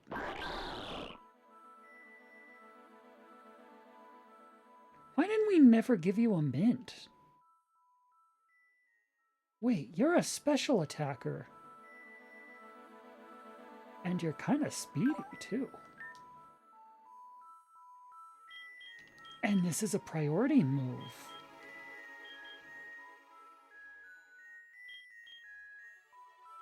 Promising. I think Mondo might just be the answer after all.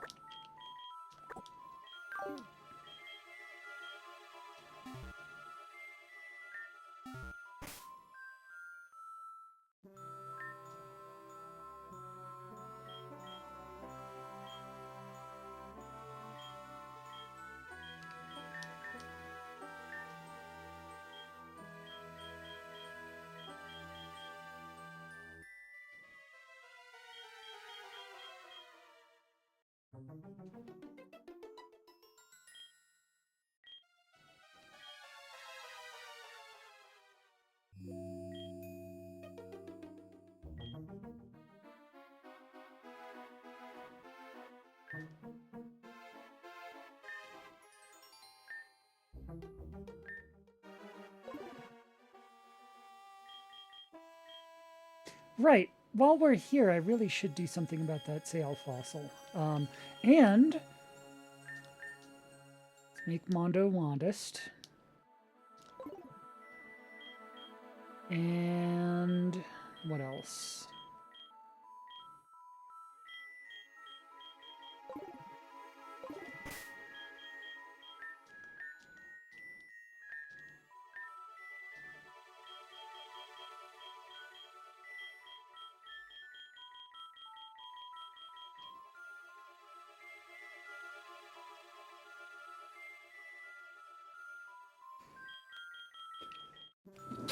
Excuse me.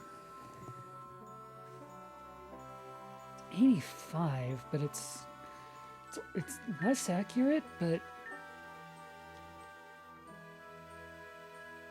it's more powerful. And it hits the entire team.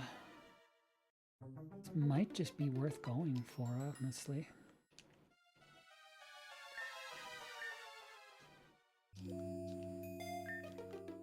I'd have to scum a bit just to make sure that doesn't miss. But I want to hit this thing as hard as possible, so...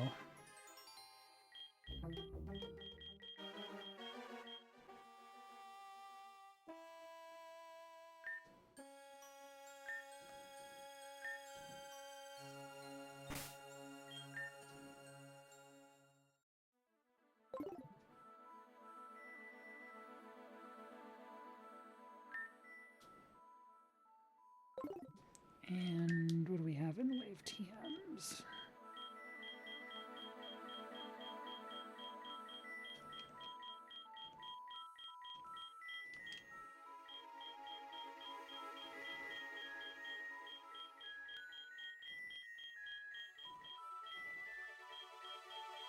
Just the stuff that Mondo has already. That's fine. This moveset's basically fine, I think.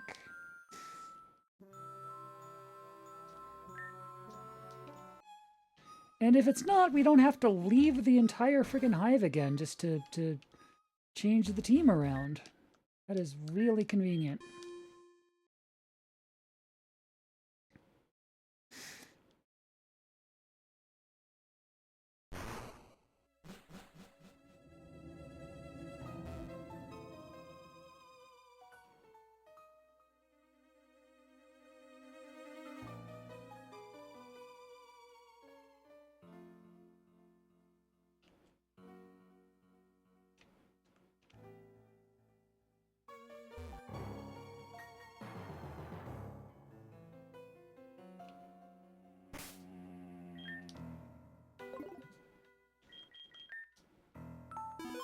All right, Mondo.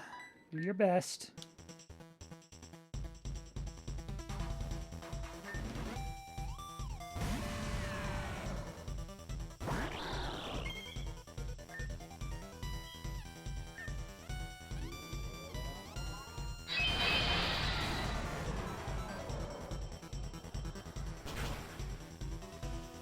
That's...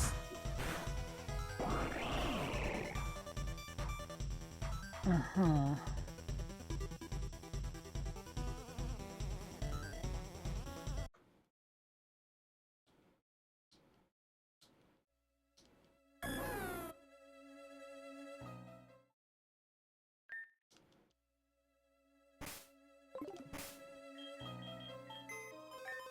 In that case...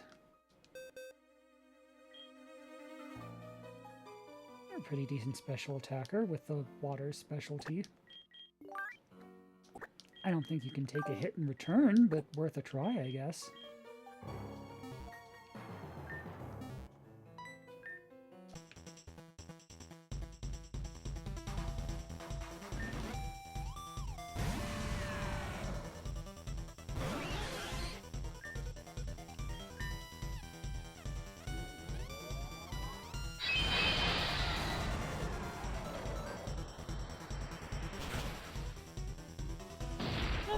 Bad, not great, but yeah.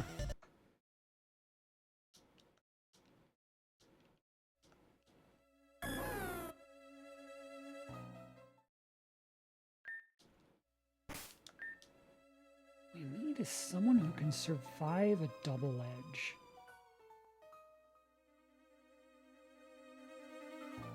Resists rock so that double edge is like the most tempting target. And then we can just... Wait, what am I... We outspeed, and we have a mon who can put people to sleep. I cannot believe it took me this long to remember that.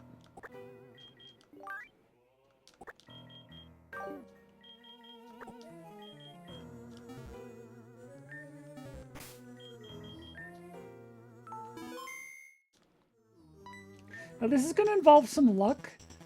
We need the Steelix to stay asleep for, I think, 2 turns. Possibly 3.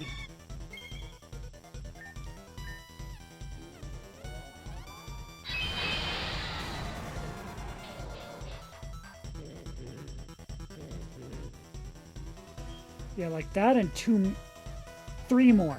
3 more. Because Char can 2-shot. We know that.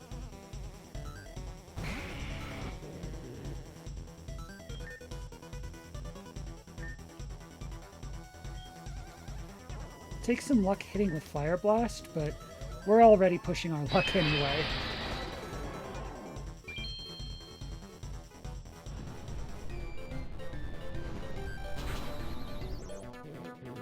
Yes. Okay. We win.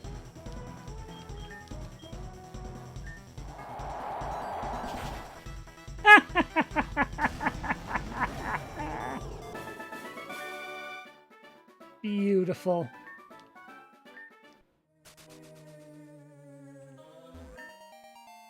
Another seat. Yeah. Absolutely, absolutely the right choice for the Nibbler. Okay. I see now. It is all clear. I must kill the dreaming daughter. The Steel Father will help me. We must drown the world to kill its monstrous offspring. Short-circuit the network. Kill father and child, so life may be made anew. Pure of anomalous infection. Yeah, so... Yeah. Pretty much. Oh, that was beautiful. And now we're at an actual PC. Get it. Who did we swap around here?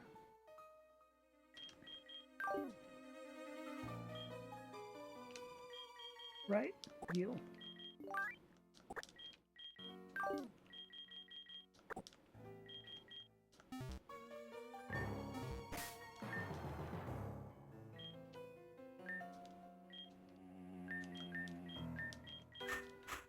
Get the classic team here again.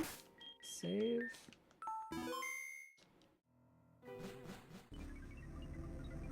And welcome to the Inner Hive. We have flash cannons. Analyzing, analyzing.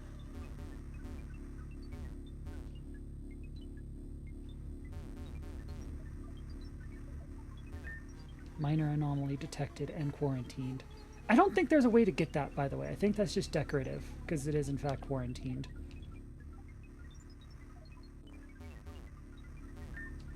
Caution, intruder detected in core. Protect, protect. Steelixite? We don't actually use Steelix, but if we did, that'd be kind of neat, I guess.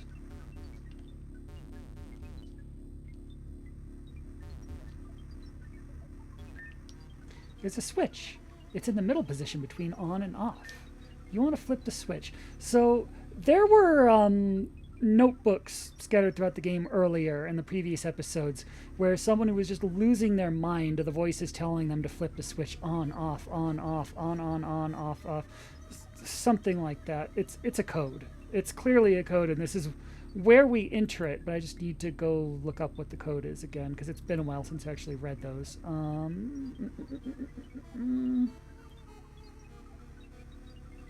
On, off, on, off, on, off, off, on. Okay. On, off. On, off. On. On. On. Off. Off. On. There's a click, then a whirring sound, then silence. You may be asking yourselves, what did that just accomplish? We will find out next time. Because we're coming up to the end of this episode, and whatever just happened is not in the hive. You will see it caused something to happen elsewhere, and that'll probably be the first thing we show you next episode.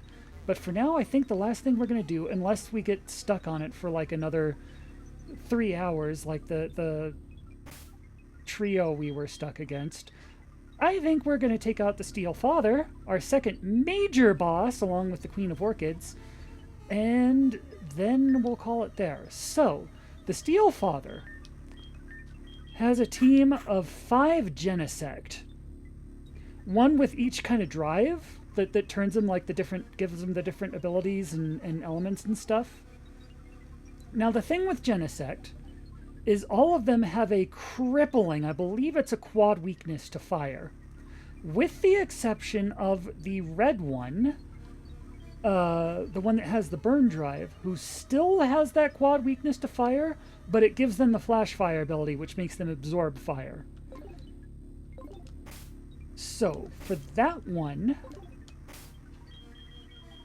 we either need a way to shut down that ability, or we need Mothra to just put them to sleep.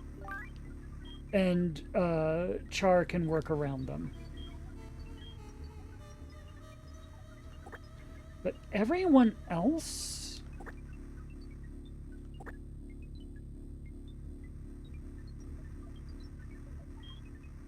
I believe Char should be able to like one-shot most of these. Especially when Mega'd. Nibbler away. Good thing about putting the Nibbler away is they're never far now that we have the core memory.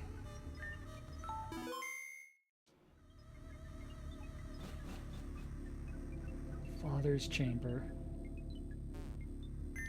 Words light up on the screen. Ah, you're here.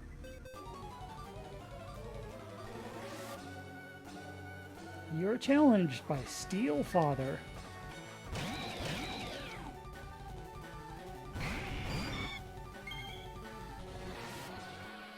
Misty Surge. So that prevents status ailments.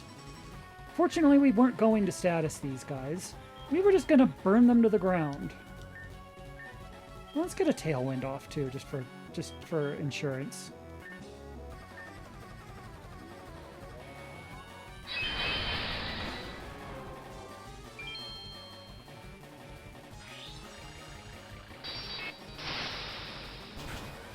Okay, that's bad.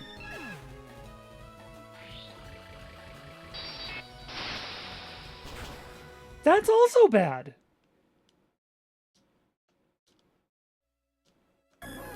Okay. That plan didn't work.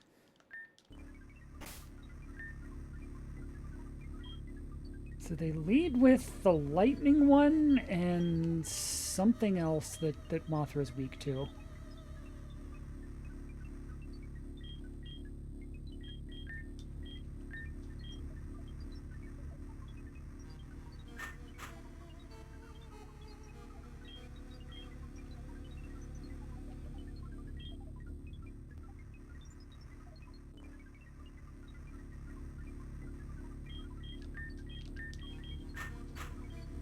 How about these two?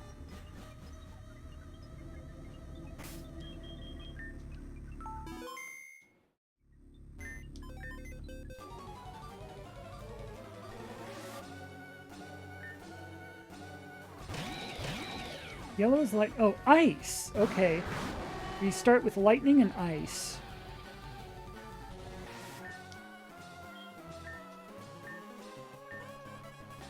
That said, that only changes the element that Technoblast is. Genesect itself still has the same typing, which is why all of them, including the fire one, are quad weak to fire. It's just Technoblast that's the problem. We need someone who can survive ice and lightning.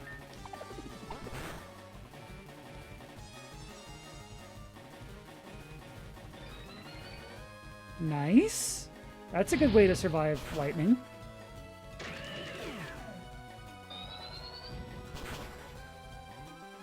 Very nice. Okay.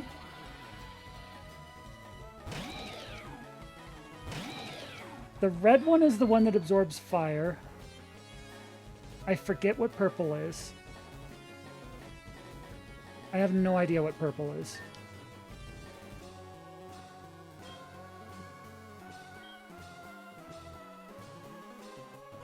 Let's just take you out first, I guess.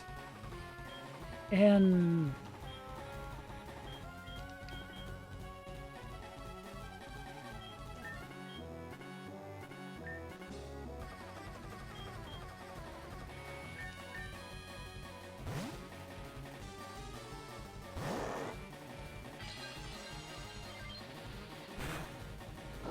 Excuse me?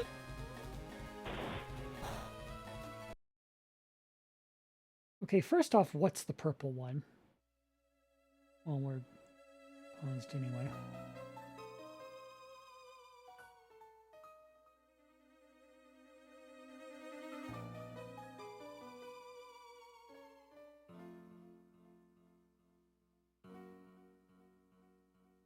We've got jump drive, chill drive, burn drive, douse drive.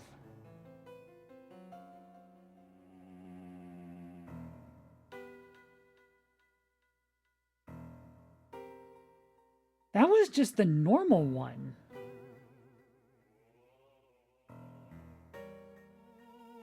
So we've got a lightning one, an ice one, a fire one, a water one, and then one that doesn't have a drive at all, and it has Thunderbolt, Bug Buzz, Flash Cannon, Technoblast.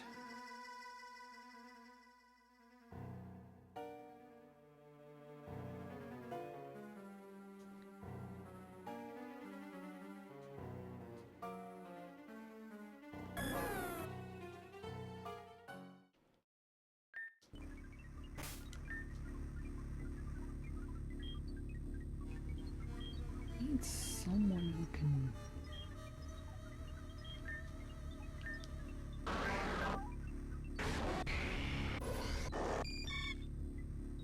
If Mothra doesn't outspeed, then no one does.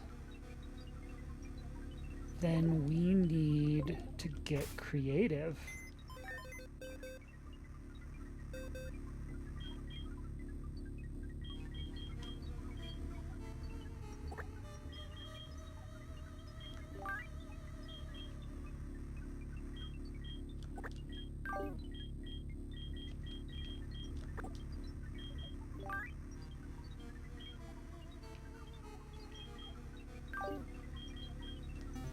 Okay, hear us out here.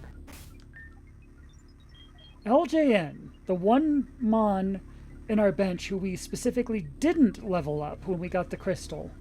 Still level 5.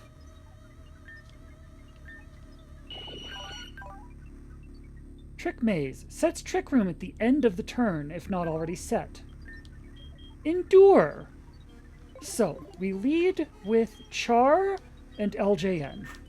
They're gonna see a level 5 just like absolute, like the softest target they have ever seen. They are going to try and double team this thing who's going to endure, which gives Char a free turn and a free heat wave. When that turn is over, Trick Room will be up, and we will be able to outspeed from then on.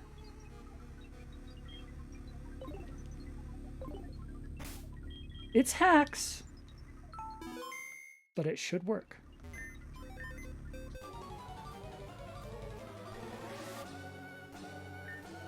We did not come up with this idea, by the way. It was, we saw this on the Salt and Shadow Discord. But it's a really good idea, so we're gonna do it. So you endure. They're gonna come after you. You mega and heat wave these two.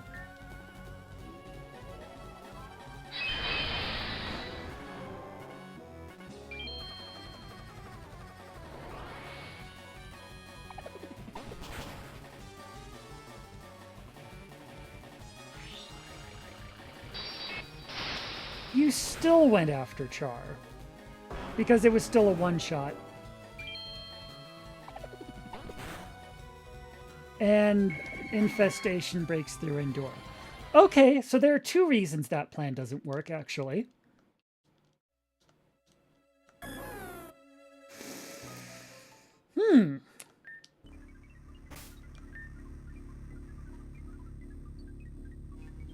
We need you to not get hit with Infestation, and we need maybe Wraith instead.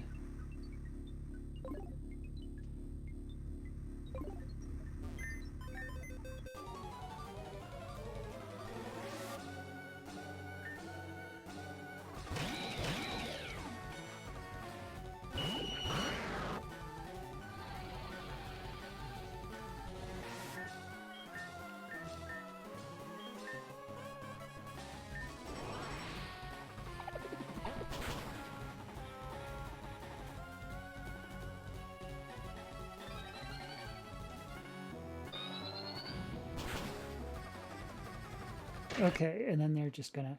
Okay, but...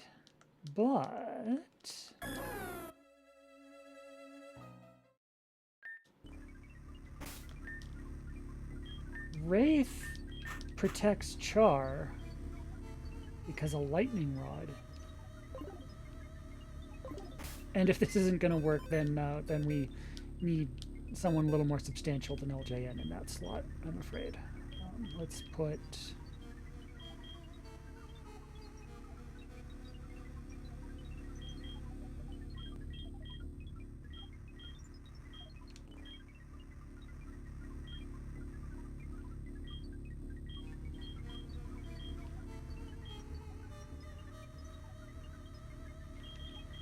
put you back.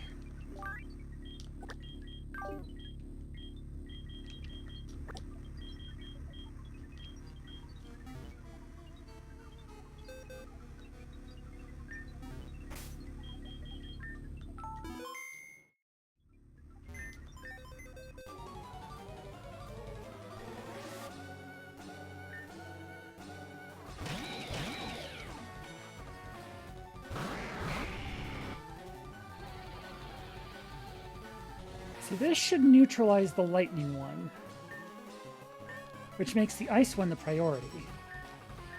But we'll just have you mega and do a heat wave anyway.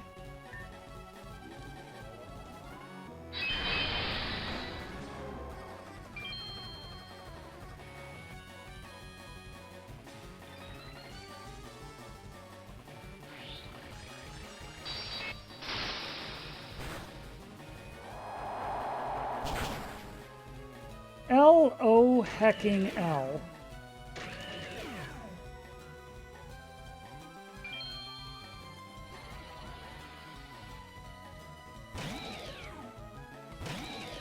So that's the normal one and the fire immune one.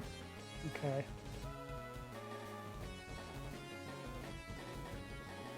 We're really not afraid of fire at this point. We can just use Flame Wheel to take you out. And maybe just heal? I want to see what these two have. Something's probably going to wipe us out here, but I just want to see what it is. Flash Cannon, right? No, you resist it. Okay. And Techno Blast. And you resist that too. Get wrecked. So just do that again then? You're the water one. That's bad. That's bad.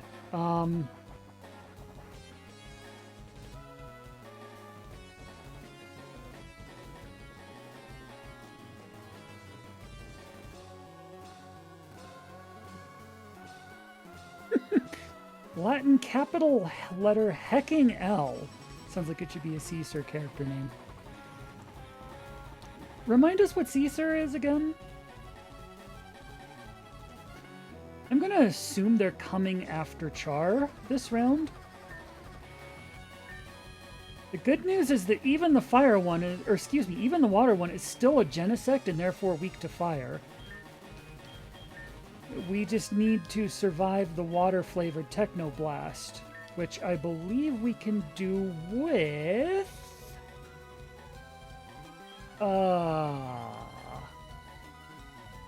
Versa Major, maybe? No, you're weak to water, too. Oh, that's bad. Flynn. This isn't going to work, but I'll try it anyway. Gunk Shot, you say? Well, it didn't work anyway, but... So we need the answer for the water one. Conscript Unicode Registry. Aha.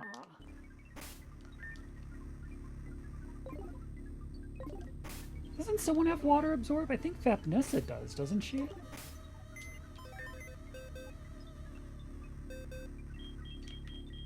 Yeah.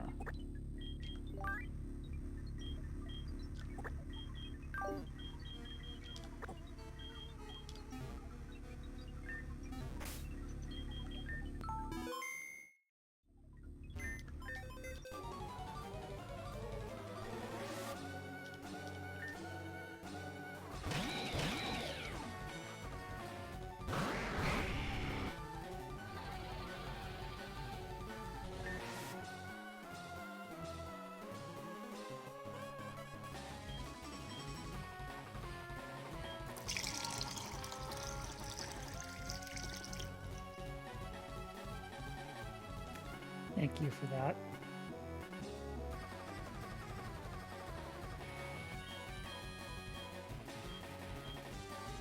The problem here, we know that Char is just going to wipe both these two out with the Flame Wave. Heat Wave. So it almost feels like... Is there a move I can temporarily give Wraith? Because all of Wraith's moves are attacks, and this Wraith has perfect time to set up something. Do something that's...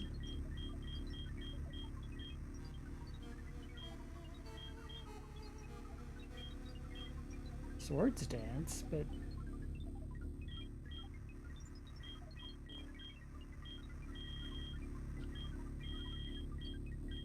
It's already one-shotting everyone.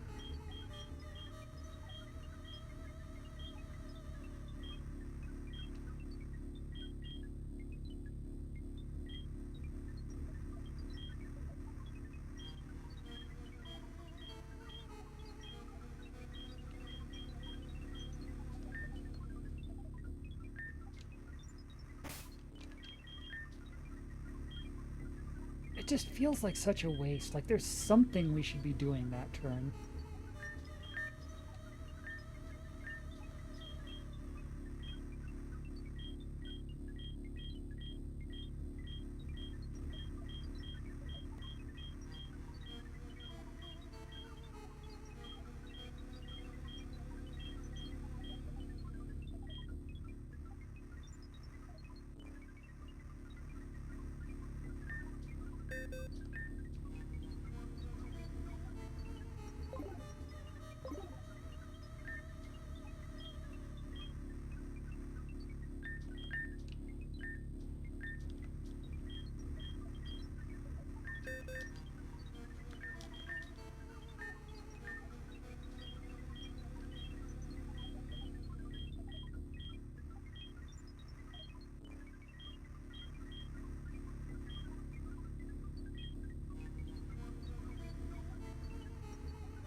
I wonder.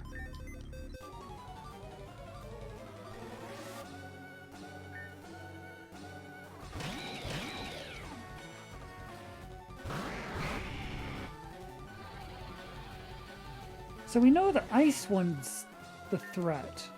The thunder one can't do anything. The lightning one can't do anything while Wraith's out. So what if, instead of, like, hitting them both, Flame Wheel, you do the setup and give us a Tailwind, maybe? So we can outspeed at least?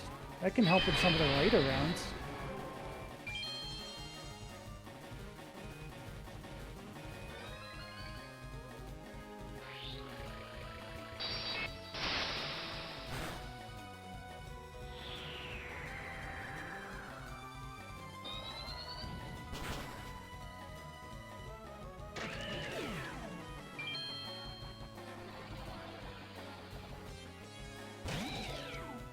You didn't send out the fireproof one. That was your last mistake. Now we can do a heat wave and get both of you. Like, and we have the tailwind, so we'll outspeed.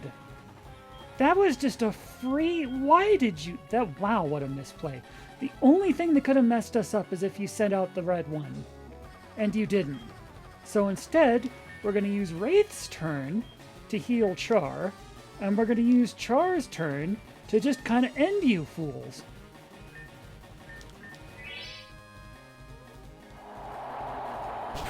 And we go first because we outspeed, because Tailwind. Yeah, you should have sent out the red one. You should have sent out the red one.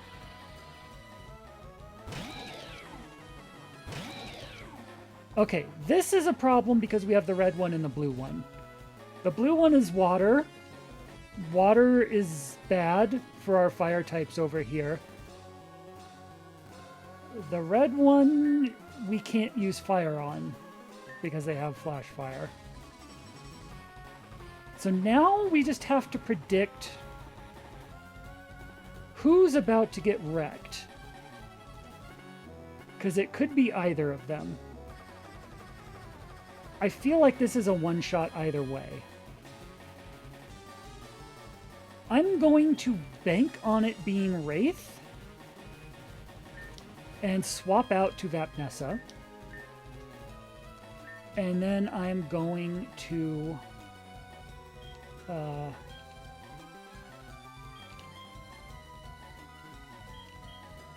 Actually, I should just try and take you out first. I should have picked Mothra, actually. That's what I should have done. Oh, well. Wait, we outspeed! I don't have to worry about that kind of thing. That's lovely.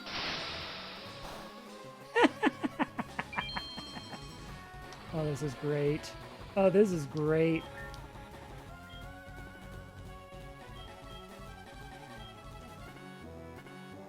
What else is Genesect weak to besides fire? Because you have flash fire, so we can't just burn to the ground with you.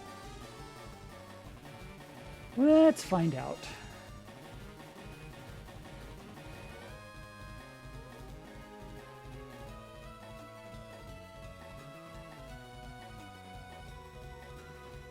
Quad to fire, that's actually your only weakness. But you have a bunch of stuff that hits for neutral at least. Water hits for neutral. Flying hits for neutral. Yeah, your only actual weakness is fire, but it is a quad weakness. But okay, fine. We'll just do it this way then.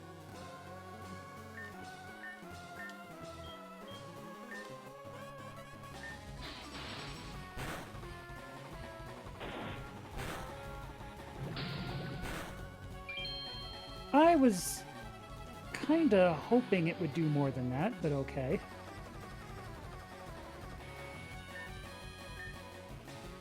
Well, Vapnessa's gonna have a problem. You know what? I'm just gonna take it on the chin and just heal Vap and keep this up.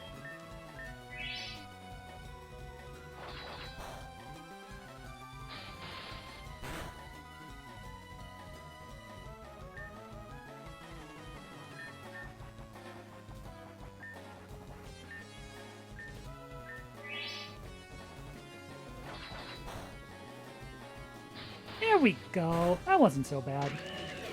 Took a little bit of thinking, but not that much. The thing is, we have Char Isnabil here, who's kind of a unit, and the Steel Father's team is incredibly flammable. And that is just... And we also have Wraith! Good old Wraith. I love Wraith so much. Wraith is just one of my favorites from this run, actually. So that ended up being... So the 3 trainers we fought in Frozen Hope, you know, April, the True Professor, and Braum, were like a mini-boss. The Steel Father is the second...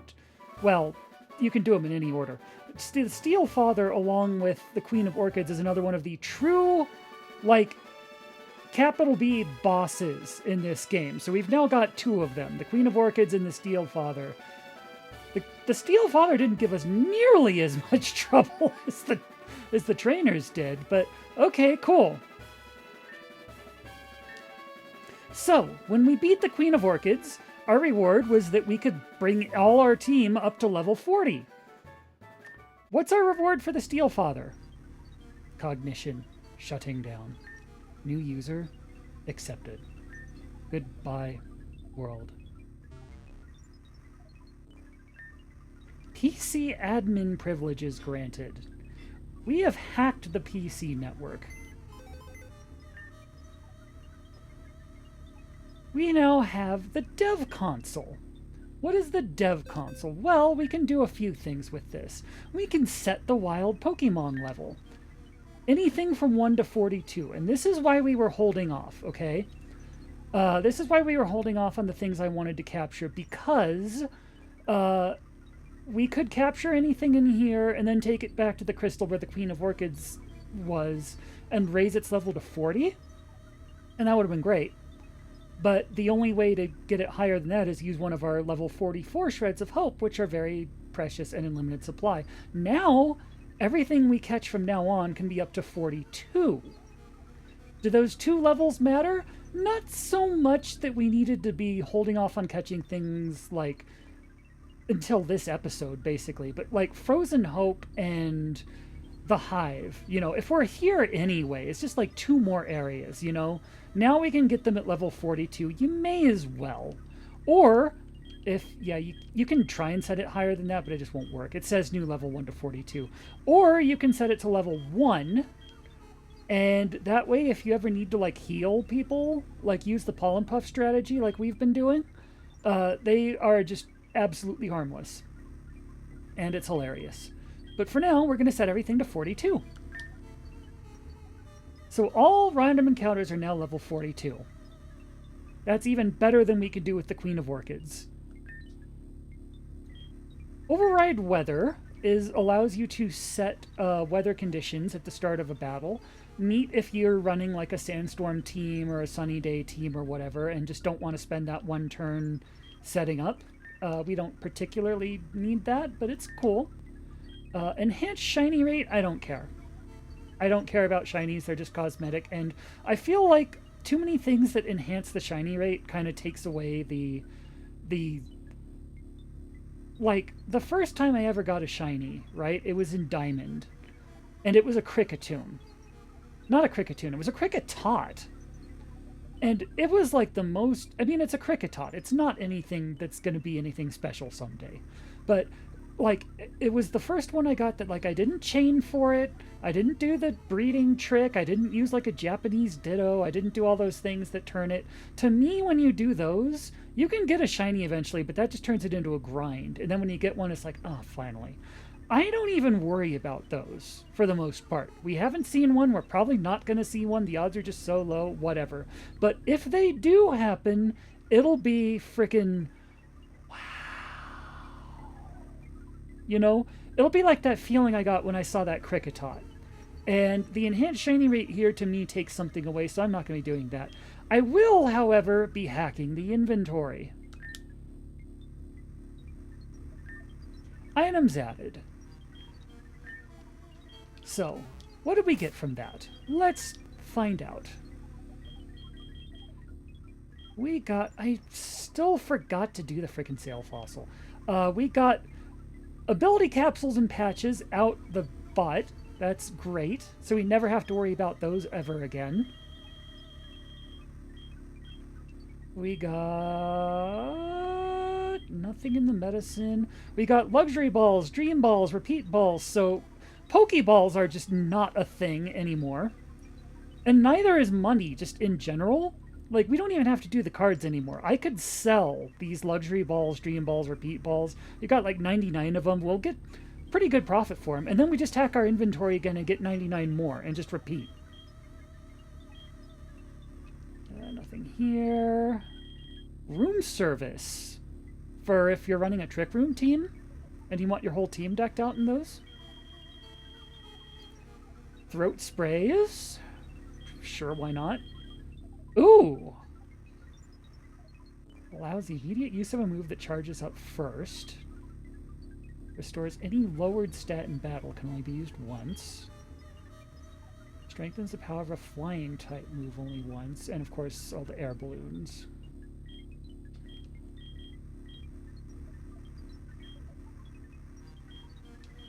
So yeah. Yeah. It's pretty nice. It's pretty nice. So we're done here. But I will turn the cracked flute. Wait. No, it's off now. And let's start sorting stuff in our bag. Let's go to the Pokeballs and put these ones on top because we're just pretty much guaranteed to never run out of these.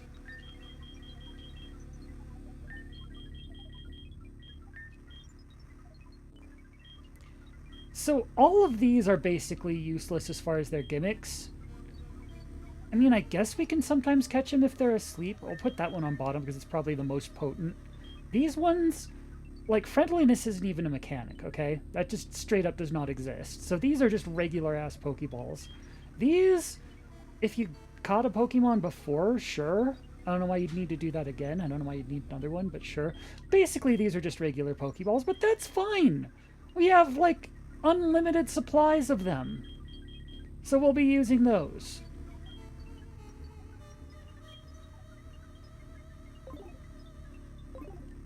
Anyway.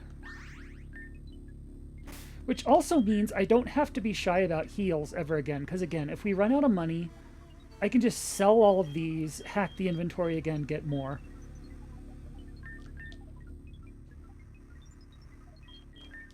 Anyway, you all did incredible. Thank you so much for your service. That was a lovely battle.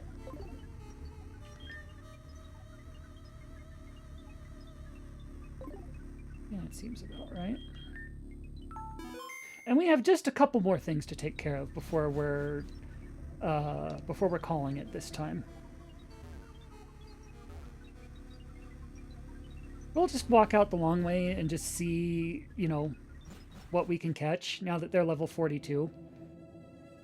And we don't have to be afraid of catching things in here.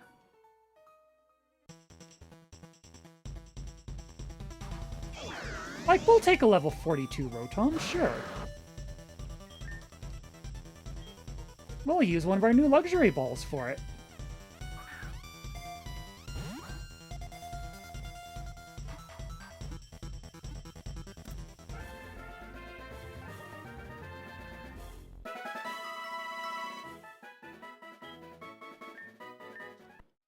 Oh, right.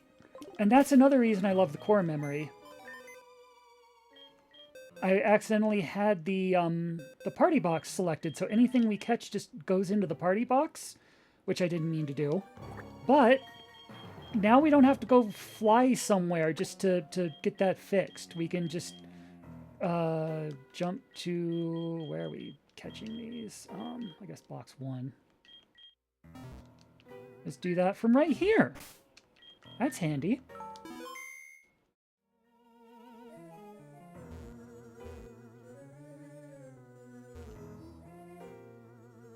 And we'll get a couple more things here.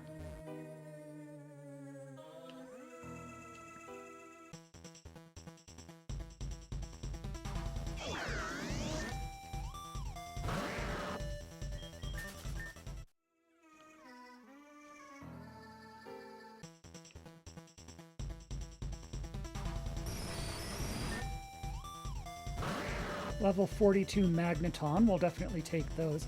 That could be another use of the Sea Mothers tier. A level 42 Magnezone would be potent.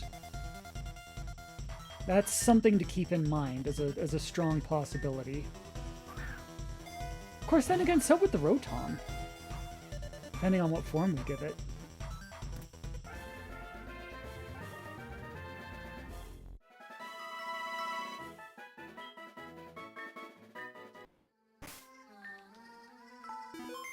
And I think there's at least one more thing. There's got to be a couple more things here, right? It's not just those two things. Ah, haven't seen you around before. We'll take one of those.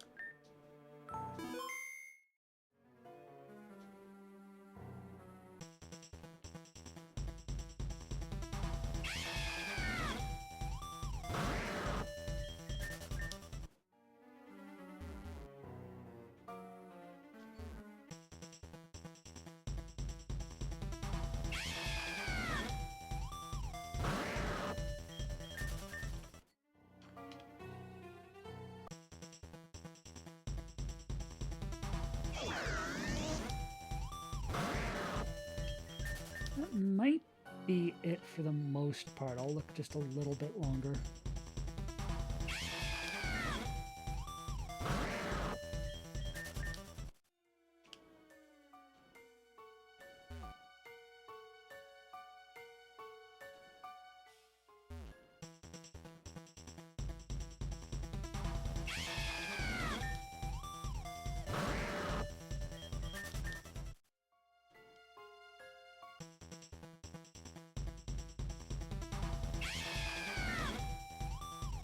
Man, went this whole time without seeing the Zebstrika, and then all of a sudden there's like a bunch of them in a row. Hello, kitty.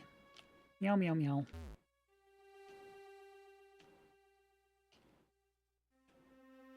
You caught us on the tail end of this one. We were just about to... I'm glad I kept looking. Yeah, we'll take one of those.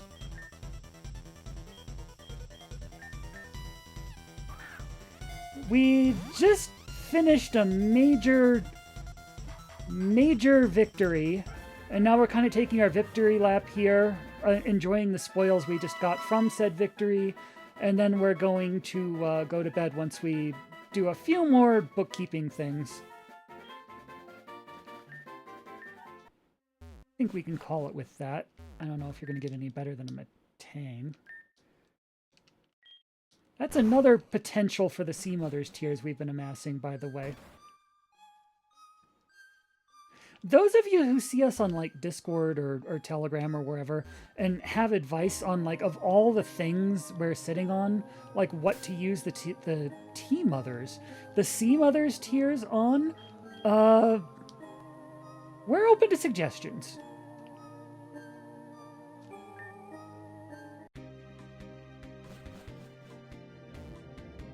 Turned off. Oh, that's fine. So now we can go back to Frozen Hope, because there is one particular Mon we were looking for in here. But we weren't looking yet because we didn't have... Because we were still playing the cracked flute at the time, because we didn't have a way to hack the levels yet, and I wanted to get a level 42 one. It wasn't a Vulpix. It wasn't an Ice Vulpix, but you know what? I'll take one anyway.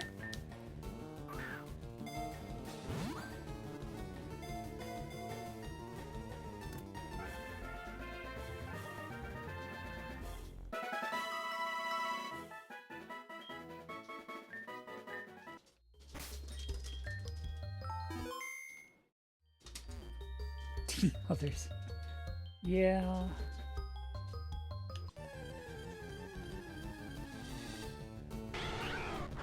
Okay, I know you're around here. Quit hiding.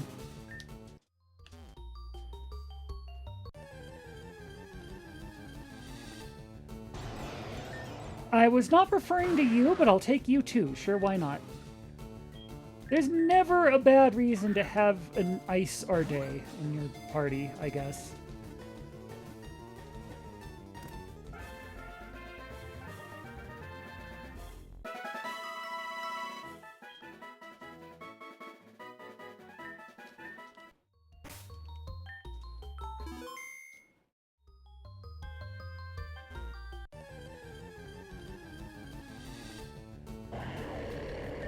Again, not the one I was thinking of, but I'm not gonna say no.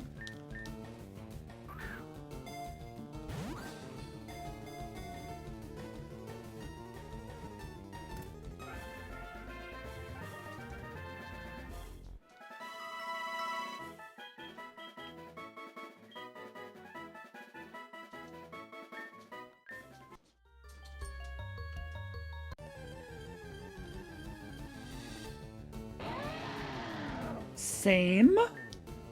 There's a lot of more stuff here than I thought there was. I was looking for one particular thing, but I'm just getting, I'll take you too, I guess, after I'll take you too, I guess.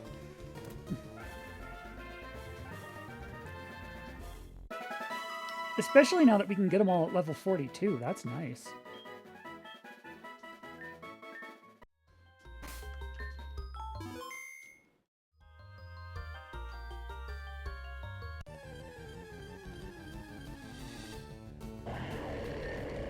I know you're around here somewhere. Quit being like that. Must just have like really low encounter odds, but I know you're here.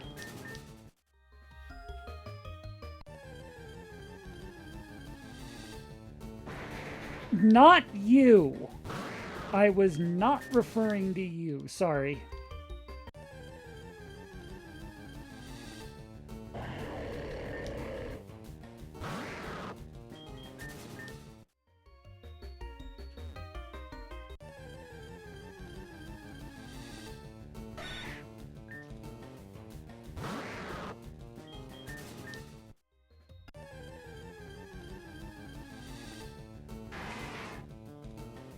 I didn't mean Lapras, but I will take a Lapras.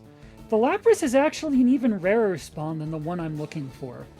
So I wasn't even counting on getting a Lapras while I was here. I just... That's Pokemon RNG for you, I guess.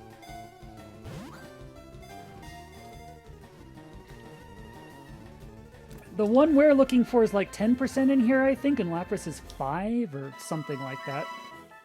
A Mystic Water, sure? What is a Mystic Water?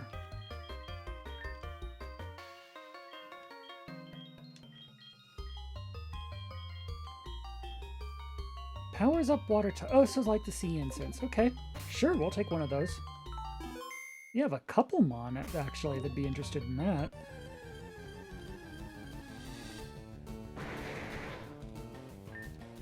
Aw. You're a sweet kitty.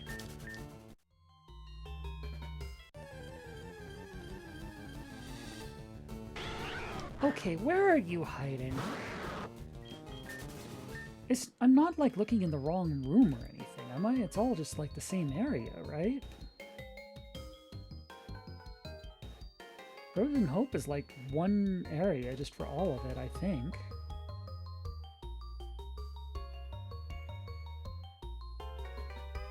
Yeah, it's all in the same place.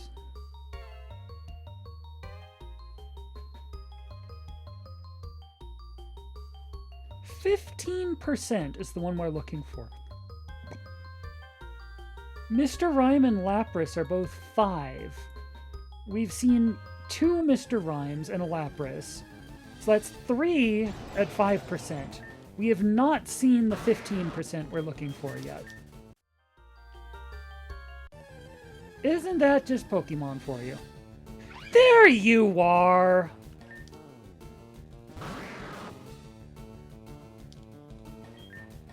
Okay. We've been looking all over for you, so let's not make this difficult. There we go.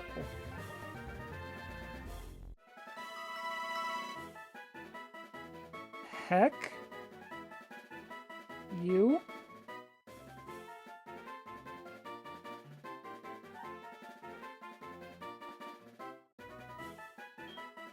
Anyway. So we're done here. Because I keep forgetting to do it, let's finally go revive that fossil. This is the wrong place.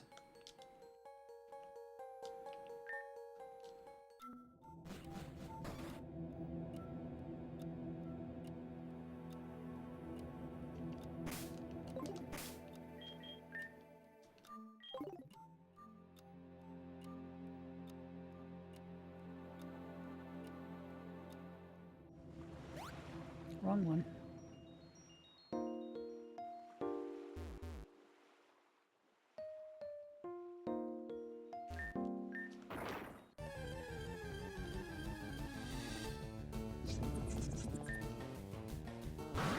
Well, now we can get one of these at level 42 if we want it, I guess. You know, sure, why not? It's not like the balls are a precious resource anymore at this point.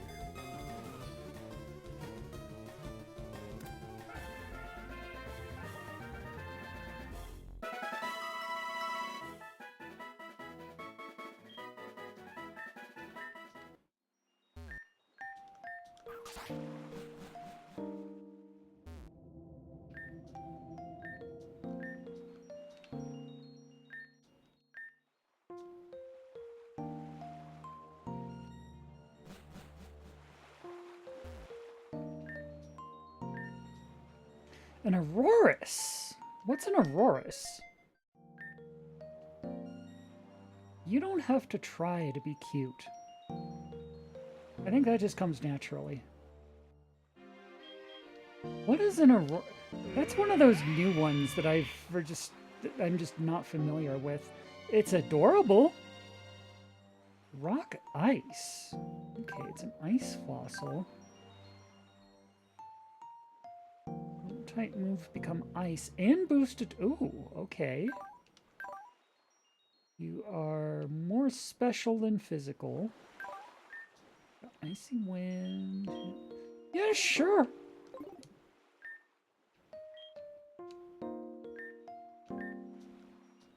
Okay. In fact, let's do some rearranging, I suppose.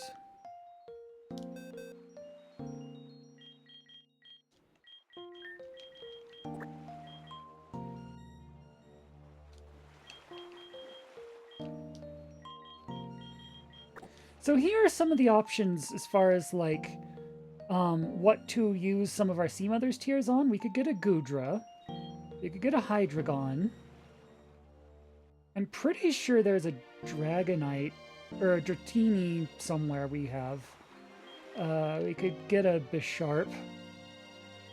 I don't know, there's just like a lot of those endgame Mon that just evolve above level 40, which is like the highest we can get, and it's just a question of which ones are like, you know, which one do we want?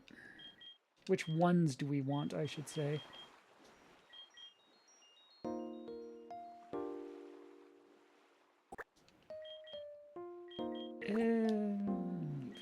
Now you go straight to the party, actually.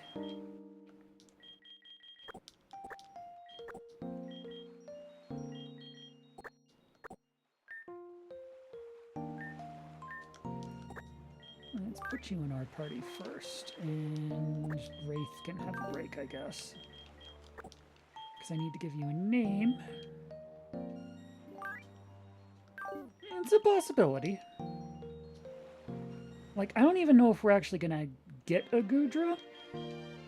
We could. It's just, like, we have a very limited supply of Sea Mothers tiers, so it's like, which, like, we could also get a Metagross, for example. Like, which endgame Mon would be the biggest difference maker? Anything else here we're kind of okay with leaving there.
Wait, no.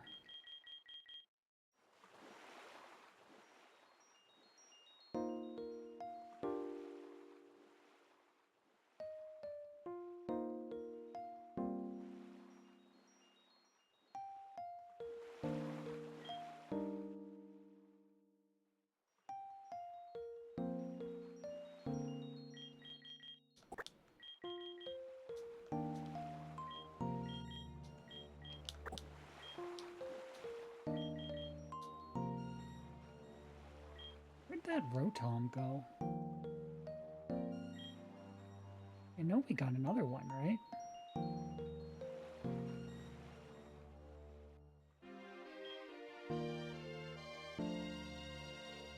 We did get another one, right? Hang on.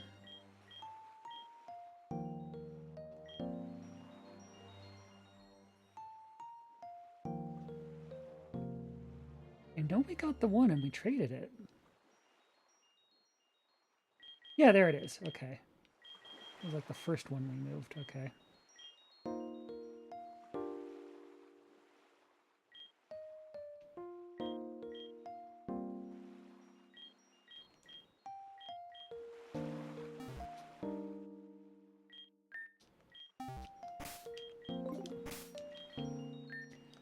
Okay.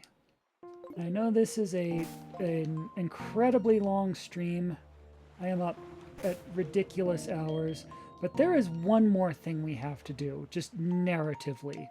There is a narrative note I have been looking forward to, and it's going to involve a bit of story time. You're going to have to listen to our headcanons for a bit, but you will see. So first off,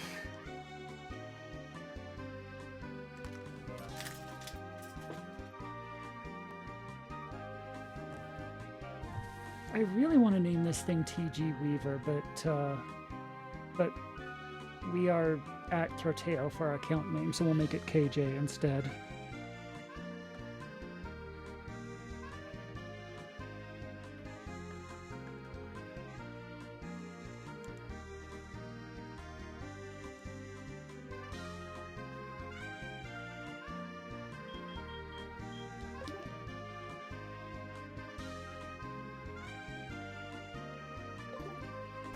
Then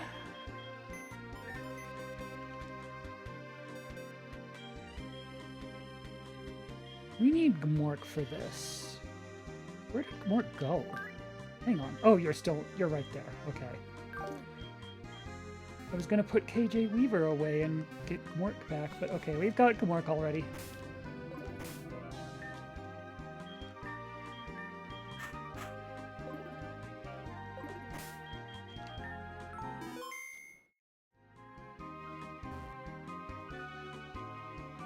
This is not going to work while we're playing the flute, for one thing.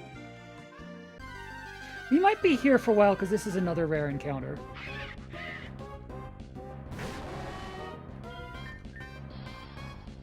You actually outspeed, won't let us run away. Interesting.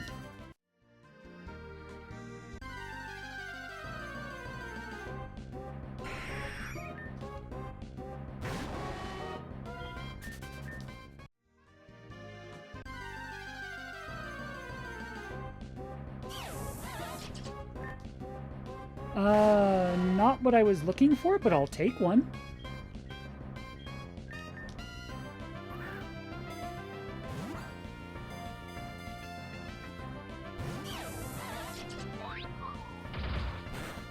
Um, rude.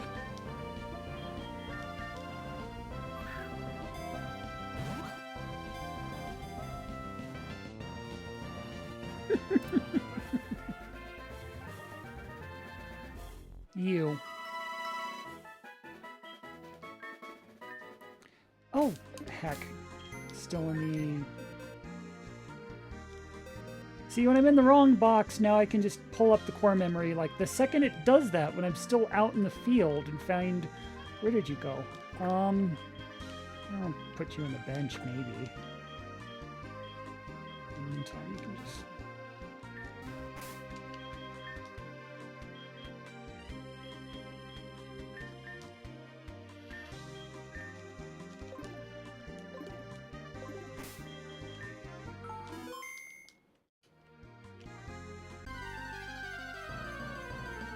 You. Yes. You.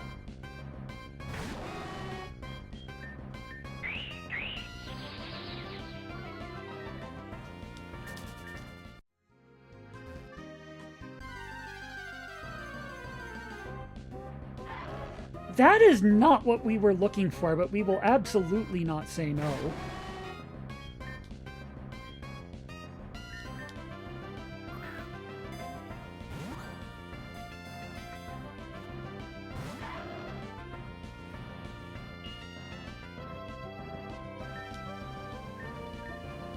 Can you concentrate intently on getting in the ball, please?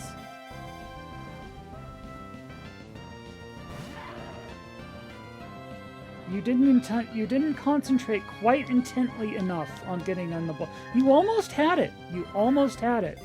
Concentrate just a little harder, just for like one more shake, okay? That's... You need to concentrate harder than that. Come on, I know you can do it. Concentrate really hard on getting in the ball. There you go. Good job.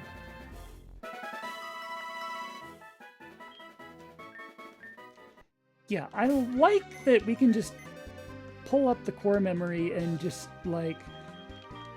If you're in the wrong box, we can just fix that, like, right now, and we don't have to wait until we get back to wherever.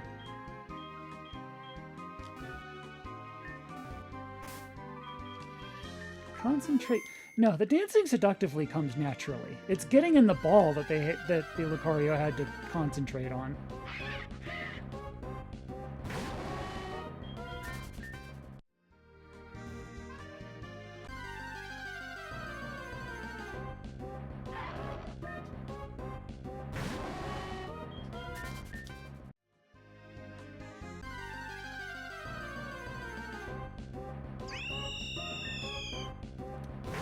Not what I was looking for, but I'll take it.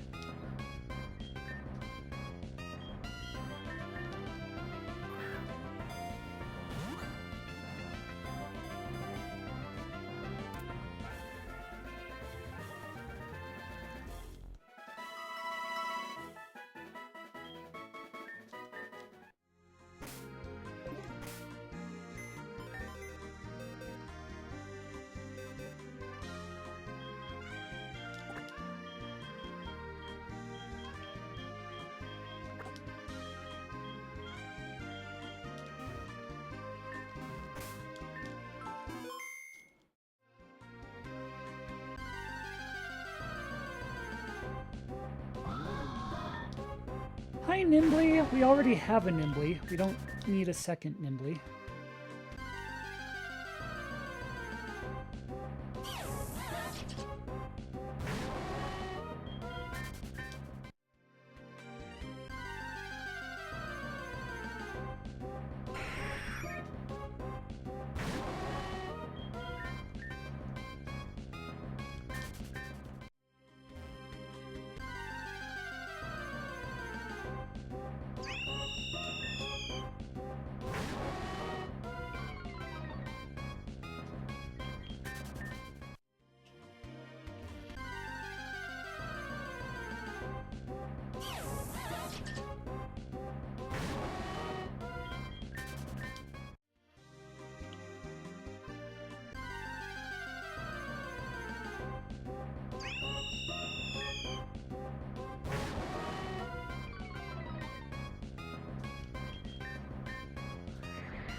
Sure. You can't get away. I'm gonna blow you away instead. You can't quit. I fire you.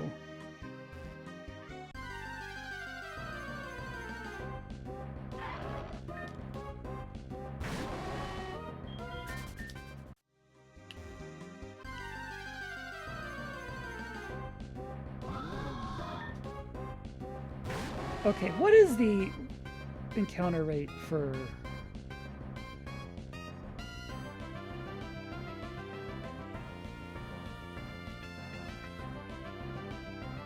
8.7%. So about half what the Weavile before was. We might be here a while. Although that's not too bad. It's not like it's like 0.3. It's not like we're hunting those cosplay Pikachus or something. We should be here. There should be eventually, right? You'd think? You'd think.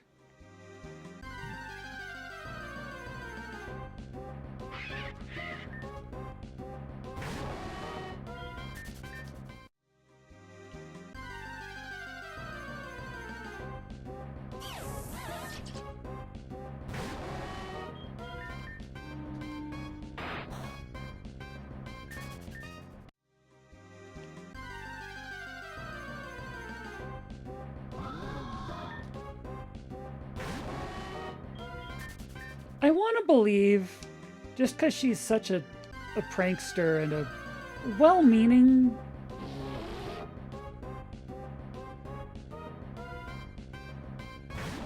I forgot that was here. Sure, we'll take one of those.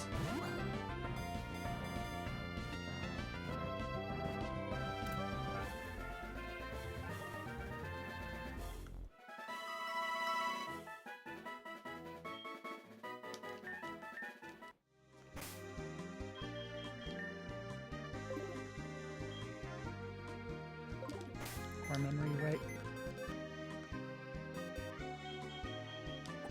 As I was saying, just because, like, she means well. She is definitely one of... She's, like, on the team of... She's, like, on Team Good Guys. She is one of the heroes, but she does like to have a little fun in our headcanon. She's a bit of a prankster. She's kind of a mischievous little shithead. You showed up in the middle of our story. One moment, please. I was gonna say, so I want to believe all the other Haunch Crows we've been running into were nimbly just kind of messing with us, because she knew we were looking for random encounters, and she's just like, hey guys, colon 3. So this is what we were looking for, and there's a story here. This picture, this showdown here in particular says a lot. But let's see if you can get in the ball first.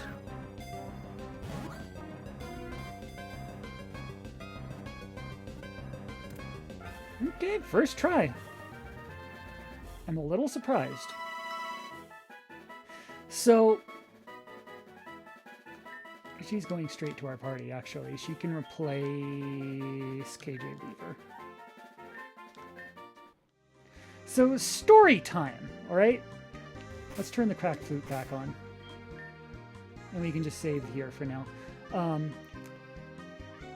Back in the day, our first real, like, well, the game we grew up with in Pokemon, the game that made us really fall in love with Pokemon was Gen 2, Gold, Silver. We had a copy of Silver.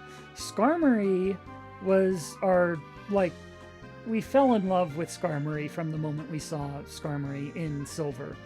Fast forward to Soul Silver, which was our playthrough where we spent years on that one, and it ended up being very emotional.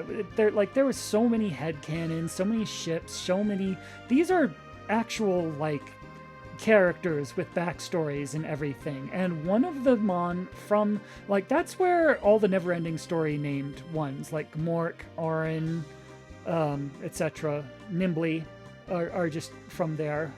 But there was one in our Soul Silver playthrough. She was a Skarmory, I captured her for the Soul Silver playthrough. I named her Blade Wings. Now, Blade Wings, when I made that playthrough, I had made the decision that, like, I used Skarmory in, like, every Pokemon game we've been playing since Silver. Like, I had one in Ruby, Sapphire, Emerald. I had one in Diamond, Pearl. Like, I felt like it was time to try something new for a change. And just, like, maybe try not using a Skarmory for once. Even though it was our favorite Mon. Just give it a rest, you know? Getting a little overused. So, but because Skarmory has meant something to me this whole time, just because it was such an integral part of my growing up with Pokemon and everything, like, Soul Silver was in many ways a nostalgic celebration of past, present, future. It really was like the most emotional playthrough we've done in a Pokemon game, unless the Salt and Shadow one eventually passes it. So we had to have a Skarmory somewhere. It just meant too much not to. So Blade Wings became our HM user. We didn't use her for battle. We used her for flying. We used her for cutting. You know, because that's what you did back then. The Pokemon were your HM users. It was her and a Golduck named Drake. Between the two of them, a Skarmory and a Golduck can learn, like, 8 of the 9 HMs, and that's if you're counting Flash as one of them. So you're basically set with just those two. It's a very efficient way to do it.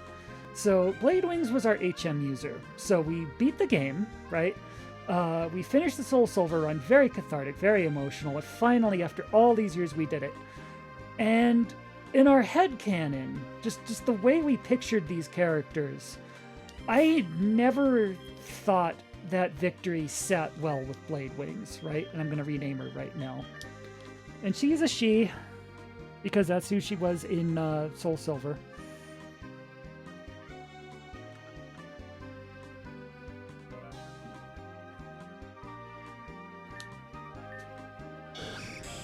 So Skarmories, in the, like, in games that have Pokédexes, you look at their Pokédex data, they're like born in bramble bushes. They get their being made out of steel because, like, the first things that happen after they hatch is they get scratched all hell and back.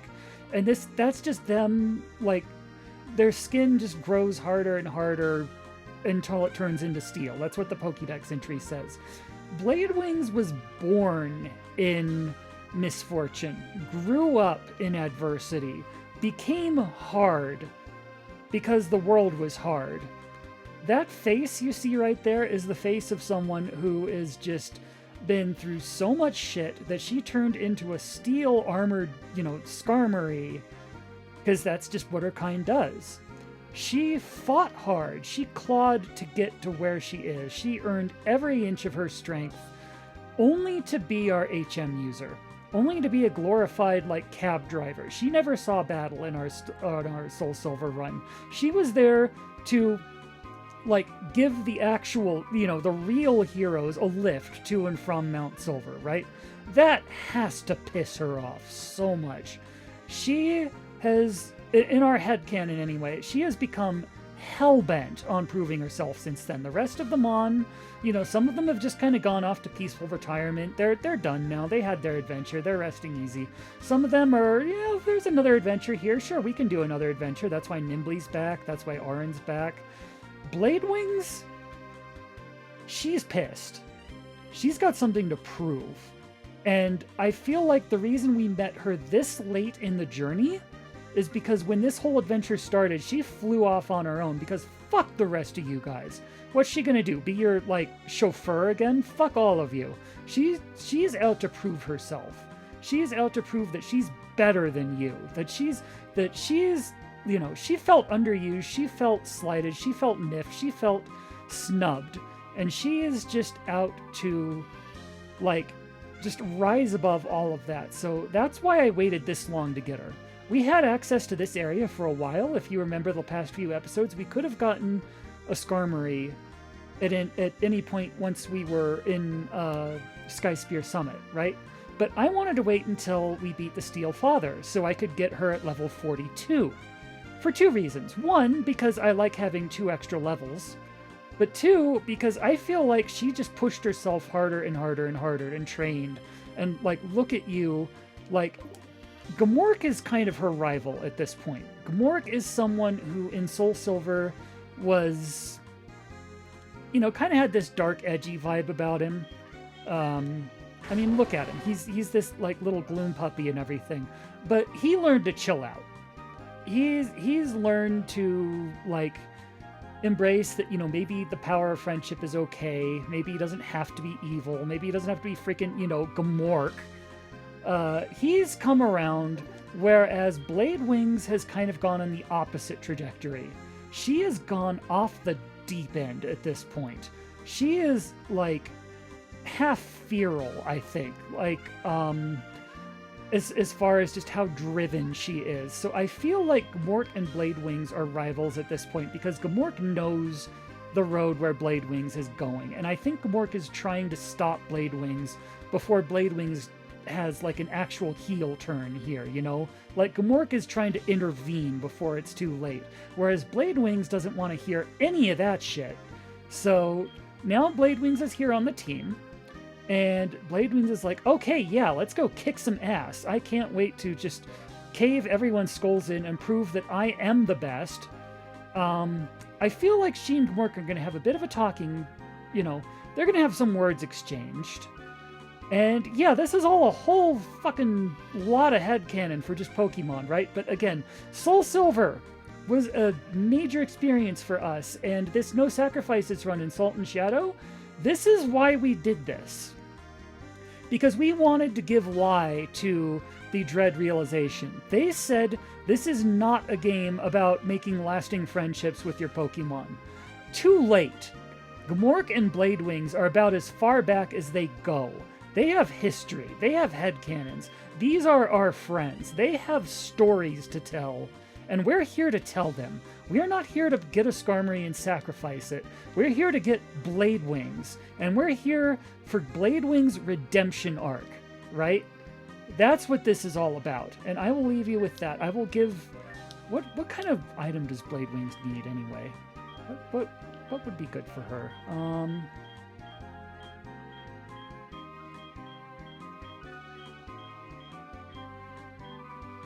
I almost feel like she should have the Berserker helm, but Azrael has that already.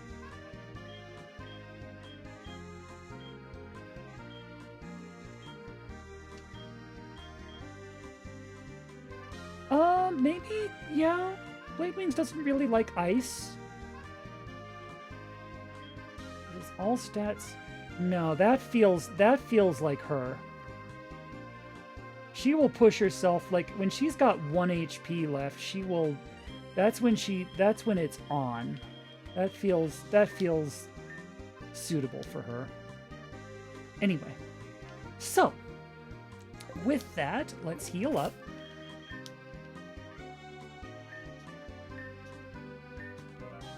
I hope you all enjoyed the story time.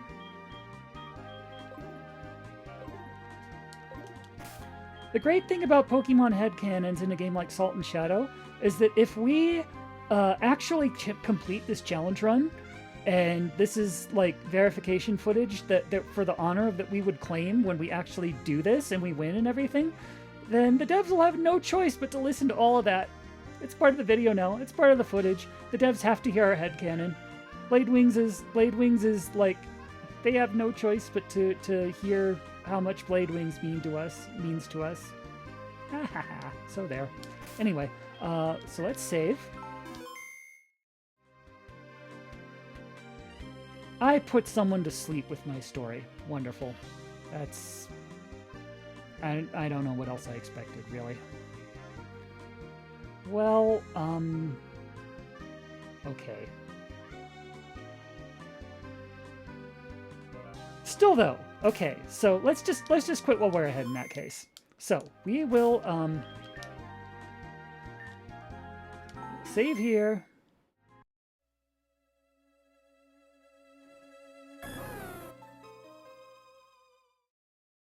And there's our team. That's what this will look like at the start of the next session. And thank you all for stopping by and continuing to be with us on this journey. I hope it means something to you like it means something to us. And we shall see you around.